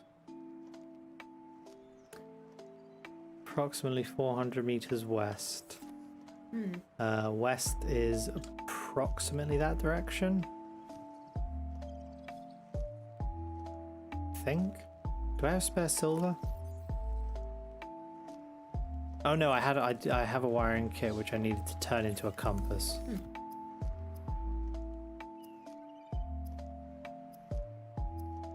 Personal equipment. Oh, I need copper wire for that. Fuck. Oh, there was quartz here as well.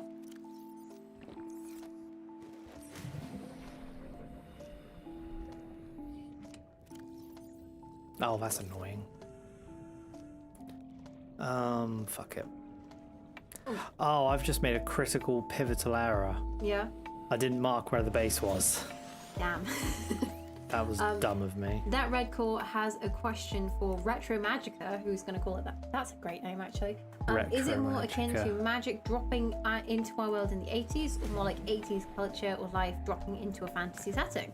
Magic. That's a great question. Magic dropping into the 80s is what I had in mind. I think so did I. I think like we had an idea. RNG sort of drew up an idea, probably about halfway through the stream, where they kind of merged together, so it's almost like dropping into each other somehow. Love that you're avoiding the stink bombs. I think predominantly just for like ease of reference, perhaps it might be worth going for like fantasy dropping into the 80s. Yeah. But yeah, I mean, no, good question.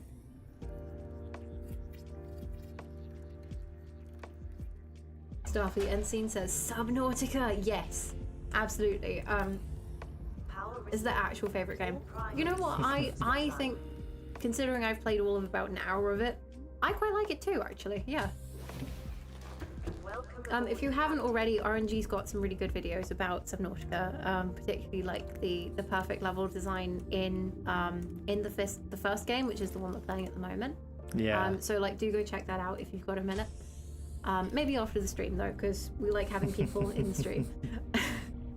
So yeah. Yeah, I mean, if nothing else, it's really pretty to look at, and I was actually quite impressed at how intuitive it became. Actually, I was genuinely expecting to struggle more with like figuring out controls and figuring out how things worked and how to pick things up.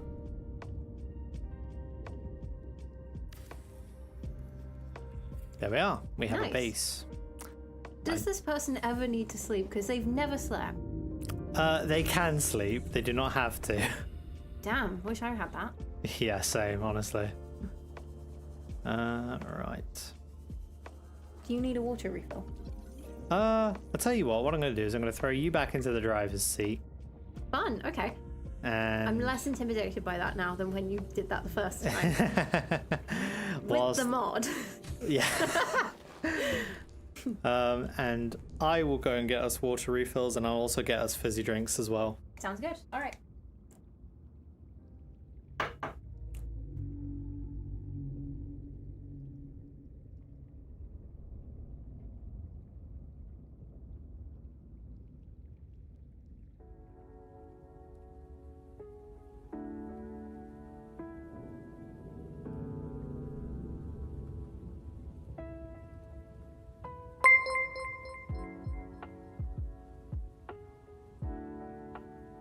Okay, RNG's just gone to get some quick refreshments because it's important to stay hydrated, as my friends happily reminded me just now. So I'm back with Subnautica. For those newer to the stream, I've never played this before. I don't do video games. For those who are not new to the stream, you know this already. Because, yeah. RNG dropped me very much into the thick of things with a modded version when we first loaded the game at the very beginning of the stream. Freaked and went, oh shit, we need to like, you know, get rid of that mod sort of straight away. That sounds ominous. I don't know what that was. So yeah, at the moment I'm just exploring. I'm just seeing what I can find. I don't know, any tips? Starfleet Ensign, I'm sure you'll like it. Yeah, I genuinely do actually. I like the concept behind it. I think it's really beautifully designed. I really don't like whatever sound that is. Also, grilled soda. I'd love to see high elves in Wall Street. You know what? Yeah, so would I. I feel like that could be a really interesting thing to explore, actually. Yeah. I think that would be a really cool concept. What would you expect them to be like on Wall Street?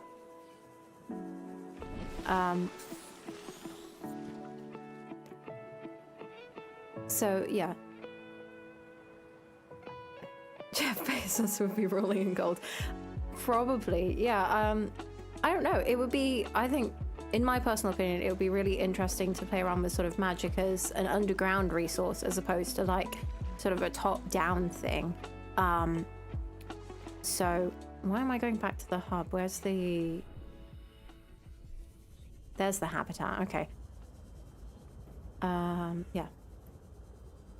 American Psycho, but fantasy, I guess. I haven't seen American Psycho.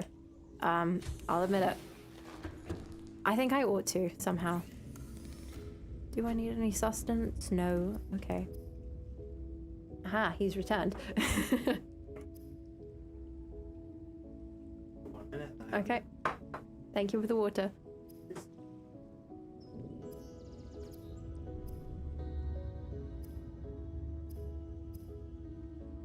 Apparently we can cook Brian the Hoverfish. I don't really want to do that. He's like the emotional support hoverfish. Is there anything else we can add to this? I don't know. I've got to see. I haven't touched this game in like 2 hours, so I've forgotten what all of the other tools and things are.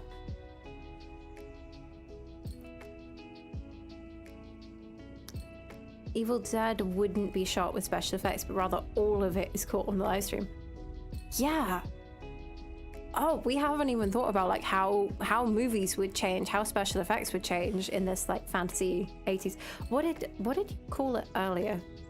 I'm determined not to forget who called it this, but somebody gave it a name.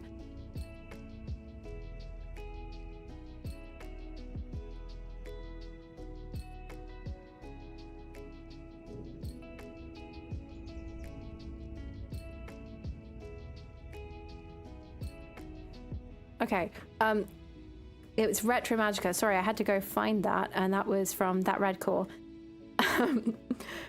Sorry, grilled soda. I know I didn't remember yours, but I'm trying not to do that to anyone else.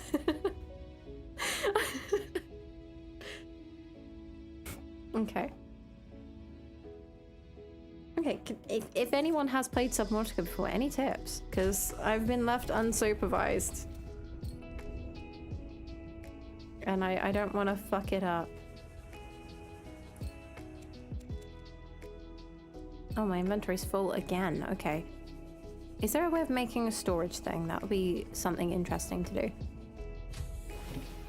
Is there storage in here? Radio, fabricator, tools. Okay, we need titanium to make a locker. Okay, let's go find some titanium. Now I actually have a mission to do. Where are we gonna find titanium?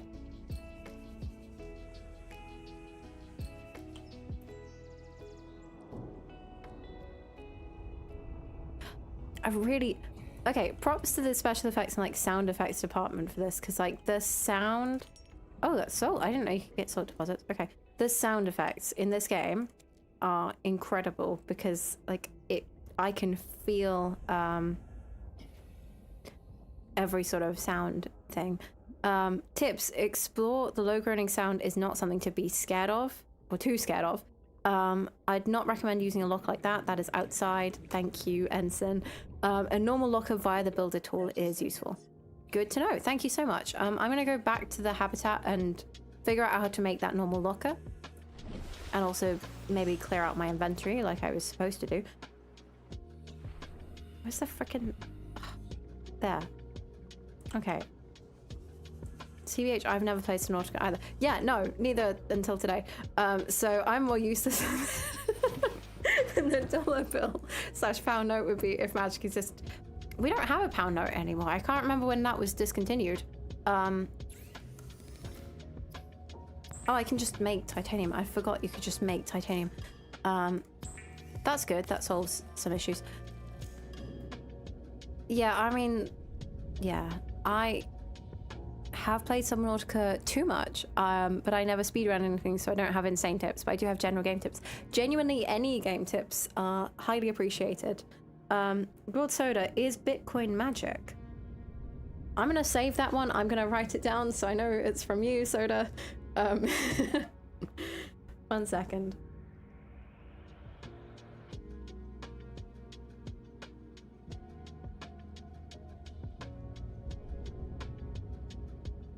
What do you want to do? Do you want to go deep? Do you want to base build? I'd love to base build. I'd love to do some more building. Meaning like £5, £10 note. Yeah, no, same. If the really southern accent didn't give it away already. Yeah, £5 note, £10 note. No, I feel like paper money would be pretty useless in a magic economy. But that would be an interesting one. Grilled Soda had an interesting idea. Is Bitcoin magic? Ooh. I don't know when Bitcoin was invented. Was it invented in the 80s? Ensign says go up to the surface. I've been asking for tips from chat and they've been very helpful. When was Bitcoin invented? Okay, so I have a waterproof locker. I also wanted to know, is there a way of making like an internal storage? I'm sure there is. So you can, if you use the habitat builder on number 4, you can craft lockers that stick to walls. Cool, I'll get out of the fabricator. Number 4. Aha, that's what I was looking for. Right, let's make one of these. Can I make another? Yes, I can. Bitcoin was invented in 2008, apparently. Oh, right, okay. So, in theory, it could be invented earlier for the sake of our world. Can I put them here and they'll still be accessible? Yeah, so the doors don't actually have to open. Oh, I need more titanium. Okay. Collecting more creep vine seeds. I didn't know what else to do. You left me unsupervised. What else? Okay, there's lead, there's quartz. What do I do with the creep vine? I've forgotten what we do with the creep vine. You stop collecting them because you've collected like tons of them. Okay.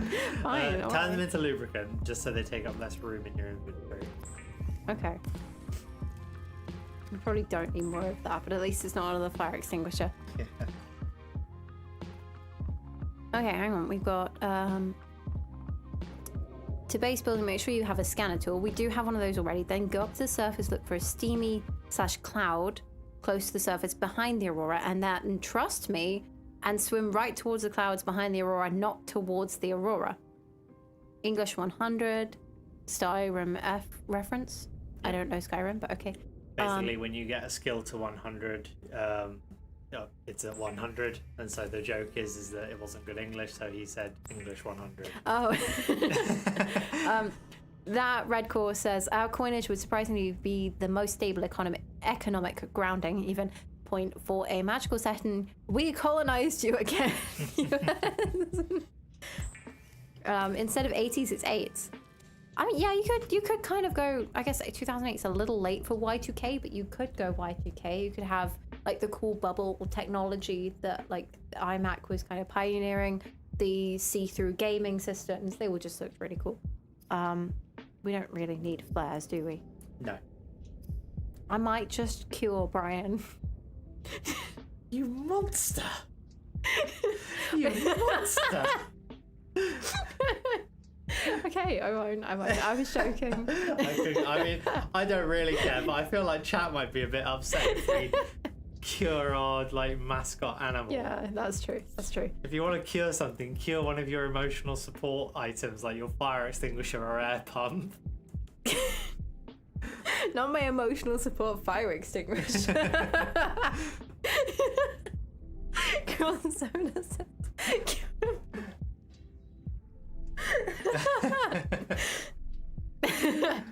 Cure him of what? Cure him of nothing. Actually, no, that's not true. Cure him of life by cooking him in salt. That's what curing is. If you want to find the blueprints, make sure you have a scanner, which it seems you have. Yeah, we do. Yep. This thing's running out of battery. How do you charge this? So what, you don't charge it, you press R. You take out the old battery by using S to scroll across, then hit click. Now it has no battery in it, you need to make another one. Okay. And the old battery should just be put aside for when you can recharge it. Okay, So you got 2 lockers. Empty. Oh, no. I feel like that's not You it. can name lockers, but it's not really worthwhile to do so. Okay, that's the sea glide. That's not got any battery. Where's the dead battery? That's the dead That one. battery. Okay, we're gonna just pop that in there, and the lubricants, and Just pop everything that's not your kit in there. yeah, I'm gonna keep those 2 bits in Yeah. there. And Brian, do I keep Brian in there? I think you can put Brian in the lock without I can killing put Brian in him. there. And the tools and the knife. Put all Yeah, let's the resources and crafting components. wiring away. kit in there or not? Yeah, you might Yeah. as well. And the sulfur. Yeah. There we go. There we Okay, that's are. looking way better. Okay, once have we got everything down? It's worthwhile later. Is that the base building blueprints, Kaz? Yeah. Okay. Cool. So yeah, as you find wreckages, you'll find more blueprints. Although the best blueprints for the base building are not in sea; they're on land. Okay. I didn't realize you could toggle through this with the scroll wheel. Oh, I should have mentioned. Yeah. Maybe. That might have been useful. I'm used to doing it with the numbers because it just allows me to go straight from one thing to the next without scrolling up and down, because my last mouse had a massive scroll wheel.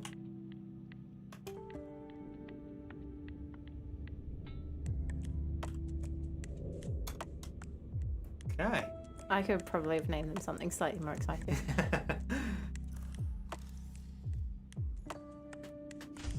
So your best bet would be to find some more copper and acid mushrooms. Well, I mean, you don't really have to find acid mushrooms. No. I also want to get some more titanium to build the lockers. So I keep now I know how to scroll through this. I keep accidentally scrolling through it. This is why I don't use scroll. Whoa, that was a big lump of titanium. Okay.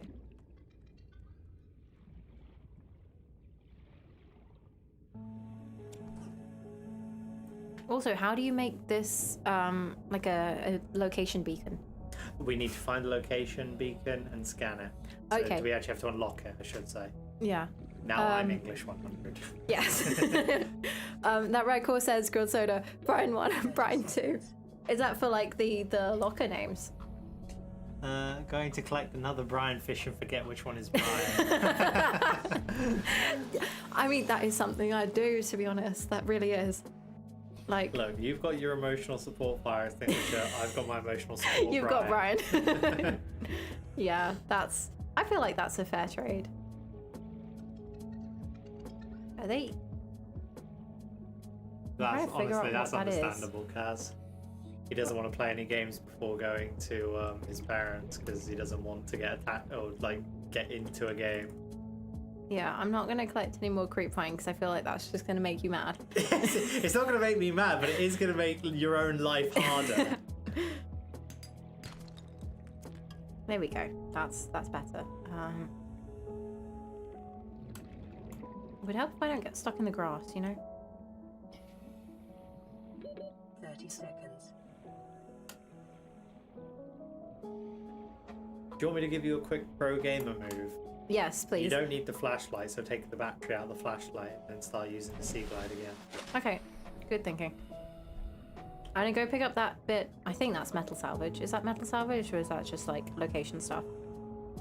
That's too big for metal salvage. No, I don't have a Discord right now just because I can't really handle the responsibility. I mean, yeah, I suppose that's the right word. I don't have the time to work a full-time job, make YouTube videos, and do moderation for a Discord. But if I get big enough, I will create a Discord for people to join. R? No, R. Oh, thank you. I didn't know what you were saying R for. S. S. Click. Click. Battery's out. Great. What happens to the battery? Are they just sitting in my inventory? It's just in your inventory, yeah. Okay, so we're gonna... We don't really need the flashlights. We're gonna put that in there. And take the Sea Glide. Yep. And then... Where's the... Oh, there's exit. the battery. Yeah. Okay, cool. And then press 1. Press R. Glide, R. Press A. A. Oh, I guess you could press There we S go. again. Okay, we got it. There we are. And as it's daytime, if you right click... Was I meant to do that inside the hand? No. So just right click until the light turns off. Then that way... Is that all? No, it's on. There you we are. go. Okay. So that way, because the Sea Glide uses power to proportional to how you're using it. Mm. So if you're swimming at full speed with lights and the map on, it's going to use power faster than if you're swimming at full speed with the lights and map off. That makes sense. Delegate responsibility. I'm sure there's people. Which key is the R key? The key to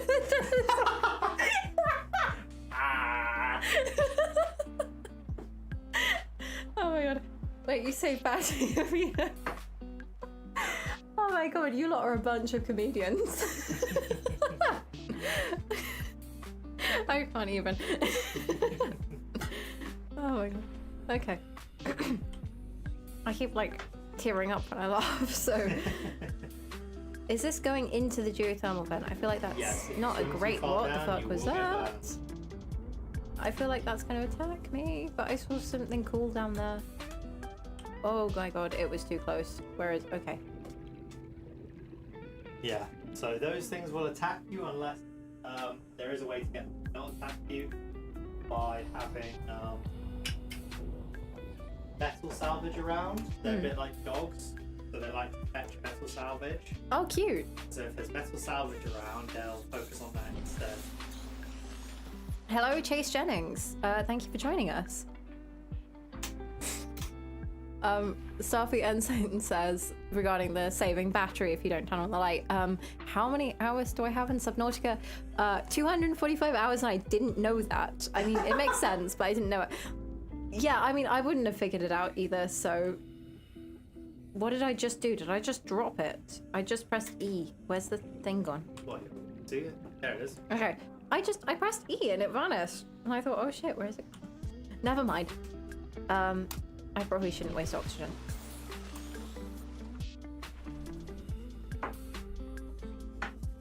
See, like, there's like some quartz in there.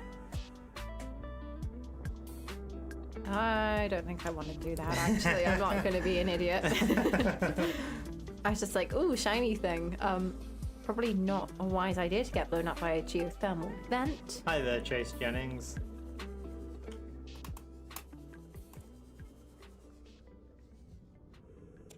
There we go.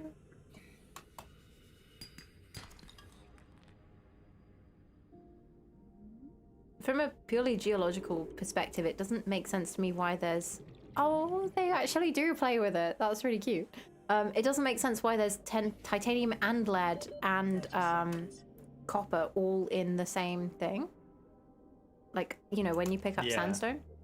This feels like it's taking a minute to get to the surface. Do we have the flippers enabled in this? Because I did make 2 sets. Okay. Yeah, you're wearing the flippers. So That's good. Using the Sea Glide to swim in what direction you're looking in is faster than just ascending. So if you are in a desperate rush, you can just look to the surface and just swim up with all haste.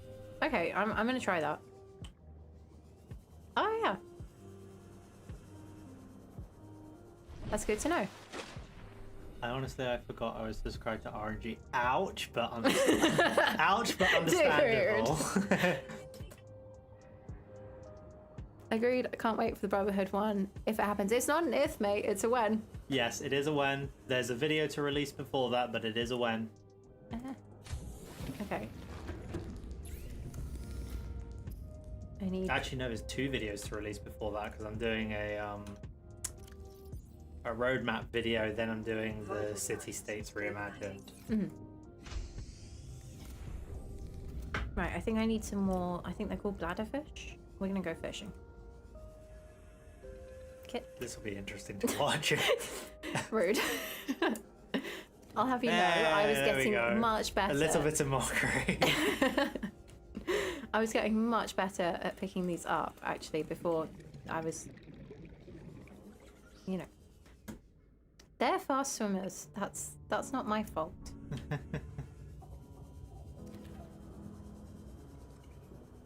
Damn it. No. Ha. Don't burn yourself out, though. I do keep telling him that. Yeah.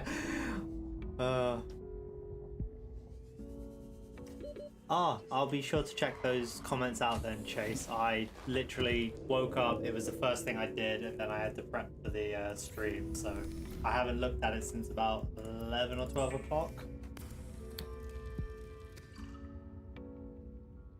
You could probably take a look now on mine, I guess. Sort to newest. There you go. Have a look. The most recent comment as of 2 minutes ago was, leave the synth gorilla alone, he is perfect. I agree, the synth gorilla is perfect, it just doesn't solve any problem. Oh, that, hang on. I did post a comment. Okay, we got Chase Gentleman's one, yes. RNG's just looking at that now. Ensign says, water. I think it's easier to go for coral and salt, bigger water bottles, and no fish to chase. Huh, I didn't know you could make that. Wait, what? Ensign says you can make water into words. You can make coral and salt even into water bottles. That record, there are tractors crossing past my street honking Christmas songs. My ears hurt so bad right now. There are tractors crossing past my street honking Christmas songs. That's great. What, just with their horns going jingle bells, just really loud. What a great thing. That's brilliant.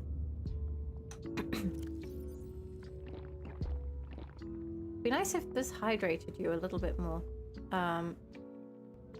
Actually, if I accidentally press escape, I'm just going to use it to quick save.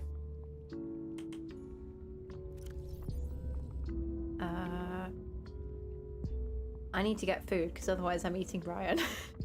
Oh my god. I'm not going to do that to you. It's not me. I think it might be the viewers that are unhappy. Well, that's what I mean. I'm not going to do that to chat. I wouldn't be that mean. Find Chase's comment. Huh. Really weird. That's probably because you're on mine. Might be. Because, like, that's... I mean, that's me, that your words, they do not work right now. I am on your phone looking for my stuff. Yes. There we go. I'm English trying to 100. concentrate. Yeah, English 100 indeed. I'm trying to concentrate on too many things. Okay, so coral and salt. Fuck, radiation detected. Fuck.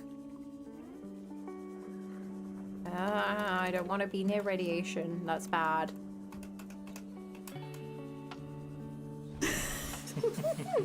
Jason. Yeah, one, like, very sensible. I agree with Starfleet. Don't burn yourself out. Yeah. I'm giving him a very pointed look across the microphone right now.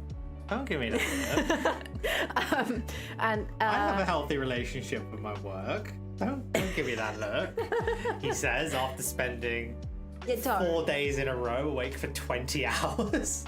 I think we coined a new phrase in, like, the Collective Creators Discord of unchilling. Yes. Which was where we were, like, working on our respective various projects. You and Kaz working on, like, YouTube videos, and me absolutely not doing that and doing anything but that by just baking ridiculous amounts of Christmas cookies. And yeah, unchilling became the thing, because it was mostly just RNG swearing at his modded Fallout to go like, why won't you fucking work every 5 seconds? It was very entertaining. Literally, I genuinely felt like my grip on reality was slipping a little bit at points when the game just wouldn't do what I wanted it to do. Oh god. Chase Jennings wasn't here when we found Brian. Brian is our emotional support hoverfish. He says, eat that fish slowly, let it suffer for existing. Oh my god. Existence is pain already. Why would you? Slightly sociopathic, but whatever. Ensign says, when my girlfriend tells me she's gonna eat me, I usually get a bunch of kisses. I don't think being eaten is so bad. I feel like that's very different contextually to what we're discussing here. But that's very cute all the same. That's really cute. That record says, I live in a small farming town in Scotland, moved here when I was 7, put Portsmouth, not saying where I am now, that's weird. Honestly, fair, but every year either a Santa truck or Christmas truck just passed by. To be fair, in the little town that I live in, that I will not say, it's just a really nice town, there is a Santa truck that goes past. It's a pickup truck, even. It's been there. I've seen it 3 Christmases running, because I've lived in said town for 3 Christmases running. And they go around the town center like in Christmas time, and like, there's the guy on the back who's dressed up as Santa, and it's all just really sweet and genuine, and like people sort of follow the truck around and wave at it, and it's just nice. There's a little parade that goes around. Grilled Soda says, Brian lives in our hearts, not our stomachs. Chase Jennings says that, yet. Ominous. Oh my god. I can just feel Chase Jennings going, eat the fish. That's amazing. So I ought to find other fish to eat that are not Brian.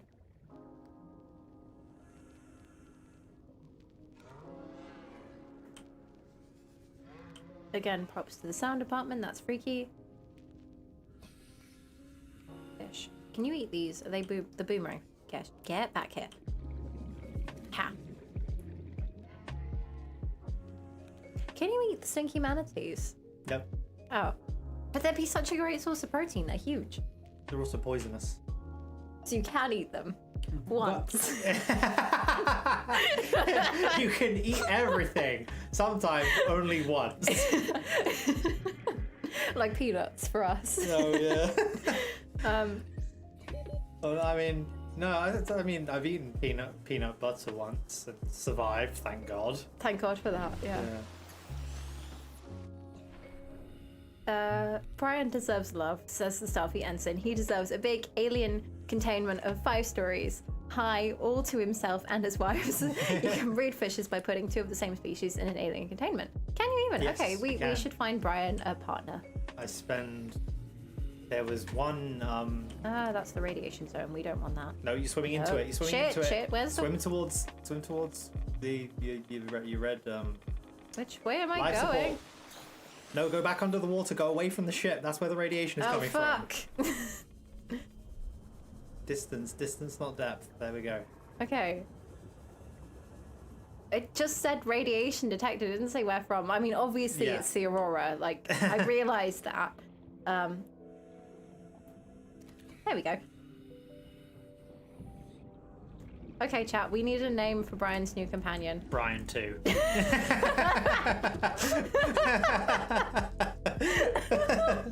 my god. I was a bit too quick on the mark with that. No, that was beautiful. There they are, they're together. Okay. Right. I am going to... I didn't want that. I'm gonna make food with the boomerang fish. Did it say good eating around the fins? It is entirely fin. That is all it is. I'm gonna be gone for a while. Don't end the stream yet or I will have vengeance. Okay? I was gonna say we're not planning for the stream to end until about 7 o'clock, but it's almost 7 o'clock. So yeah, it will go on for it will go on for a yet more time. Big time more, yes. English 100. Hell yeah. You've got a radio message, by the way. Oh, is that? Oh, that's what That's why it's beeping is. flashing. Okay, I didn't know what that Sunbeam? was. You know Aurora. We're from a little transgov on the far side of Andromeda, and we have a saying there. There's no bad without the good, no good without the bad. Sounds like you tasted a bunch of the former, but that only means you're overdue a whole lot of the latter. Might just be we're in. We're scanning for somewhere to park. We'll be in touch when we find it. Sunbeam out. Aw, they're gonna come rescue us. Right? Yeah. Right. Yeah. Yeah. Yeah. That's so nice of them. Yeah. Nobody tell. Okay, what do I? I was gonna say you watched my Signal 2 video, so you know. I know. Okay. I am aware. I don't care about spoilers. Okay, can I finally finish making this unfinished locker?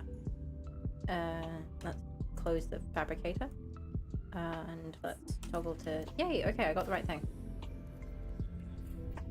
Why is it red? It's not. Oh, no, never That's mind. 'cause I you're was just trying too to place close. a new Okay. There we go.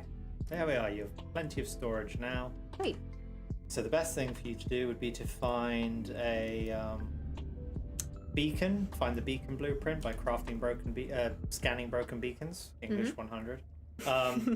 Your best thing to do will be to go back to your life pod and look for wreckages around there because it's a very early game blueprint.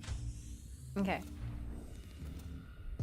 Kaz says, well, fuck, which one is which now? I'm guessing this is to do with Brian 1 and Brian 2. The one on the left is Brian. They're both Brian. Starfleet Ensign says, so nice of the tiny ship to come rescue you from whatever caused the Aurora's crash. Yeah, I know. That's so lovely of them. Yeah. Totally no other reason. I've certain they'll live a long and peaceful life after. I don't want to be behind the stink manatees. They only drop their things when someone comes in range, so... Okay, I will not do that then. Also, I'm gonna try and catch a fish. Get me, you little bastard. No! Don't laugh at me.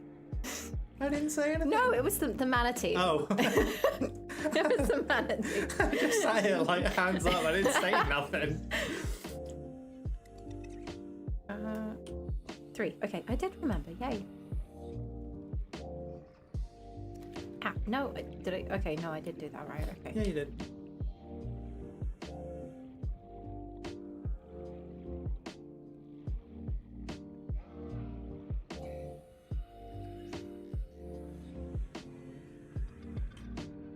Damn you, get back here. Ha. Okay. Nice. Just thinking ahead because I've got about like a third of the amount of food that I need to have inside this character's stomach already. We'll give her false hope. Shh. You have no hope. You're going to die on your own in this water-filled hellscape. No, I choose to be optimistic. I will be optimistic. I love being optimistic. Girl Soda says another reason to cry. What now? What have I done? I keep making you cry this stream. I'm so sorry. I feel like awful. Ensign says, also the only normal human being you meet is on the tiny ship. Be sure to do whatever he says. He is trustworthy. I will be sure to do that. I mean, as a representative and not a captive, what are you talking about, of Alterra? I promise we have a healthy and good, please don't kill me, Alterra, relationship with them. I trust you. You've played this game before. It'll be fine. Everything is fine.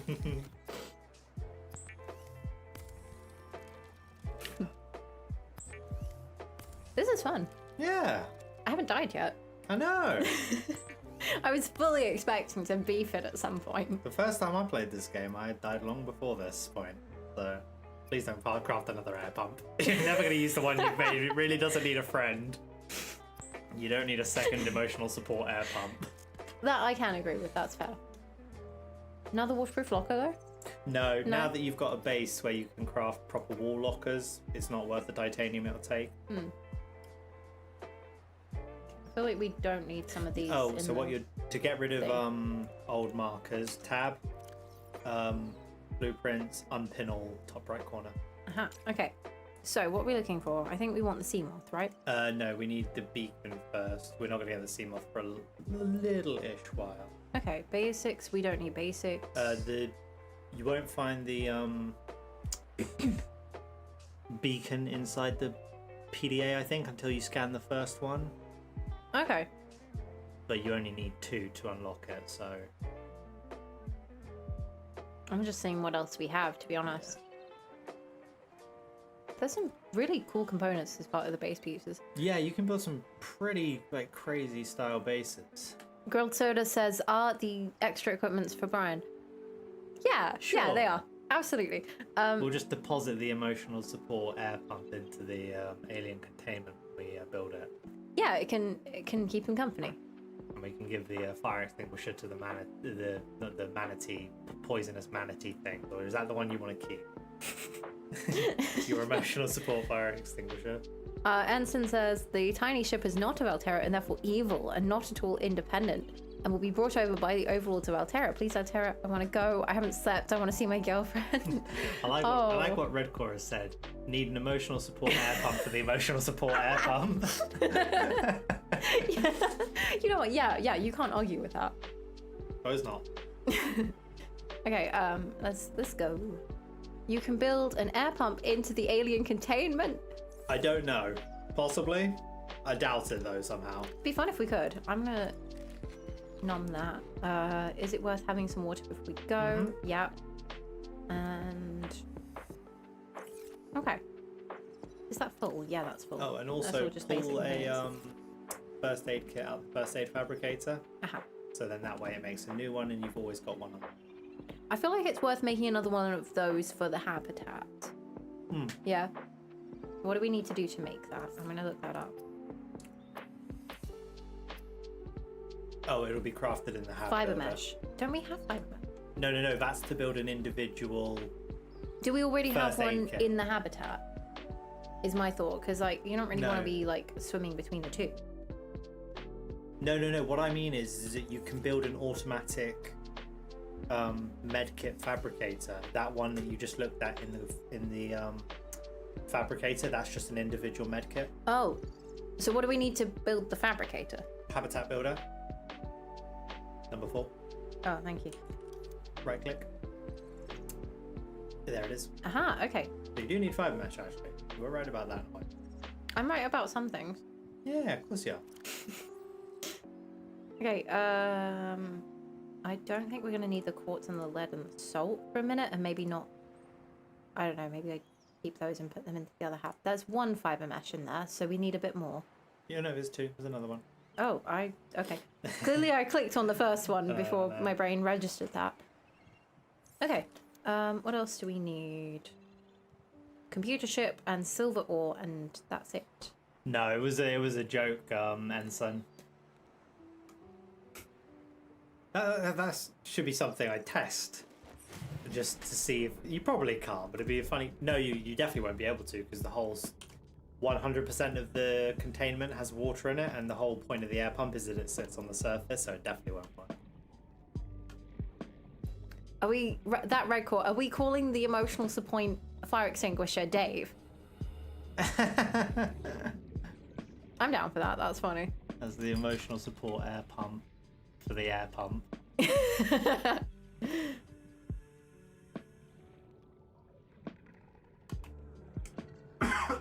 Excuse me. I don't think we need the quartz. Oh, what are these? Lime scale. Yeah. Limestone. You did it again. Limestone. Limestone.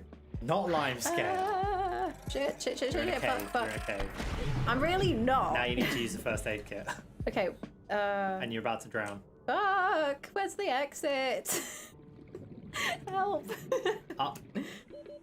Oh shit, no, not I that. can't up. There's no up. Right, press 1. Now swim. Forward. Full haste, now up. There we go. Screen started going grey there for a second. Yeah, I know. That Right, was now a open little your inventory scary. and use the first aid kit. Let's not die. We've done a very good job at not dying so far. I'd like to keep that up. Okay. I think that made me lightheaded. Right, so you need to look for wreckages around this shallow area. So your best bet is going to be to swim so swim to the surface. Now look towards the Aurora. Now swim towards it, but towards like the back of it where the thrusters are. This bit. Yeah. Isn't this bit like the radiation bit, or are we You not can getting get that close to it without. There are wreckages more towards it without being in the radiation zone. Yeah. So you should be fine. Is that's not our habitat? Yeah, that is our I'm here to relax. That was stressful. yeah. You're not the one playing the game. But yeah, it was stressful. Yeah, agreed. It was probably very stressful to watch. I don't know. Have you got any silver in your inventory? Let me get up to the surface and I will tell you. No, you don't. I was Not gonna currently. say, There might be some in storage. I don't know. yeah, because it'd be really good if we could craft the compass for rather than just look towards X, go towards X, right? So that way, just say look east and go that way. Yeah, I mean it's a kind of primitive navigation system. Yeah. Like, you know, next thing we know we'll be navigating by the stars. Oh, I don't want to do that. That was another one of those. Just stay along the surface because none Yeah. of the wreckages are in caves yet. So dip just under the water. Go that way.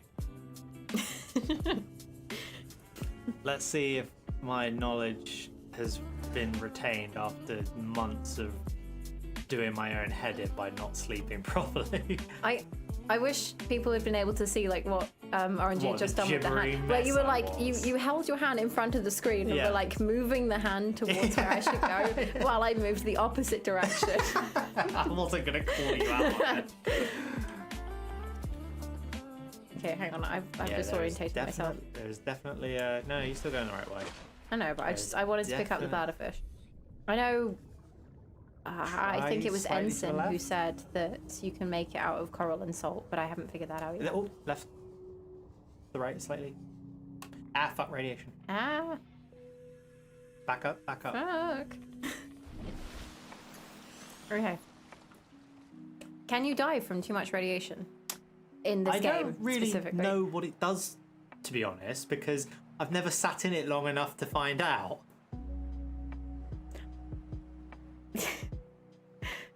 Girl Soda says at least you can't drink, Brian. Oh my god.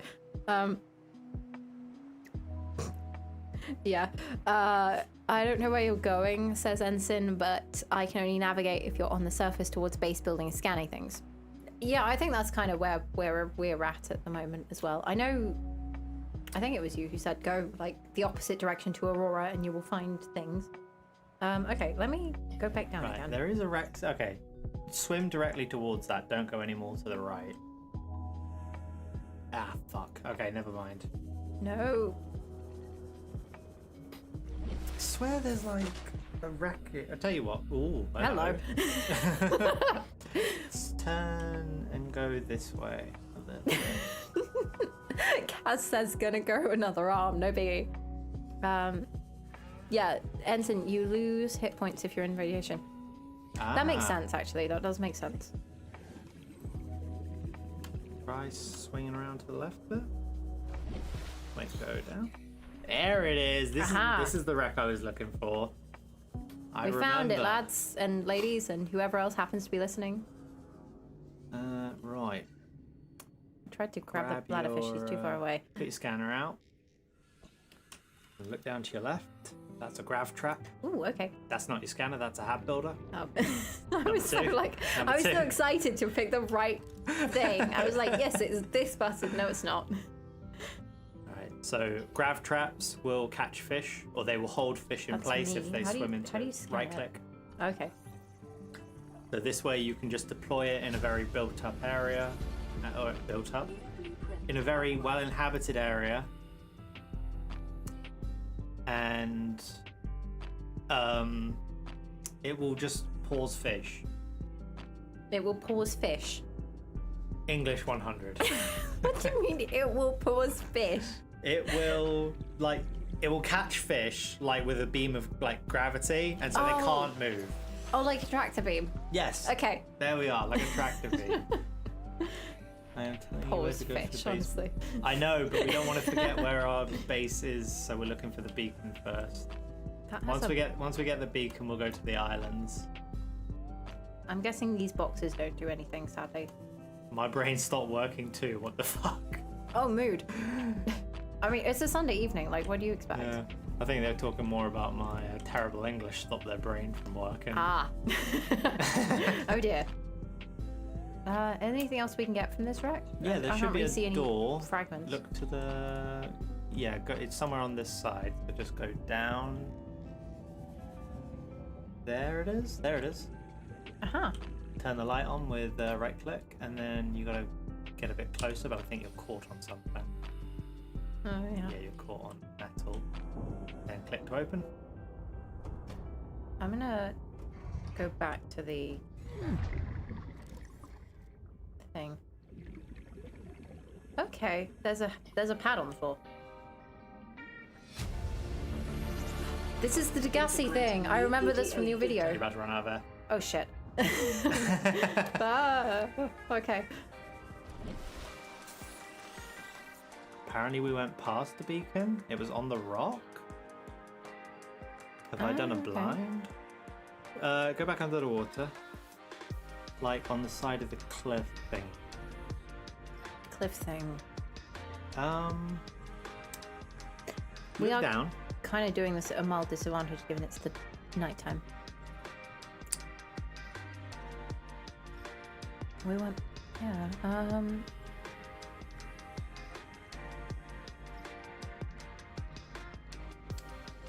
Yeah, a little bit closer to the ground. Wait, there, I think. Yeah, that looks like it's it. Going towards like these little bushes in front of you. Wait, which bit? Just... Oh no, that's just the deco on the ground. Oh. God damn it. Why? Oh wait, look to the right? Up a bit, up a bit. Hang on. No. This is going to drive me insane now. Mm-hmm. May I take the wheel for a second? Yep, go for it. I'm literally just going to do it right from here. That's a sea glide. Fuck. You might want oxygen in a second. Do you want the headphones? No, I'll be alright. Okay.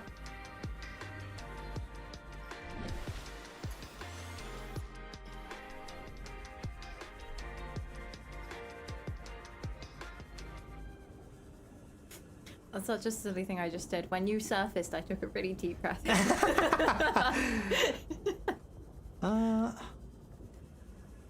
I must be... No, there's no way. I can't see it anywhere. Either that or I am completely blind. Just go into the safe shallows, you will find it. Okay. Are we in the safe shallows? We're on the edge of the safe shallows. Ah, okay, so we need to go further in.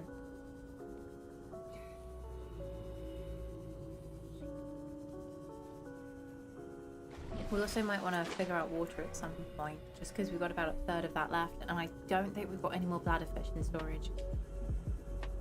Also aware I was a little too far from the microphone there.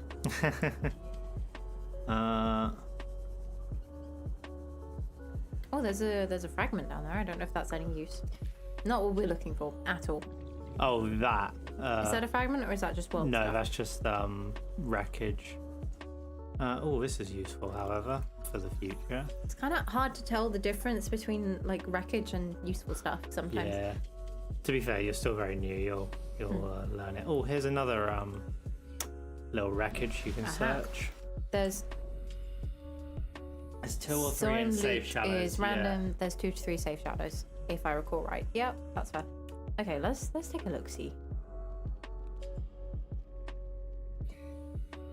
More grav traps, but they're not very useful to us. Do we only need one then? We've only needed the one. Yeah. Okay, yeah. I mean, I guess there's only one person, which slightly lonely existence, I have to say. Copper's useful, isn't it? Copper's always useful. getting stuck on bits of wreckage. It was Shit. I'm trapped. there we go. Okay. My scuba gear got caught. There's an open box. Just make sure there's nothing in that. Oh, there's a beacon. Oh, but you've okay. got, you've not got Let me enough get the oxygen first, and then let me get back to that. Where did it go? Just there. Nope, look down. There it is. Ah. So, number 2.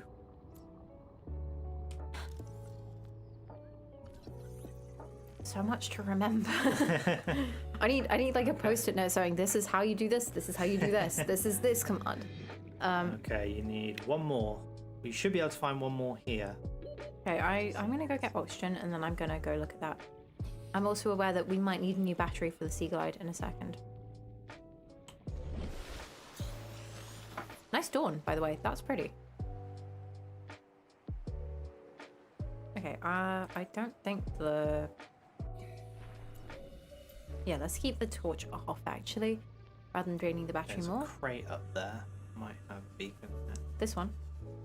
There's something. Oh, there we go. Sea Oh, Glide. we don't need one of No. those.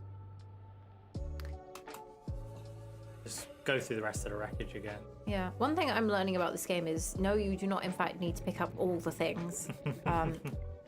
Which is a shame because I like collecting all the things. Let's quick. There's more wreckage down here. Yeah. Okay, let me go get some oxygen, then let me go back down again. I'm learning. See, I'm not going to drown. I hope. Did we look at this one already? We searched this part of it over here, so we need to just search the rest of it on this side that you're moving to now. Okay. And check just off the edge of the cliff to make sure there's nothing falling down the side. I don't think there is, but no, nothing down There's nothing. No, there's... What are these? Are these salt deposits? That's a giant salt deposit. You'll need a mining drill for that. Okay, we don't have one of those yet, as far as I know. There's another one here. There's... He looks The concerningly best thing to do scary. is just keep moving rather than sit there and stare at it. Yeah, I don't really want to be a sitting duck for any kind of predator. I hate when coppers are underwater, says Grilled Soda. They keep trying to find me.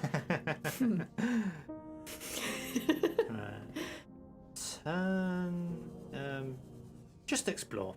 Yeah. You will find wreckages in this area, in the kind of safe shallows and Oh, is this mossy- edible? Yes, it is. Gimme. Nah. I'm guessing that guy isn't. Nope. Get in my inventory.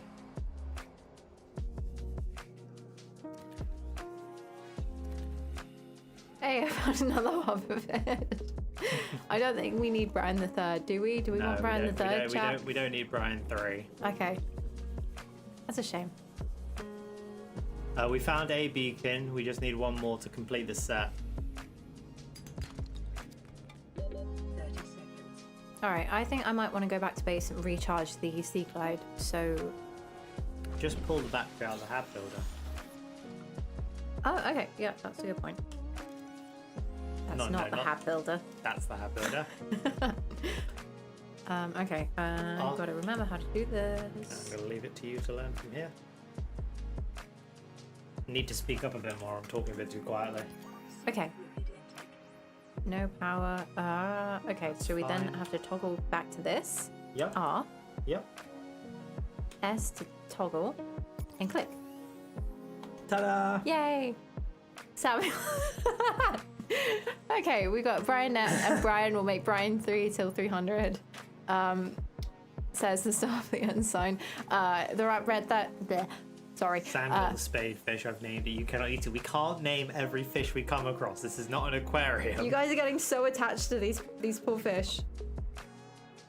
When I did my first Subnautica video, somebody left a comment saying that they managed to do it by vegan, like a vegan playstyle where you don't eat any fish, you don't drink any of the water from fish and things like that, and you can just about make it to the end of the game without That feels like hard mode. It is. That's like, wow, that's wild.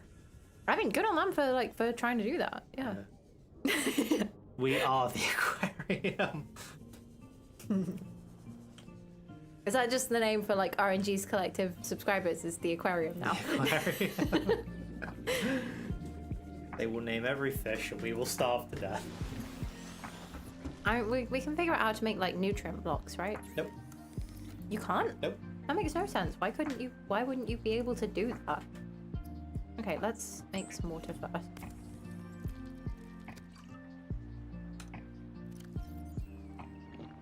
Vital signs. Oh yes, I forgot about the whole base building aspect when accounting for the whole vegan playstyle, because you can grow crops like potatoes and watermelons. What are they called? Marble melons in this game. Do we do it, chat? Do we cook Brian the Third? This isn't Brian the Third. It's a hoverfish. Then we're doing it. We don't need a million hoverfish. Unsavory meats with salt or locally sourced herbs and spices. And should I make a grav tap while I'm here?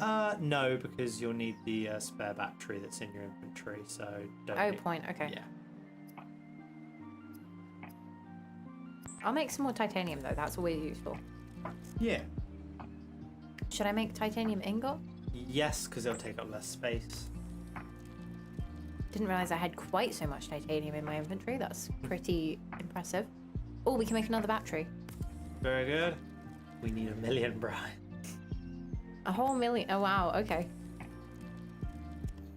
I feel like Grilled Soda might not be super happy that we ate Brian the Third. Should that be something I do? I just upload like a joke 2-minute video where I just build like a 50-story alien containment unit and just fill it with hoverfish. Just and for Brian. Every one of them is called Brian. All for Brian. Every single one of them. Yeah. I think you should. I think that'd be very funny. Okay, what's my inventory looking like? You've got a decent chunk of water. I advise drinking it all about. Drink it all now because you might as well. Yeah. And then eat one of the eat whichever fish gives you the I'm most. gonna eat the hoverfish. Okay. I have eaten the hoverfish.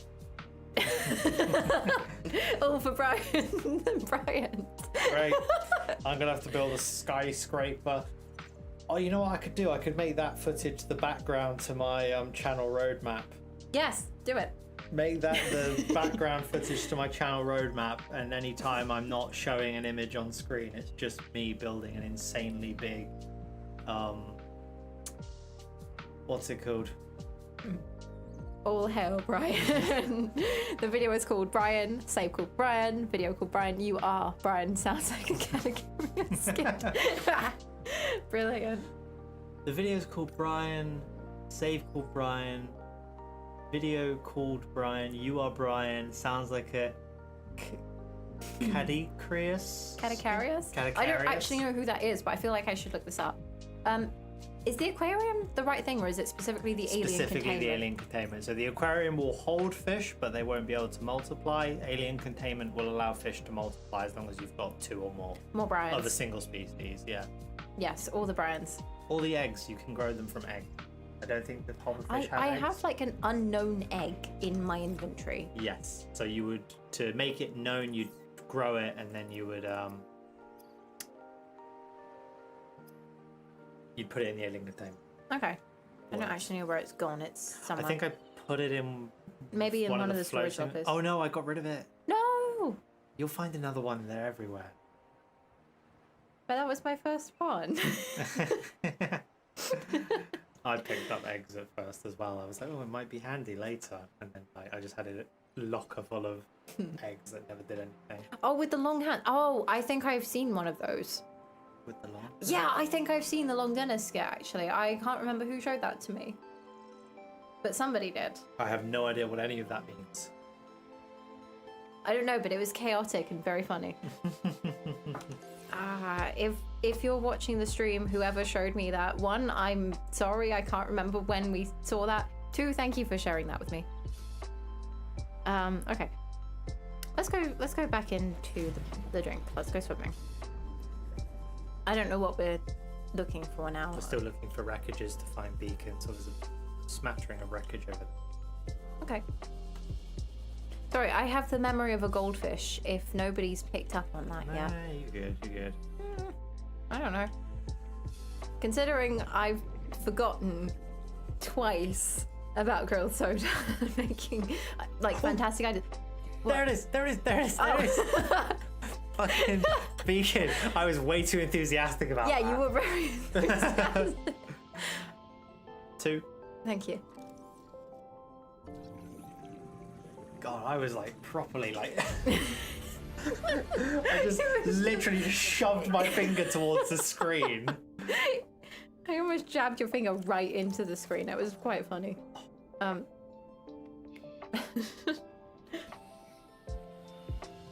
Okay, now if you head to base, wherever the old base is, That way? yeah, I think. roughly. Oh no, follow this cliff. Just follow this like little. Oh, okay, ridge yeah, we got face. it. Okay. We found the beacons are lit. Brian calls for aid.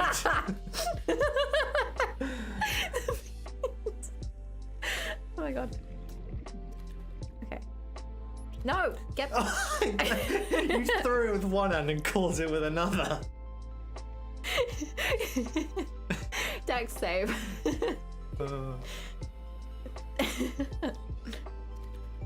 Nice. See, I did it right this time. Is that that's No. a different thing? Geofarm man. You'll see the little base along the cliff base.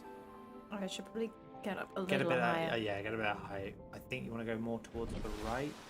No, you're swimming. Right, we're swimming. Is that the right or the left? Swimming towards the right. We are Brian. You will be a simulator.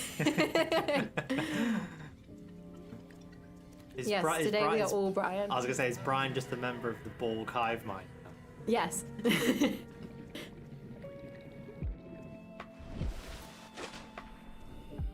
There it is. Aha. By the way, I've been meaning to mention this for a while. Your handwriting is absolutely immaculate. Thank you. Okay. So what you want to do is you want to head inside.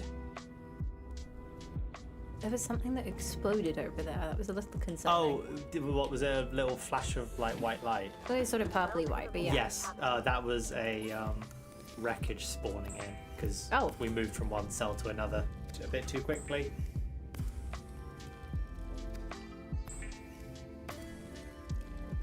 That There was is no no hive. save. There is just Brian. I like Kaz's that was no save. That was her flexing and not wanting RNG to feel bad. Honestly, understandable. Right, so it will be a deployable. Okay, and we you need copper. You might have copper in one of your. I think I do lockers. somewhere. I'm gonna give this back to you because my neck is hurting. Okay. Oh yes, I forgot about that. I will be right back. Okay.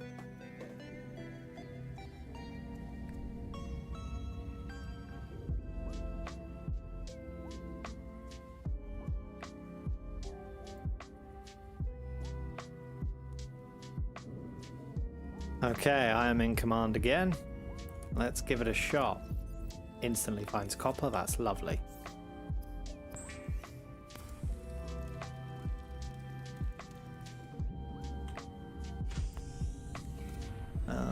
Right.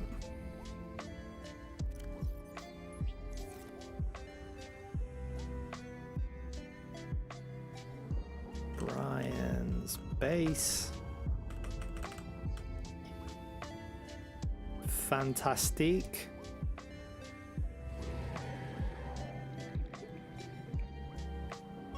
No, don't. Fuck off. Go away, bitch. Right. To Life Pod 17.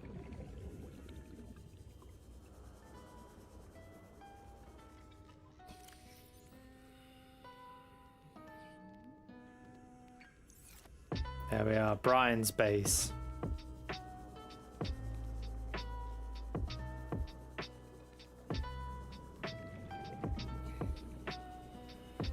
Oh crap, it's not.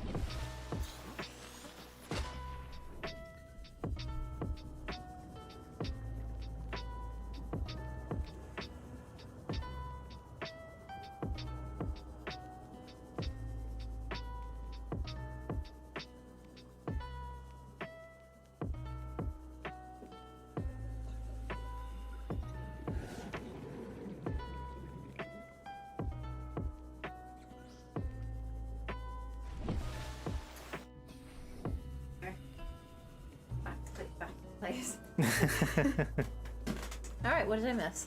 I put a marker down. It's now called Brian's base. Beautiful, as it should be.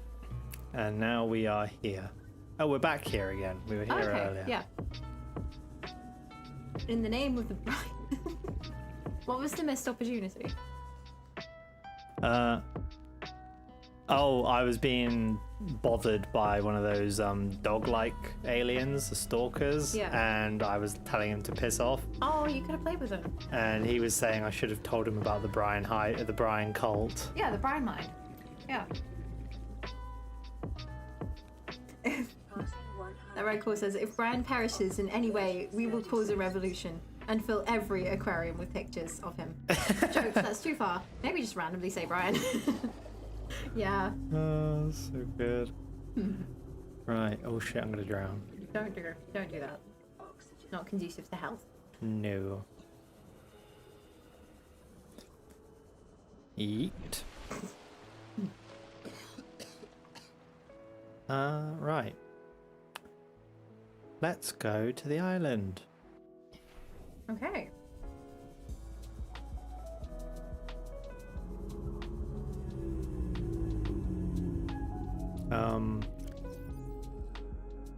Ah yes, we have water.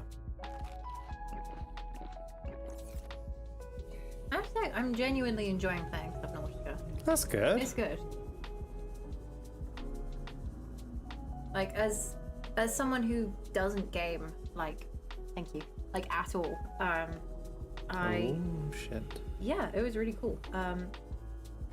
If my laptop comes back to me in one piece, I don't know whether its spec will be good enough, but like if I end up upgrading in the future, it feels like the kind of game that I quite enjoy playing. There is a mod to make it multiplayer. It's a bit buggy, but it does look very fun. That would be fun. We could do like a joint stream with that.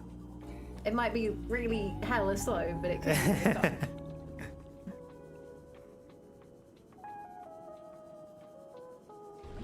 There we are. Oh, okay. I hadn't seen the island before. Yeah, I think all the footage I got here was during the day, and so you don't really get to see the beauty of its glowing trees at night. That's really cool. Again, just props to the designers of this. It looks incredibly beautiful. They did such a good job. Oh yeah. Brian is so powerful, says that red core. He makes Chuck Norris look back at explosions.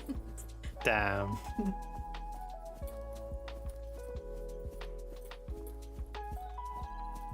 Glow, that's so cool.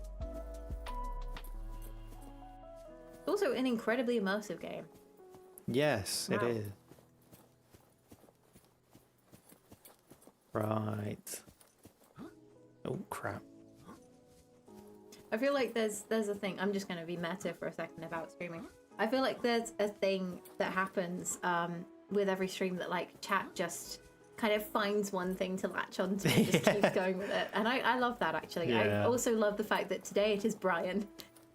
Ensign says, do you want more lore about this world that isn't in the game? Yeah, go for it. Yeah. I mean, RNG might already know it, but I have no idea. So like, absolutely go for it. Hey, the island. Nice. Yes.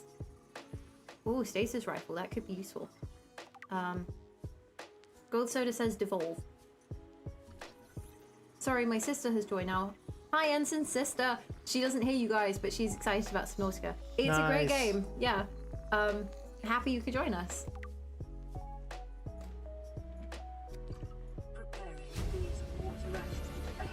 Okay, indoor grow bed. Well, Brian was once a fish. Now he is a movement. Oh, that's going to be really useful, the grow bed. How do we go from Fallout to Retro Magica to Brian? Welcome along to the ride. We don't know either, but I'm enjoying it, certainly. I learned some fruit edible. Yes. Nice. Yeah.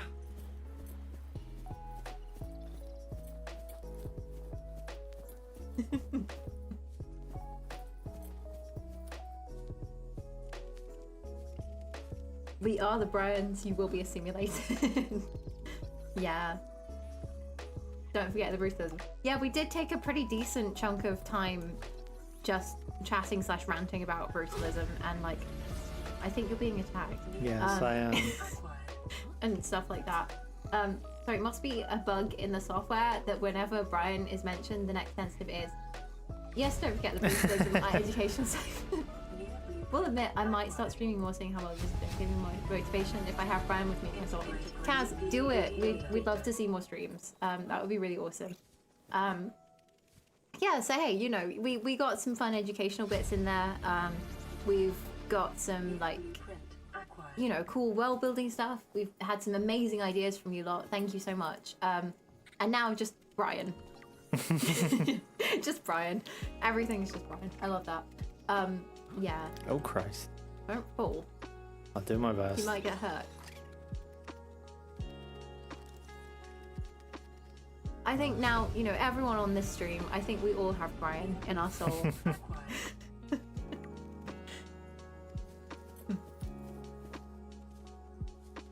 And there's one more at the top there. But yeah, I mean, if folks are more interested in brutalism, and like, you know, me shitting on Le Corbusier, at some point or another, there will be something out about that, and about him on my channel. There is very little there right now, and for that I can only apologize, but I also have a full-time job and a part-time master's and way too many hobbies. So, yeah, time management is totally my strong suit, guys. You wouldn't believe how good I am at time. But it's something I'm really excited to do. So, you know, watch this space, and also hopefully RNG and I will be doing more streams, and hopefully also with Kaz as well. So yeah. Yes, we need to organize a stream for January, a January date. Yes, we do. That'd be really good. Hopefully I'll even have a computer to do it with. Oh god, yeah, I forgot about that. I haven't. There's I mean, if they do it, like, I don't know, shout out to this one place that I found close to where I work, that, you know, took my laptop in and like looked over it and looked over the specs and was like, yeah, okay, so it needs a battery and needs an SSD, and you know, we can get this sorted for you. So shout out to them. So it hopefully everything comes back to me at some point, ideally before Christmas, but you never know. If I get a working laptop again before Christmas, it will be a Christmas miracle. I will be very happy. Redcore says, sneak in Brian into everything. It will go far. Brian in Fallout? Bet. Brian is a cultist group in Retro Magic. Sign me up. Brian-related brutalism. Okay, write down the Brian as a cult. Brian as a cult. This is happening.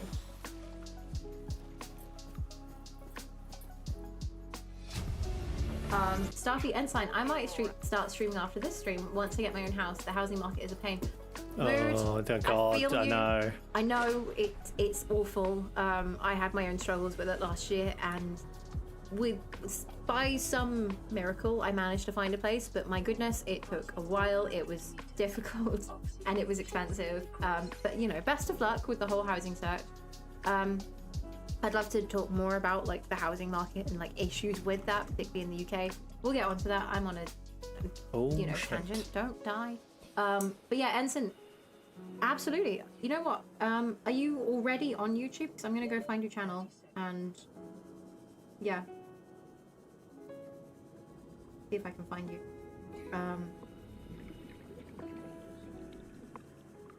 Brian Fargo made Fallout.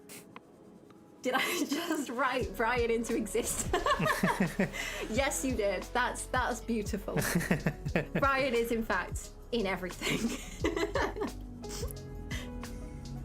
Oh, so good.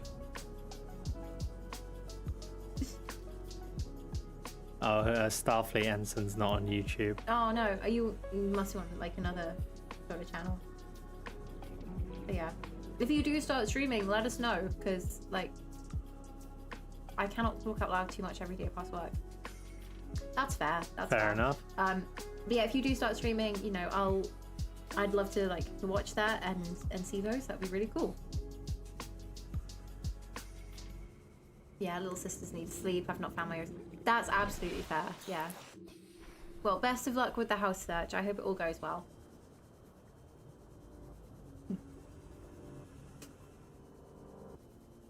Are you able to, like, name save files in Subnautica? No. Oh, no, you could have named it Brian. Oh, well.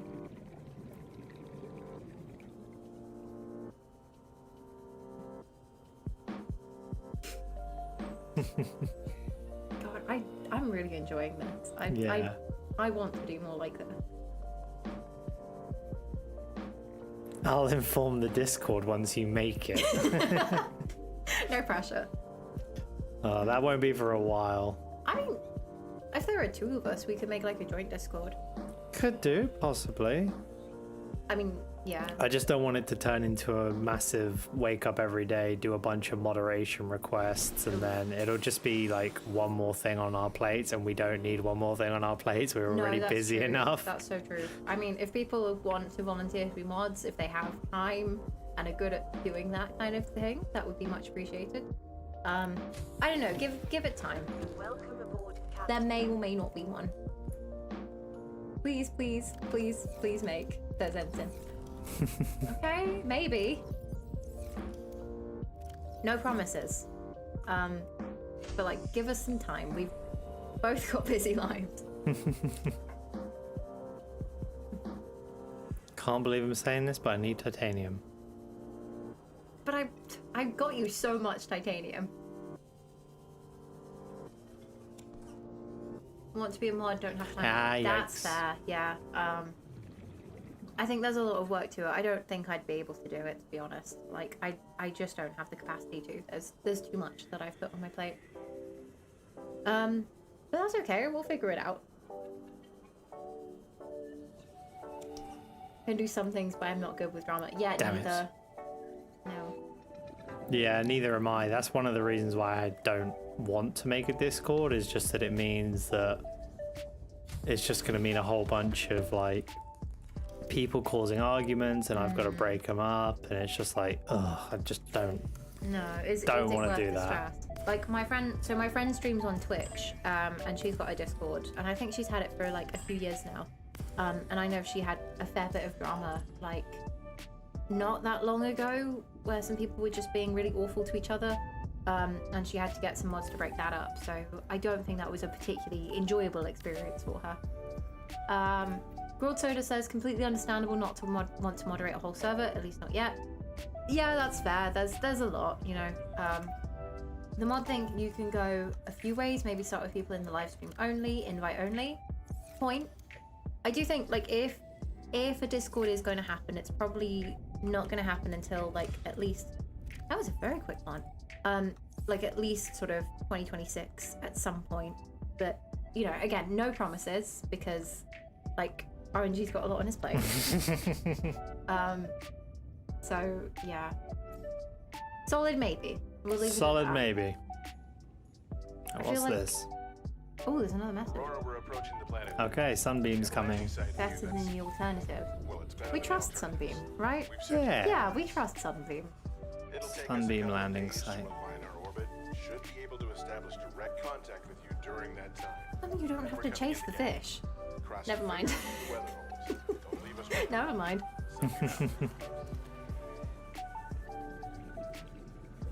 Hey. Oh my god, what the fuck? Whoa, Alright, fine then, you don't get caught. we live to see another day. It's a busy time for real. Yeah, it is.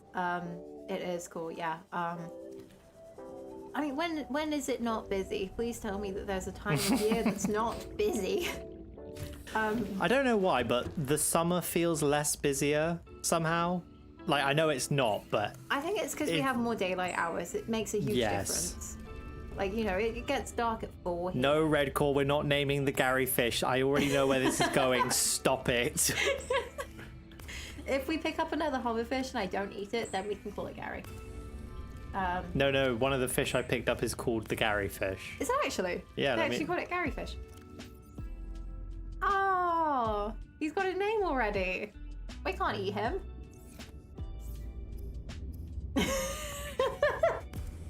Rude. It is synthetic needs to be repulsed by eating an animal carcass.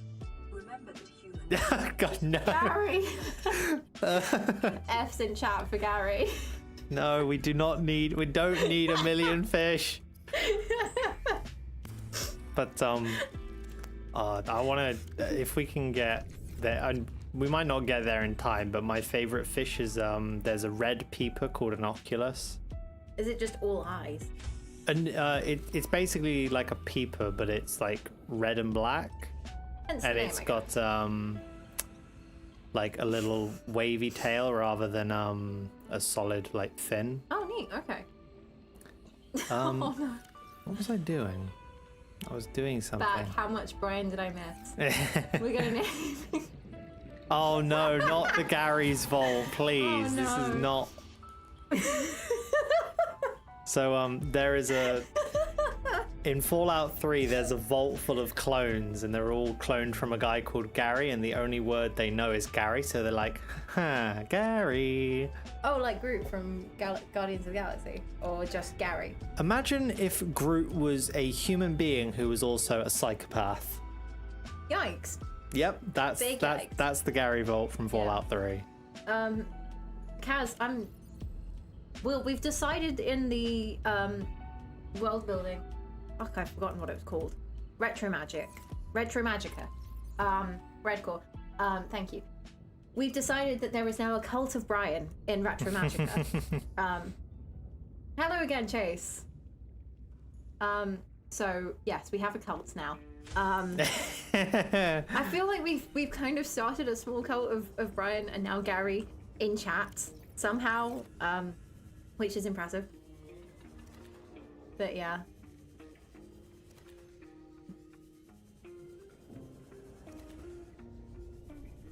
Right. Food is smelling really good. It is, yeah. So we are probably gonna dip for dinner and then maybe come back and like do one more spin on the wheel, quickly discuss that, and then it will probably be the end for us. For now. For now. There will be other streams in the future. There'll be a stream in January, hopefully, possibly. Hopefully. Yes. We'll figure it out. We will figure it out. Grilled Soda says Brian the Fish God. Brian the yes, Fish that God. is the cult. Yes. I'm writing that down. And I'm crediting you this time. I'm not making the mistake again. And then when will you be back? I think your UK time. Depends on how long dinner is. Probably be about 45-ish minutes, I'd say, maybe. Shouldn't be any longer than 45 minutes, that's what I'll say. I hope that's all right. Only in January. I might not have time then. There'll be more beyond January. I promise. There will be more. The plan that Ladybird and I have come up with is that we will be doing a once a month collaboration stream. So it'll be just like this, but next time, or hopefully next time, I have a working laptop. we'll both be on our respective computers streaming our own perspectives rather than Yeah. in person on one computer. I mean, we've made it work. Also, Kaz says he'll hopefully be able to join the next one, which will be really good. So there will be 3 of us. Yeah. Enter more chaos and maybe even more Brians. Who knows? I'm very scared with what we've started. We've started a movement, RNG. Oh no, I'm terrified.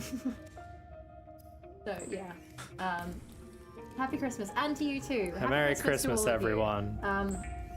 Yeah, I'm really glad we were able to do this before Christmas time because like I've been looking forward to it.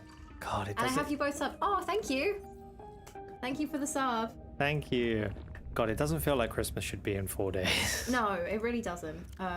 But that's okay. Did I cook those? Yes, I did. Yeah. Have good days, folks. Yeah, you too. You too, Edson. I mean all of you. So yeah.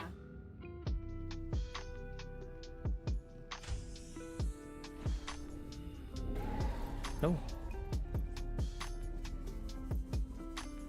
Soda, I think I've just found your channel. You have a whole playlist for synthwave music? Oh my god. Dude, why didn't you mention this? We talked about synthwave. That's incredible. What is the other channel? It is Solarpunk Ladybird. I will. Sorry, I'm Solarpunk Ladybird on Discord. Even sorry, I'm forgetting my own channel name. What am I doing? The actual channel, sorry, is called Ladybird Scribbles.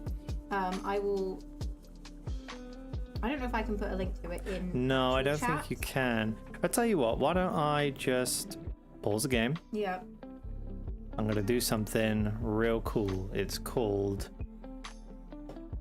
Looking up. look my up. address. Look up. Look up Ladybird Scribbles YouTube channel and just show it off. and get the link. Yeah. Me and my one singular stream. Oh, actually, yeah. I could do it on. It's right there. Yeah. No. Do it on this. Yeah. Do it on this screen and You then. could just drag this across. I don't know. Oh, never mind. That's the live streaming thingy. Da, da, da, da, da, da, da. This is me. As you can see, it is filled with nothing. It's not filled with nothing. It has one video. It has one single. It has video. one singular live stream. Yeah. With honestly an incredibly good-looking thumbnail. I really like that. Thank you. With the live stream, if folks do want to watch that, seriously, skip ahead for like at least 10 minutes because I'm not actually audible for the first 10 minutes. And then if you want to see me sketching stuff, skip ahead to the 18th minute mark. Oh, that's odd. Kaz was able to share a link. Oh, okay. I think maybe because it was my first like message in chat, it thought it was spam. But anyway, yeah, so that's my channel. And yeah, it'll be really great to see you all on there in the future. I'm looking forward to doing more streams and getting more videos out, more than the single video that's there at the moment. So yeah, watch this space. Okay, right. Let's move back to Subnautica real quick. It's way too early to set off for the sunbeam, so let's just find useful stuff. I'd better get some notification when you start streaming even. Then hit the bell icon. Yeah, do hit the bell. Oh crap, I'm gonna drown. Don't drown. Yeah, do hit the bell. Keep an eye out for notifications. I cannot promise to be a regular uploader because again, I have work and studies and stuff to do. And I unfortunately do not have the gift of infinite time. But Oh, right. I think we gotta go. We have but to we'll be go, back. but we will be back, yes. So I'm going to turn up the music and leave you all with a nice little intermission screen. Yeah. Have fun chatting about the cult of Brian. Well.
Hello, everybody. We are back. Hi everyone. Did you miss us? Why is Greg from accounting got to pay for the cult? Right, we're just gonna pick up from messages from the chat Yeah, for we're a gonna go second. over the old messages. So,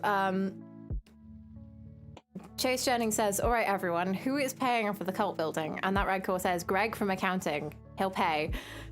Chase said, "I thought you fired Greg for not joining the cult." Never mess with the accounting guy. Never mess with accounting. No. Grilled Soda says, "Carol from HR. She knows about Pepe Sylvia." Did some. Redcore said, "Did some motivational speeches." Okay. Chat's just jumped somewhere. Where did that go? I am not trusting HR, says Chase. Also, last time you did a motivational speech, I had to buy more ammo than I thought I would need. Well, hey, I'm not the one who wanted more M32 grenade launcher ammunition. Nice. I told you those reports. Patterson, You fire a guys. warning shot. Sir, this is a grenade launcher. Potato. Fire the damn grenade launcher. And I said, we don't have the space, but look where we are, Chaser, in the middle of the ocean. Wait, what? We don't have the space, but look where we are, Chase. We're in the middle of the ocean. Stocky ammo is not good ammo, no. And I told you, oh my god, I feel like I've walked into some kind of domestic. And I told you, we don't need all 400 of your fast food meals when we actually need full for the ship to open. Oh, boo. At least we ain't gonna stop. What did we miss? The ship had a kitchen with actually food. Did you forget we had cryopods for a reason? Like 500 years old, thanks to chronomancy. Behave yourself. What the heck? We got Brian, so we're okay. We actually have 2, and they look yummy. No, yes. Some mashed potatoes and beans. Oh my god. While you eat, hold Brian and read a book. Understand, comrade, but I am not eating beans. We have no toilet in the ocean. Wow. Lovely. I feel like we missed out on a whole load of chaos. My goodness. Anyways, we are back. Thank you for waiting. And thank you for sticking around and for your continued levels of chaos. Hi, Grilled Soda. We're back. Yes, hello. Fantastic. Shall we go back We shall to this? proceed. Let's make sure we're not going to drown from lack of water. I've forgotten how to use the controls again. That's amazing. I'm doing so great at this. Okay. Right. What were we doing? We are just supposed to be killing time and responding to emergency distress beacons whilst we wait for the sunbeam to arrive. Sweet. Okay. I need to tuck myself in so I'm actually close enough to the mic to be heard. Yeah, they do need to be able to hear you. You know, that's kind of half the point. I know. It's splendid. Yeah. Conversation like that happens every other day, to be honest. Yeah, you know what? Yeah, that does. Oh, there's a box here. Is that going to be anything? Ooh, anything useful? Nope, just a box. Okay. I'm just thinking, did I tell you that A and D allows you to move from side to side? Just straight. I mean, yeah, you did say it's a WASD. What was? Okay, I keep mispressing E instead of W. Okay. The only reason I asked was just I noticed that all of your movement was going forward and then trying to bounce off of things. And so I was like, have I Is that not the misplained? most efficient way to do it? Yes. 12 seconds. Oxygen. Oh shit. Unfortunately, most of my ammo is unseeable because the ship crashed in the damn ocean. Yeah. It happens. Ship happens. It happens to the best of us. I'm gonna have a look in here. Something explodes in here. I think it's these. Oh no, the look at those purple things again. Ooh. So you see, oh, you can't really see it now, but there was a little thing that got killed by it. But that's because those are poisonous, so don't fly into them. Okay, Or my swim light into just them, stopped I should working. say. Oh, never mind. I just went straight into the wall. Never mind. There is nothing in here. Should I pick up the quartz?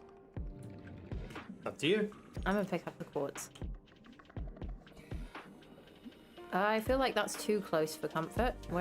How do I get out? Yes, okay. Ow. Fuck. I know you told me not to swim into jellyfish, but that's exactly what I just did. You might want to turn around and go back to base because I think you're on the verge of. That's not your base. Where's Brian?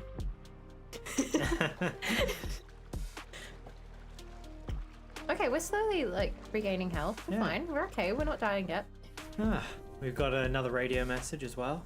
Oh, that was the ping. Okay, well then we definitely need to head back to base. Yeah. Maybe it's the sunbeam again. Maybe they've got something exciting to tell us. I don't think there are any more sunbeam messages. Oh look, there's another wreck. Oh yeah. Might be able to get into it without the laser cutter. Ow. You gotta just give this poor guy a concussion by just slamming him into every object you find. That's probably not great considering he started the game with a concussion. Oh yeah, he did, didn't he? When it says cut open to access, You need can a I use the knife? No, Oh. this is something you need a laser cutter for. You can't like pry it open? Nope. Okay.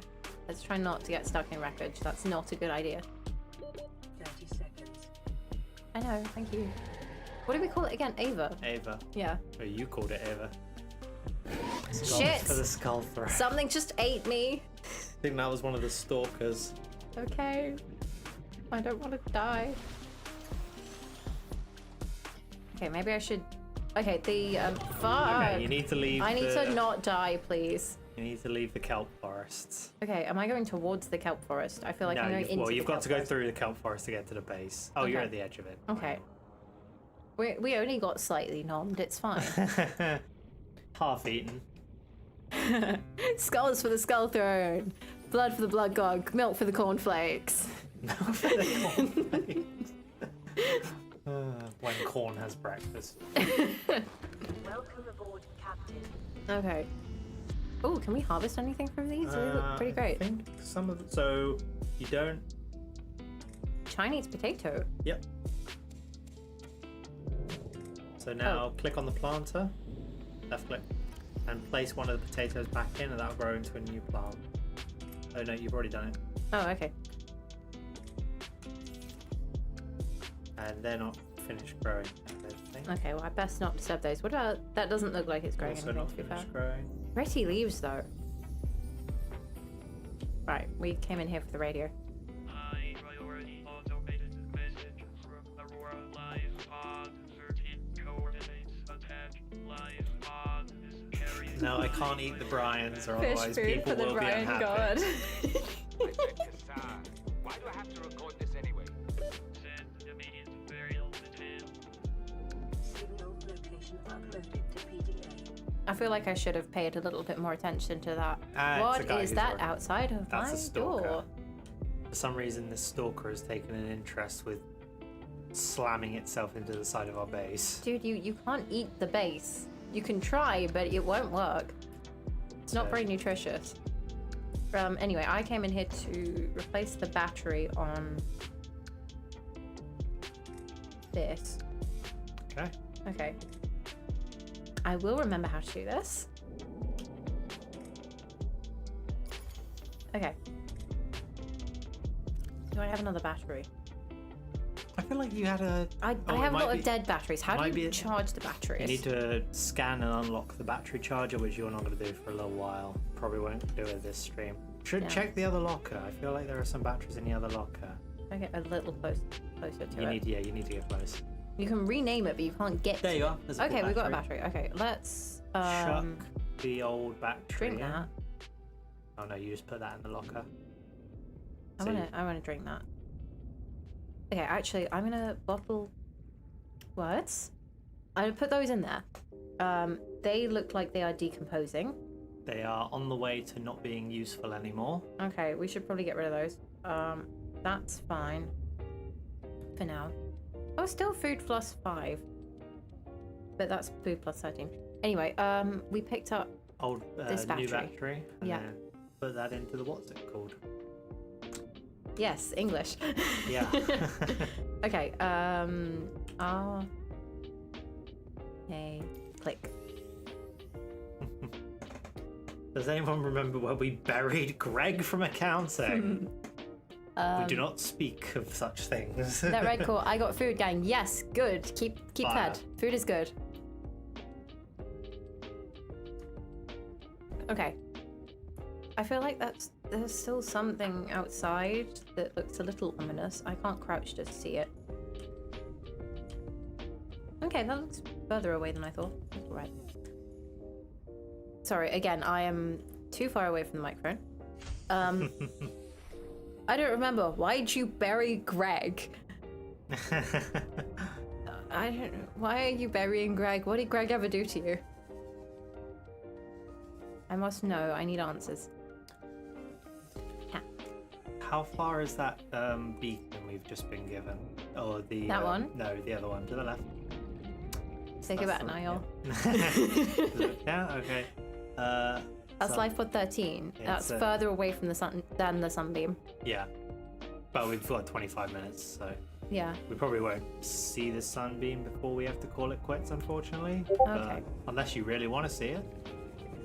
I don't know. Thank you for such an incredible decision. You're making me make decisions on the spot. What do you expect? Craig didn't pay rent. And Also, he also- was a fed, so I did some damage. Jesus Christ. I don't think he was following the will of Brian. No, that's all hail the will of Brian. That's fair. Right. It's really fun going through those. That's just a really nice element of world building. I gotta say, like, oh, what's this? That is a stalker egg, I believe. Okay.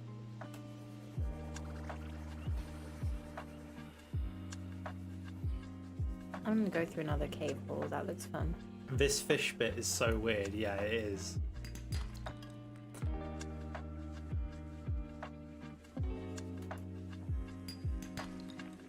Oh, your inventory is full. Ah, shoot. Eat some of the potatoes. Because they tend to go pretty quick anyway. At least the copper all stuck around. 9 seconds. Shit.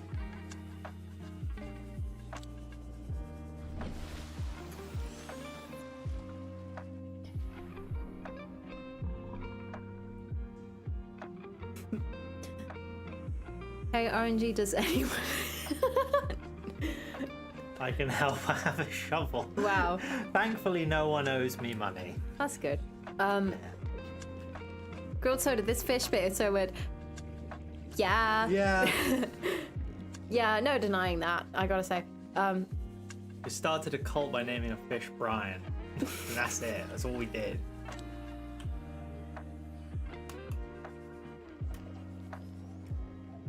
Honestly, I am just having the best time just swimming through rocks. Oh, hello, guy. Hello again, Ensign. Hi, Ensign.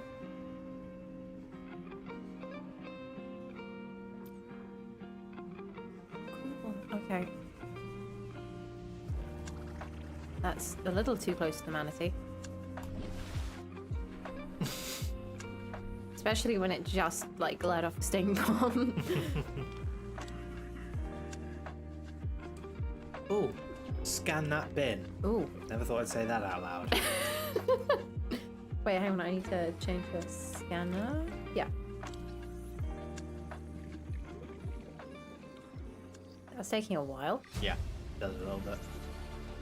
Okay, Blueprint and now the best thing to do would be to pull the sea glide out and go to the life pod that we've got marked. That's the bay. Where's the life pod? There it is. Ah. There. Meow.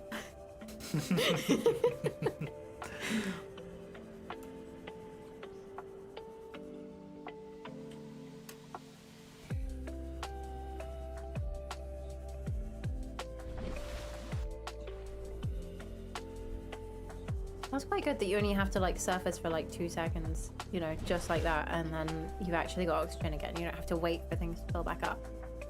Yeah, it fills up depending on how much it's like depleted.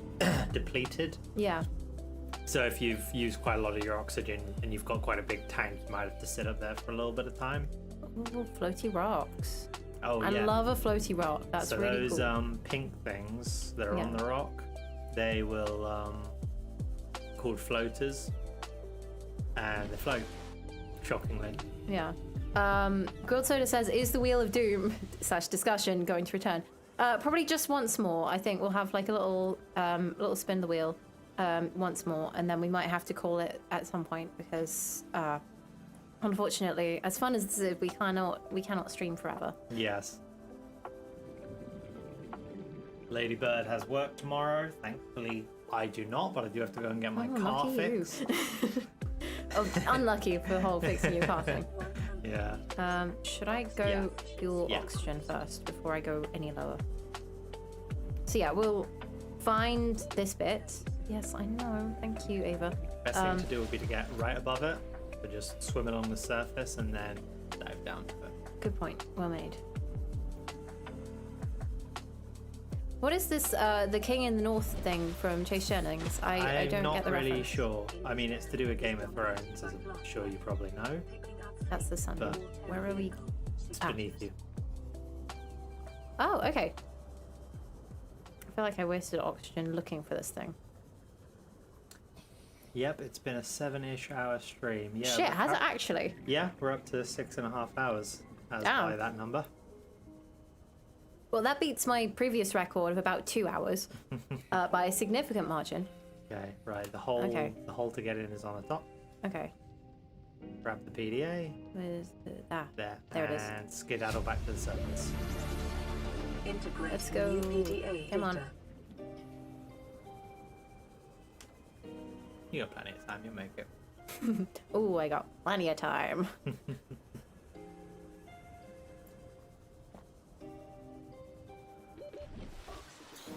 There we go. There we are.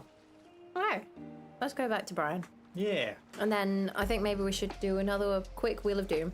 I can't seem to find it. I might need to just actually sign in on the thing myself.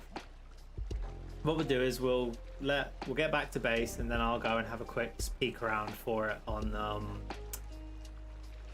my view of YouTube. I tried to look it up from just my phone, but I couldn't for some reason. It just wasn't appearing. But once we get back to base, in the literal slowest manner possible. I'm doing my best. Is this faster? Is this better? Yeah, this is faster. Are you happy now? Yes, yes. I am absolutely beyond happy. I'm thrilled. That was a double thumbs up, so folks, you know he's happy. That record says 7-ish. Flip 7 and add a line under the top one and you'll have fish. Brian reference. Yeah. What have we begun? What have we done? What have we started a movement. I am so proud of us. We've done so great. I'm terrified. No, don't be terrified. I called a fish Brian. It's become a giant, like, I say giant, it's become a meme. It's like the big grape for Chef, what's his name? Chef Phoenix. Dear God, they're right. Yeah, I know. The power of Brian compels us.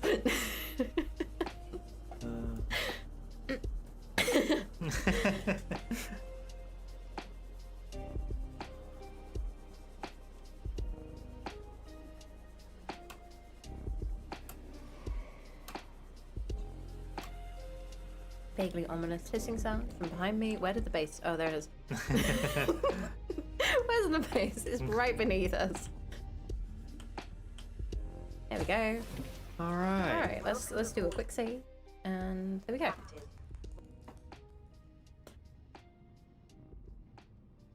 By Alt-Tab, the game should stay running.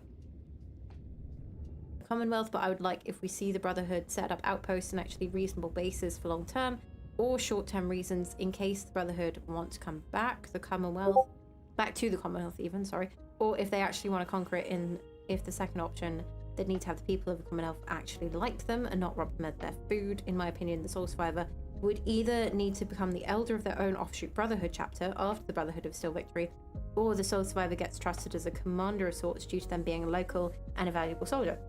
Right, okay, idea. What if Elder Maxon dies in a mission or before Fallout 4, leaving the next in line into command, maybe even keeping Elder Lion's ideology or a modified version of it? Yes. What do we think?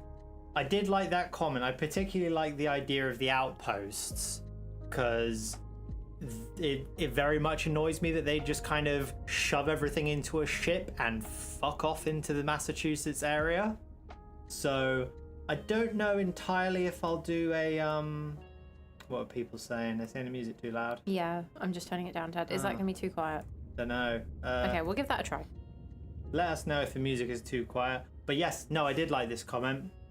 And I don't know if I'll go with the Elder Max and Dies route, but I am planning to change possibly his upbringing. But again, it's still very, very early days. I still need to do some research into the current ideas that I have to see if it's even a sensible option.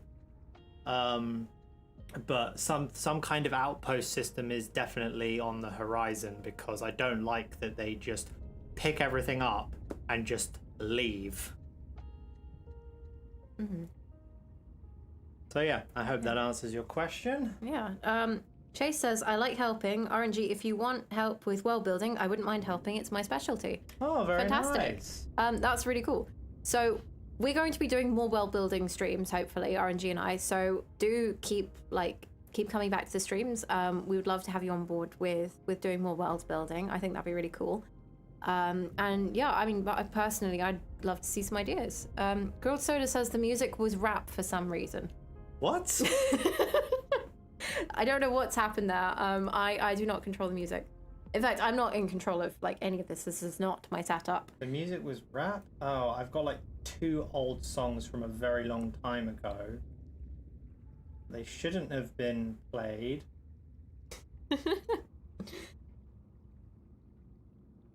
Ensign says, would love to help too, even if my specialty is having ADHD.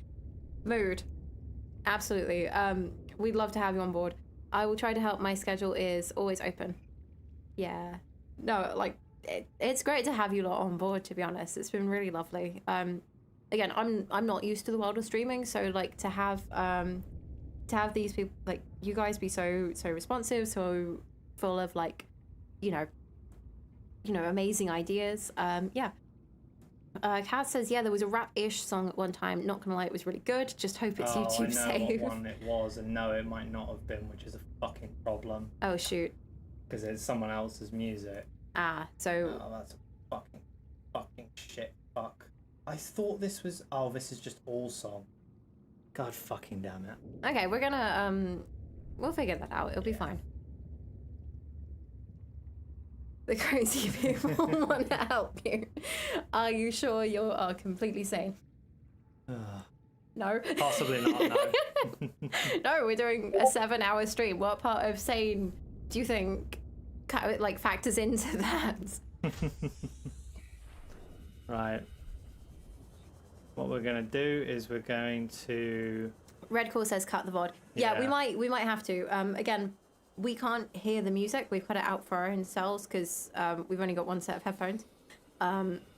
So yeah, we'll figure it out. Kat says it's cool. Worst case, the VOD will just be muted on that part. Probably. It's okay. Are the Discord pings for us? Oh, can they hear can they hear your Discord? That might be it. Because yeah. God damn it. Oh yes, they might have heard Discord pings. That's embarrassing. I'm losing my mind. Yeah, I feel like I'm losing my mind too now with that most recent scuff.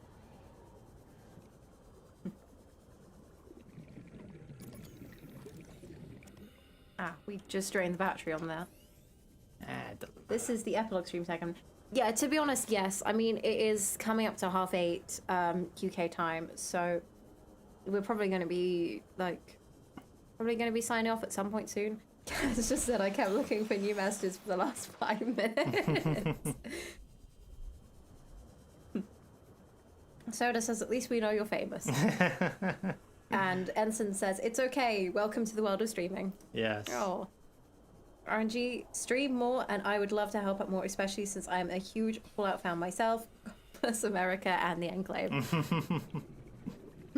Down with the Enclave. Massive energy signature in the region. Yeah, it's almost 10:30. Yeah, it's kind of late for you guys. Yeah. Well, right. I mean, I don't know. Damn. That is one greebled building.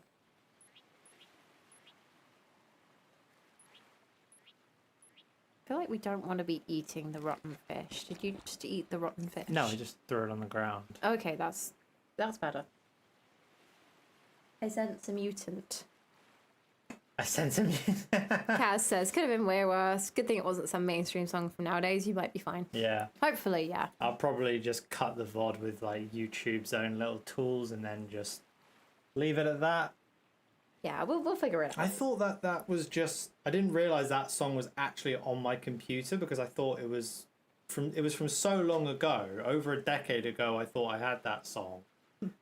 That I thought it was just like some kind of bug from where I'd plugged my phone in. Oh, weird. Whilst we're waiting for the sunbeam to show up, let's spin the wheel. The wheel of randomness. Wait, somebody gave up the name just now. Hang on. Soda has called it the Wheel of Doom.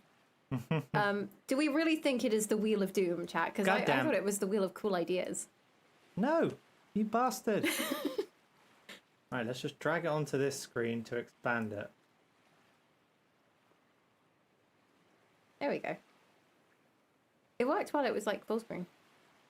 All right. Let's go. What are we going to be talking about for the next 5 minutes? Wheel It spin. is a chat suggestion. All right. Not Brian though, because we've covered Brian. Yes, not Brian, please. No more Brian.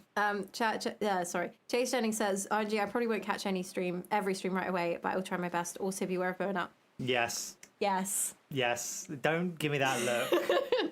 I'm getting dagger looks over here. Kaz says you can remove the background sound nowadays. It's an option, so your voice is still on the VOD. That's great. Oh, Soda, that's really nice.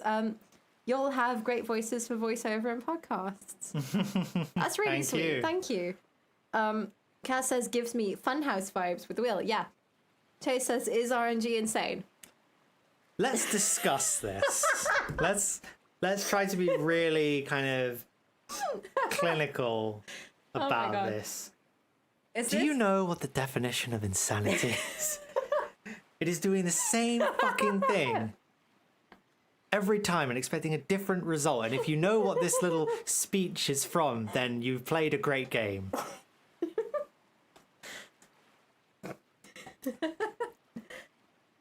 Okay, Grilled Soda suggests eco-brutalism, or is that too much brutalism? Poor Kaz, the one time I'm not on a stream, people compliment your voice. No! Far Cry 3. Far Cry was great. RNG, I picked the bad ending. Why? You maniac! Well, I mean, that is kind of the point of the game, is that you met, like, things go wrong, but... You need to play the spin-off too. It's really fun, says Kaz. And the Rat Red Core says, Vas, my mortal enemy, how dare you survive? I absolutely love Michael Mando. He is great, and I wish they'd get him into more games, because he was an absolute powerhouse in Far Cry 3. Is he? I don't know anything about Far Cry. I've got to be honest. Basically, he went into the studio for a role, and he didn't get the role, but they liked his take on the role so much that they created a brand new role just for him, and he ended up becoming the face of the game. I love when that happens for voice actors. I feel like that's just really amazing. Vas shows up in Far Cry 6, and I can't believe it at all. Is that the one where you play as the bad guys? It's like a 3-episode style thing, and you play as like Vas, Pagan Min, and Joseph Seed, I think? Kaz says, I mean, I can imagine they wanted the girl. Yeah. Was the reason for most people, but they got backstabbed in the end. Yeah, shame, really. Big oof, but if you pick that ending, I'm not going to say you deserve it, but I judge intensely. Michael Mando is such a great actor. RNG, I have my reasons for picking the bad ending. Oh, Many yes, reasons. I'm sure you do. I'm sure you do. We don't need to discuss what they are because it's not really very appropriate for this kind of stream. Well, Soda, yeah, that's... Oh, hang on. That record, I don't get it either. I'd stopped following since Far Cry 4. there's a cutscene at the end of the DLC that shows he's on the Far Cry 6 island. If you pick that ending, you do deserve it, says Kaz, with a grinning face. Yeah, I don't know enough about Far Cry at all to have an opinion on this, so sure. Basically, it typically the stories of Far Cry typically revolve around someone who has a pretty normal life, and then they get dropped into a situation where the only option is to become a mass murderer. Yikes. Big yikes. Okay. If it helps, I pick the good ending first. Yeah, that's fair. Yeah, that's all right. That's what we like to see. Yeah, we like that. But am I insane? I think you're quite possibly more than a little bit mad. Just a little bit. Why? How long was the previous video you just released? It was like an hour and 20. About an hour and 17, I think. Yeah. How many hours do you think you put into that video? Well, how about we talk about the hours I put into it over the last 4 days? Yeah, because I think that might qualify. So, I came home at 5:30 yesterday, and I worked until 1 a.m. The day before, I got home at 5:30 and worked until 11:30. So that's what? That's 6... No. That's about 12 hours just in those 2 days. Oh, I think we've got the sunbeam arriving. Everything is activating. Something's happening. Oh, it's moving. Oops. So is the microphone. accidentally just yanked the cord. Whoopsies. Yeah, I think definitely some qualification for madness there. We'll discuss my madness more in a moment when the cool bit's about to happen. Survivor, we see you. Man, I don't know how you held out down there. We broke an atmosphere and we're descending towards the landing site. Okay. Is that a building down there? What do you mean you can't identify it? I feel like that's a gun. Hold on. No turning back now. Oh no, that's gonna be a gun, isn't it? They're gonna get. Touching down in 10. No. 8. Oh shit. Oh shit. It's coming from the building? Oh shit. Change course. Set thrusters to full.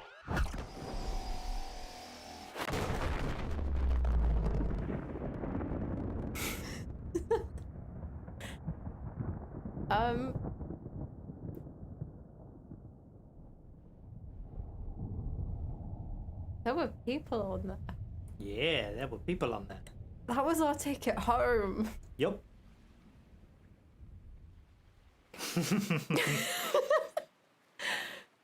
Thank you, chat, for not spoiling that for me. That was really cool, actually. Devastating, but very cool.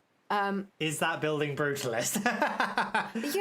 That's a really great question. Let's get a bit closer. Is it going to shoot at us if we get closer? No. Okay. It's an anti It's an anti-aircraft gun. Yeah, basically. Oh, you can jump. Oh, that's cool. Well, it is called the Sunbeam and not the Sun Landing Zone. Savage. Oh. Savage. Oh. Yeah, if you go up on this cliff here. Yeah. Okay, so I wouldn't call this brutalist, I'll be honest. But that's primarily because it's not a building. You don't. It doesn't have to be a building to be brutalist necessarily. That's true. It's actually, I mean, I suppose obviously the rest of this base is actually a building, and that's just the gun. So actually, I take back what I said. It's very functional, so in that way, maybe it is. It's. I'd say it has too much decoration. So if you pick that up. Yeah, I was gonna say it looks too decorated. There's too much ornamentation going on. You wouldn't find anywhere near this amount of ornamentation in a standard brutalist building.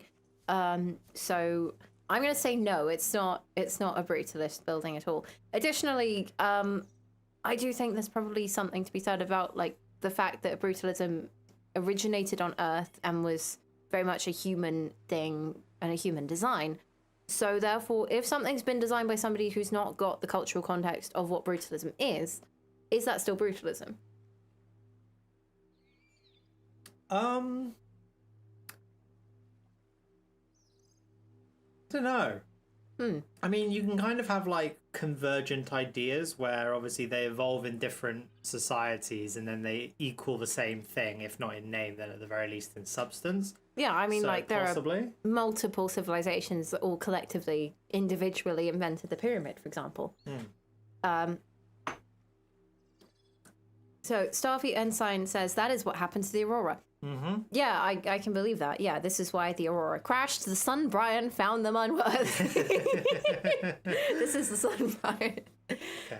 Anyone else like games where your choices shape the world, but you can also back any of the factions in the game to back up? Is that... Yeah, that sounds really cool. I've not Yes. played it. Yeah, that sounds cool. I really like that. Yeah, but by that logic, most of the stuff in video games would not be considered since games are an art piece made by humans. Is that like whether or not the stuff in there would be considered brutalist? I don't know. I don't think so. I think it's a bit too like alien-y. Like I can see the elements of it personally. A lot of harsh corners. Yeah.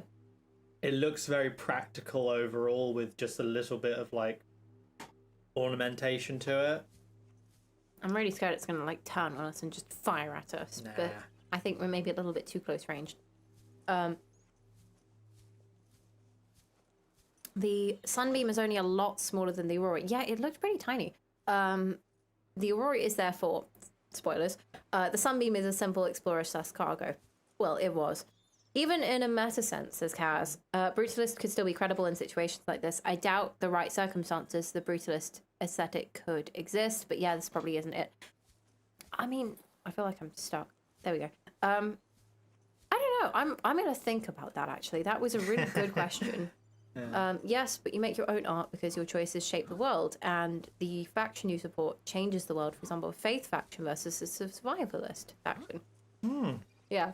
Girl Soda says it's great when my joke ideas become a thing. Yeah, it is. Hey, you have great ideas. You have fantastic ideas. So now that we've done that, let's just quickly nab a pause. Now that we've been traumatized by the anti-aircraft gun. And let's go back to the chat suggestion. Am I insane? Why is the thing? This is the thing that we've chosen, even words. Why is this what we've chosen to end on? Don't know. It got suggested. So we got up to 12 hours in the last 2 days. I'd say I did probably about the same on the 2 days before. So that's about 24 hours in the last 4-ish days. Wait, 6... Bloody hell, dude. 6 to 12... 6 p.m. to midnight is 6 hours. So we'll say about 11... Because I took breaks for like 15 minutes here or there. So... Please rest. Believe me, I fully intend to. Good. I think I speak for all of us, the whole cult of Brian, when I say do not burn yourself out. So yeah, I put in between 20 and 23 hours in the last 4 days on that video. Which is really impressive, I have to say. Which it is. I think it was more just that I was so close to the end and I really wanted to get it uploaded before the stream, which I did. Woo. Thank fuck for that. But yeah, but then I was going to say, this will probably be the thing that makes you think I am properly insane, is that I obviously buy the books to read, and some of those are academic quality books, so they can be like 50, 60 quid. Yeah. But I'm definitely not going to be doing that forever. I'm just going to be trying to find as many sources online as possible. Oh, Warhammer 40k question here. Which Chaos God do you follow? Pick wisely. I don't really Those play... heavy bolts are menacing. I don't really play Warhammer 40k, but I know I'd probably end up being a Tzeentch follower just because knowledge. I love learning stuff. And so... I'm going to have to look up them because, like, despite knowing of Warhammer, because I have plenty of friends who play Warhammer and who paint the minis and do an admittedly fantastic job of painting the minis, I keep forgetting what all of the Chaos Gods are called. So bear with for 1 second. Let me think about this. Yeah. Right, Chaos Gods. To be fair, like if Zinch is knowledge, then that's probably also me. Where's the? Tell me what the gods are. Okay. Korn the Blood Lord, god of periods. Zinch. Sorry. Nurgle, Plague, and Slanesh, the Dark Prince. Yeah, Kaz just said you were the maddest person I've ever met in a good way. You can't pay me to go through what you did because 90% because of the quality of the work more than the quantity. Yeah. So yeah, you've got Nurgle, who's the god of like pestilence, who like spreads diseases and shit.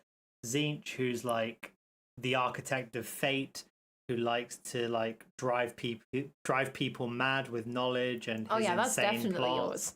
Yeah. Slanesh, who's the god of excess, so like pleasure cults, indulging yourself, etc., etc. Yeah. And then Korn, who is just violence. I think from all of that, it would probably be Zinch. He sounds maybe. Well, I don't know. I was about to say he sounds maybe like the best of all of them, and then I've read on the Warhammer Wiki. He is without question the most disturbing and least comprehensible of all the Chaos Gods. Yes. Okay. Yeah. No, he just does shit, and even his most devout followers are like, "What the fuck? What is he doing? Why the fuck is he doing this?" I feel like Korn might just be the simplest because it's just a blood and guts and gore and all sorts of that. Just that. Yeah. Freaking bloody vengeance. Which sounds fun, to be fair. Yeah. Kaz says the only thing I can remember from 40k was that Space Marines are Giga Chads, and not even other superpowers in the universe are up to messing with them. Yeah. From what I vaguely understand of 40k, yeah, basically. Aesthetically, brain's just blanked. What are they like? The nuns? No, like the Mechanicum? The Mechanica thingies. Begins with an N. I've forgotten the names, but I think that their minis are the coolest looking. Begins with an N. I can't remember if it begins with an N, to be honest. The Adeptus Mechanicus. No, the other ones. I'll think about this. I'm not a 40k person, unfortunately. Warhammer 40k. Everyone is evil. Yes. Yes. I mean, it's very grimdark. It's very dystopia. If anything, I prefer the sort of high fantasy one instead of 40k. Oh, just yeah, from an Warhammer aesthetic fantasy, standpoint. Yeah. It's like asking where your god is, and Cthulhu pulls up next. Yeah. Yeah, bloody hell. Actually, Nurgle is the friendliest Chaos God if you want to be technical, since he is Grandpa. Oh yeah, people refer to Nurgle as Grandpa Nurgle. Okay, that's cute. Isn't he the pestilence and plague guy? Yeah, he's the plague guy. Okay, God of Death. Charming. His lesser demons and his Nurglings. Why does that sound cute in a really disturbing way? Okay. I will try not to go into a little Warhammer deep dive on stream. I feel like that's not like exciting to do. Nurgle is one of the most manipulating. He only loves you if you're precisely as he is. Or as he wants. Oofda. Indeed. Big oof. Right. Well, we are going to have to call it here so we can actually get rest and not get accused of being insane. So... I feel like that ship's maybe sailed for you. Ouch. Anyway, thank you all for watching, everyone. And we're going to leave this signing off for just a little bit so you can enjoy more of, hopefully, the correct music. So we'll see you around later. Goodbye. Bye.